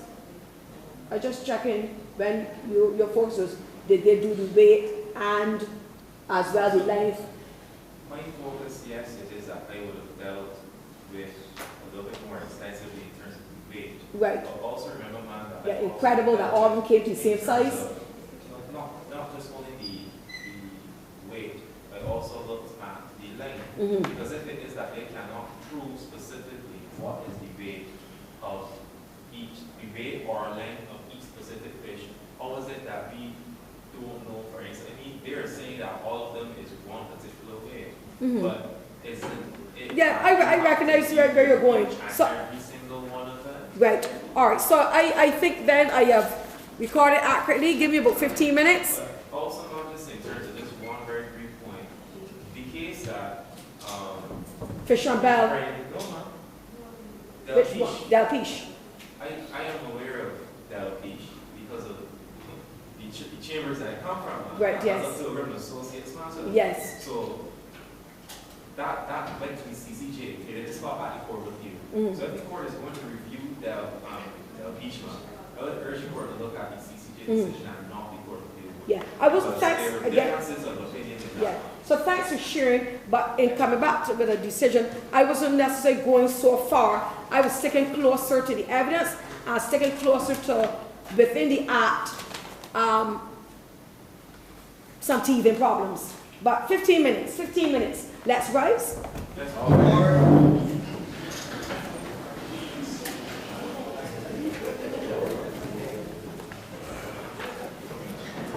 All right, so I'll see you all back in 15 minutes. So what are y'all going to do now?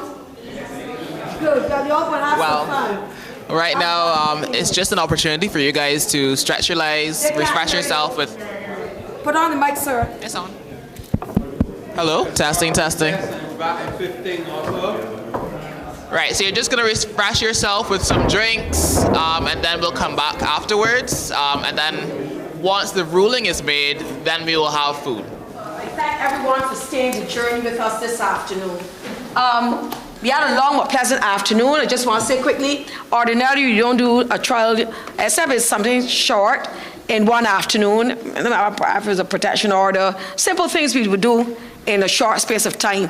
And normally we would usually adjourn for people to get their response in, but we recognize, and likewise too, I would normally be by myself at home, and I would have the chance having to know every question, every answer, to go back through every question, every answer when I get home, to pull out things, to draw to each person's attention when I come back then to make a decision on another occasion. So I was asked to do it in a short space of time, so we roll with the punches. So essentially, I'm asked to rule on a no-case submission that was made by Attorney at Law, Mr. Marty Garnes, as relates to this matter. The charge essentially was brought against David Jones, and it was that the accused at a parish in Christchurch within the jurisdiction of Magistrate Bishop B. Oystens on the 19th day of August 2025, he did expose for sale more than 5 dolphin fish under the prescribed size limit of 66 centimeters fork length or 2.4 kilograms round weight, whichever is smaller, in contravention of Section 9, subsection 1, Clause D of the Sustainable Fisheries Management and Development Regulations 2025. So we had some witnesses. We thank everybody for being a witness and subjecting themselves to cross-examination and everything. Normally I would go to how you saw Sergeant Chase address each witness, what each witness said, what each witness brought to the table, whether they appeared credible, whether answers they gave were consistent or inconsistent with things that they previously said. So you look at the issue of consistency, credibility, the level of knowledge and expert and whatever. So normally, yes, you would go through bit by bit and point out from each person. I'm not going to do that today. I'm thankful that the charge against the other person, Celeste Maynard, was withdrawn because I didn't see any ground for that when I looked at the regulations and what the charge was in relation to what the regulations stated, because there was a vital word to my mind that was missed out. So I'm glad that that was withdrawn. So only David Jones. I'm grateful that there's a new piece of legislation that replaces the Fisheries Act that has been repealed by this new piece of legislation and its regulations. However, we're being diplomatic, we're being educational, we're being informed. But I don't tell lies. Not only as it relates to this charge, but even looking at other things that I can discuss at another time with chief fisheries officers and others. Especially I note that the Act binds the Crown. And I was looking at it in terms of something else, reminding myself back to the situation with the boats and everything and liability. So I still think that there needs some more tweaking. As it relates to the particular regulation under which the gentleman, Mr. Jones, where's the accused man? He's there? Yes, he's been sitting there for a long time. Right, 9(1) Clause D. I still think that offering for sale under this piece of legislation, exposed for sale, that definition is problematic as it stands and is worded under this regulation. Because we know whether is it that you're, and then the location, there was two problems with it. What does it mean in terms of expose? Because it has to be if you are seeking to catch persons who bring in undersized fish as well too. Because I can sell not only physically in person at a location, but I can also by internet send pictures, electronically say, well, on my Instagram page, I got these fish for sale. So the thing then, you have to probably look at redrafting this exposed for sale. Also, another challenge came as to understanding the layout of the fisheries and the marketplace, and not just for this legislation, but the issue of occupiers' liability, where and up to where should customers come? Where should customers do business? You can't have somewhere where someone comes. So there was a reference to wholesale versus where customers going to fish market. Where should fish really be sold in the fish market? Is it sold on the boats? And there's a difference between wholesale fish sales versus, because I think a lot of problems came because we could not understand or figure out how is it to be done in the correct way, that in the interest of the public, in the interest of the officers. In most places, there are off-limit places, and where you got points of entry at this point. And beyond this point, it's only the people that work in this area. So that was not clear in terms of we did have one person who was of the view that from his experience with fishing, that as long as the boat came, it was said, once you're ready, you're exposed for sale. Suppose you were not ready. So what I'm saying is, there needs to be more reworking of what exposed for sale means. So to my mind, you have to go back to the drawing board to look at that, or it could be that you can work with it, but it must be clear whenever you go to a fish market or where things are sold, what and how and where. So there's no ambiguity that once they're here in this particular location, on ice, on a counter, in the boxes, this is what it means exposed for sale. We are still left, to my mind, to figure out. I would have on the next occasion to go down to a market and then look around to see what other people are doing, to see if we're observing the breach or what is the legal norm. When does someone become a trespasser? I can't figure out. From listening, from hearing, I can't figure it out. Now, to my mind, I would not, the officer indicated to the constable that he brought this matter and he chose to bring this matter on the particular section, the particular constable that acted as a witness. I think there would be more success if he had brought on the regulation 91A, fish 4, because then you still get to hold them in terms of fish 4. If you brought it on the regulation 91C, possession, you could have held them there. If you brought it on the 91B, the land, you could have held them there. But I don't think that it was necessary to ground it in 91D. I think 91D, to sell or expose for sale, is problematic. I therefore would agree on this occasion, looking at the evidence that was given, some inconsistencies, some strengths with Mr. Marty Garnes, that there is no case to answer, that Mr. Davy Jones has no case to answer before this court. That is the decision of this court. As at this time, and we are almost on the buzzer, 6:52 on August the 27th, 2025. Hey, Worship, the prosecution is putting the court on notice that they will be appealing the judgment. And yes, thank you, sir. Error in rule, in the rule of law, there's an error, and we will do the necessary proceedings. Thank you very much, Sergeant. Right, and I hand over back to Fisheries Division. You're welcome, sir. Mr. But I enjoyed it. Everybody fought well. Sir, yes.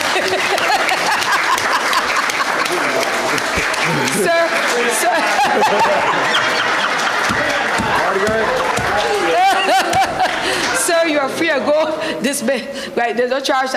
Dismiss. Yeah, free to go. Not guilty of anything. Free to go. Right, yes. Mama, just let the accused, be prepared that you appeal. Let Mr. Jones know that you appeal. Hold on, Mr. Jones. Before you shake the hands of your attorney at law and you pay him, please listen a second to what Sergeant Prosecutor is saying.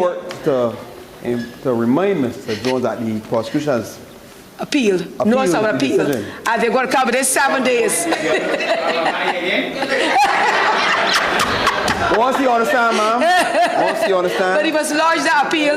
Mr. Jones, he must lodge that appeal within 7 days. That'll be done. So I would say you pray day and night within the 7 days. I will be able to see. We'll be able to see. So another couple of days after. Yes. Tomorrow. So. Right. Look at what I see. Right. So I'm going to hand over to the persons from the Fisheries Division. Please give them a round of applause. Right. Right. It was an excellent initiative. I enjoyed it. Sir, it's over to you. Thank you. Yes.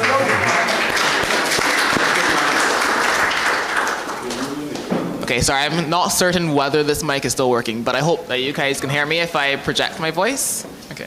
Can you hear me? Yes. Okay. Well, thank you all so much for being here with us throughout this journey. Really want to thank everyone that has participated in the proceedings this afternoon. And as a result, we'd like to give a token of appreciation to everyone that has taken part so far. So now I'll invite Ms. Samara Ben to do that.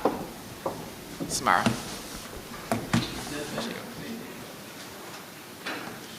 Here she is now. Thank you, guys.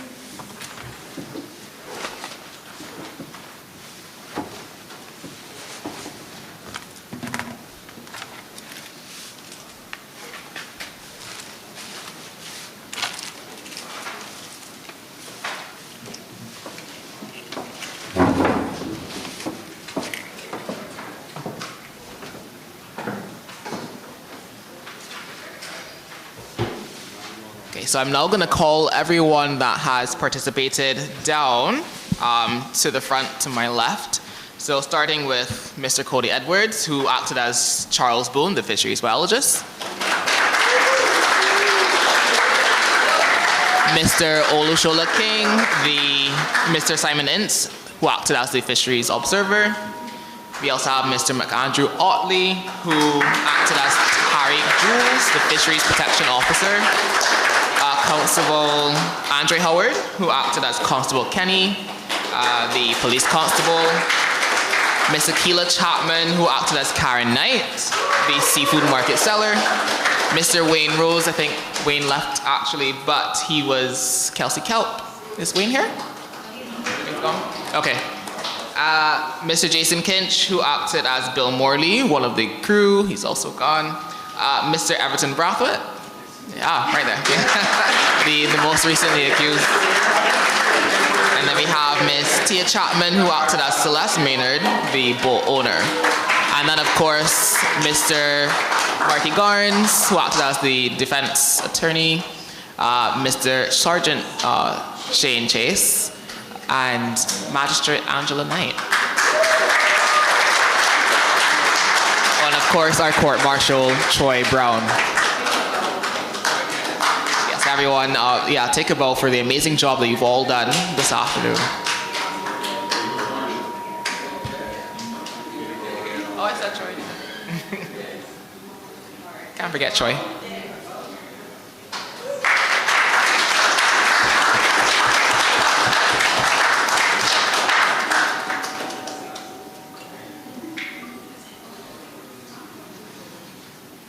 Well, as the fisheries team, your appreciation, I give that to you daily. But we have a token of appreciation for those who came on board, our partners, to work with us. So I'll just ask the fisheries team to go back to your seats. And Mr. Howard, we also had a token of appreciation for you. Everton, you stay as well? Yes. Okay, so Sumara, our legal intern, she's going to offer us a vote of thanks, and then we'll present the tokens of appreciation.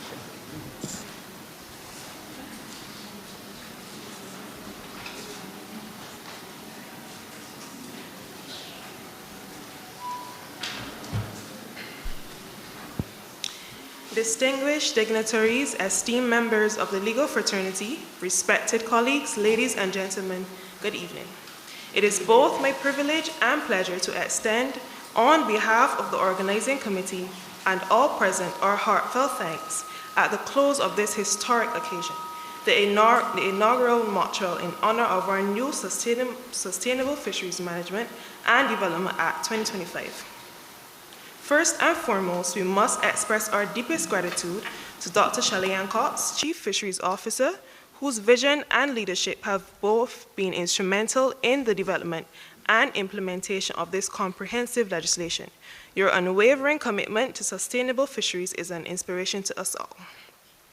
We also extend a sincere thank you to Michaela Williams, our legal consultant, whose expertise and dedication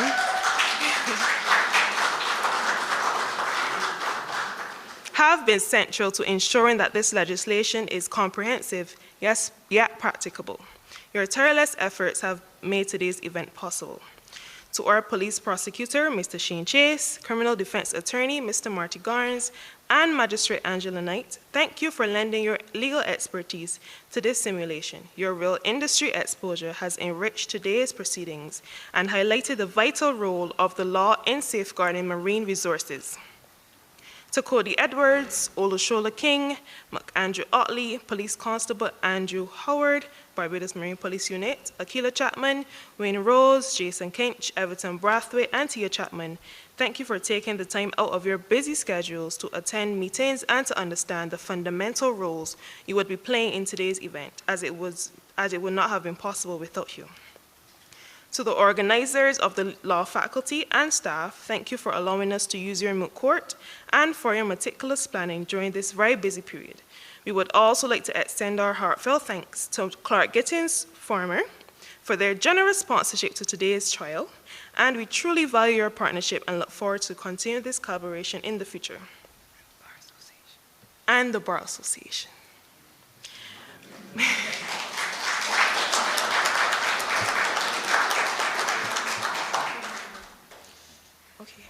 May this inaugural event be the first of many collaborative efforts together, guided by the dedication of leaders such as Dr. Cox and Ms. Williams. We can ensure and assure you that this legislation is not only upheld in law, but honored in practice. Thank you.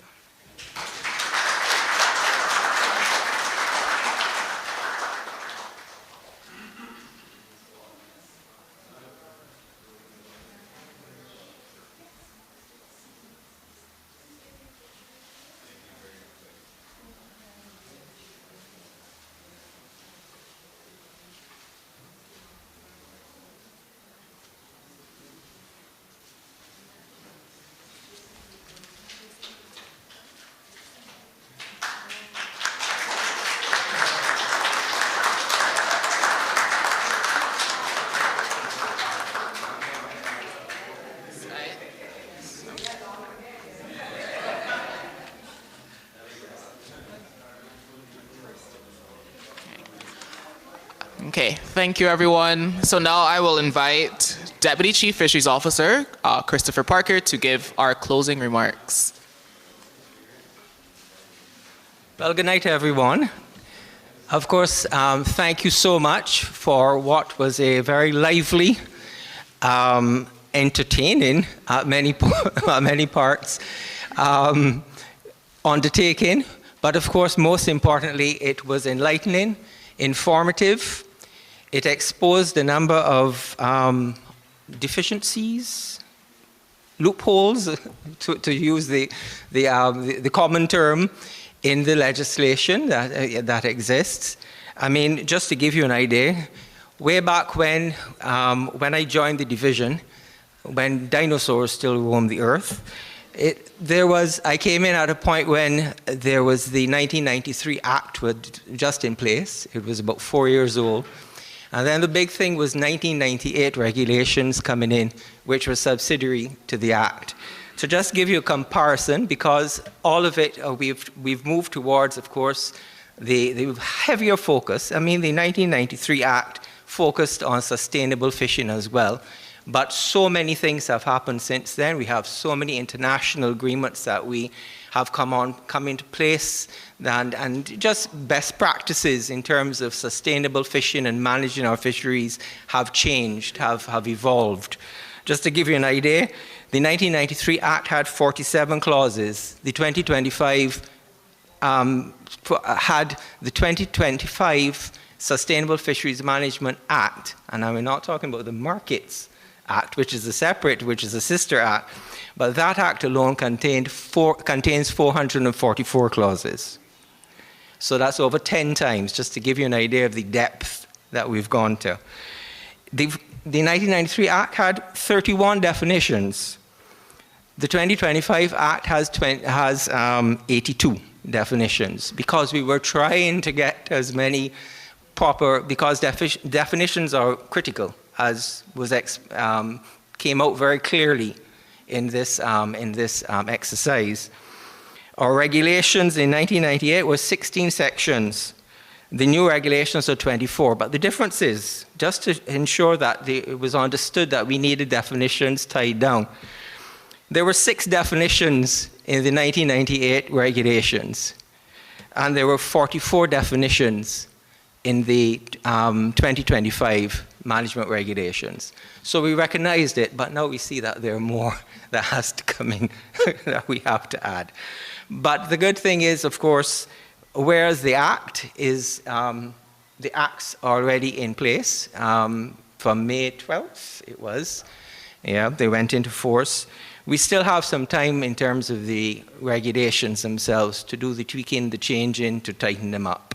So, and that we will do, and that was an important outcome, product of this wonderful exercise, because it is, Shelley referred to it being the sandbox, but in many respects it was a trial by fire. and so we are very appreciative of that, and we now basically will move forward, strengthening to ensure, because there's, as you can imagine, little use in having legislation that cannot be implemented properly. The other thing that came out very forcefully, of course, is that in terms of your evidence gathering, it is an important procedure. You have to be accurate. You have to make sure that everything is recorded, everything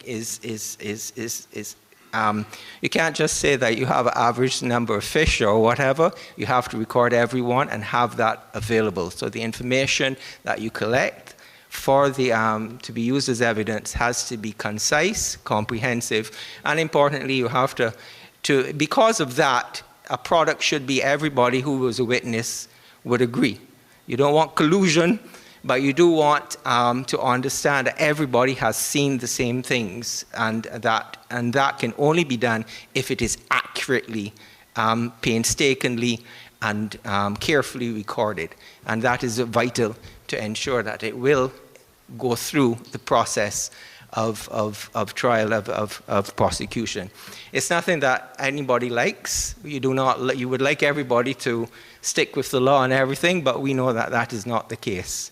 And so it has to be in there as a component. But our aim, of course, is to ensure that we have sustainable fisheries, which requires protection of the stock, and everybody plays their part. And so basically, that's what the legislation is for. But to ensure that it is implementable, we have to tighten our way of doing things. But thank you so much. Again, I will not keep anybody from going to, I think there is cocktails? Yes, cocktails. Thank you so much, everyone. All right, thank you, Chris.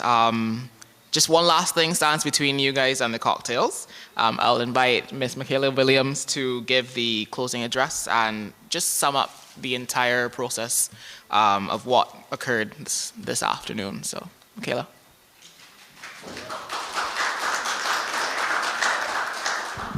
Good evening, everyone. I will be brief. I just wanted to thank everybody for coming out this evening to our inaugural Fisheries Division mock trial. When Dr. Cox came to me with the idea, I was very excited to be able to put on something at this magnitude. And I wanted to thank Council for coming to assist us in the planning and also in being able to give proper defense, as well as Sergeant Chase. Thank you so much for being able to come here today and give of your time. And of course, Magistrate Angela Knight, thank you for all of your assistance coming on to the planning of this event. I want to also acknowledge the presence of the Barbados Bar Association President, Mrs. Kay Williams. She is here today, and I want to thank her for coming out and taking time out of her schedule to be able to attend the proceedings. This evening's proceedings, I'm glad that everybody was very engaged. I would love for more discussion to occur during the canapes, so I welcome any discussion to be had with Council, Sergeant Chase, Magistrate Angela Knight, myself, and Dr. Cox, and any person from the Fisheries Division. Thank you all for coming out tonight, and do enjoy your evening. Thank you.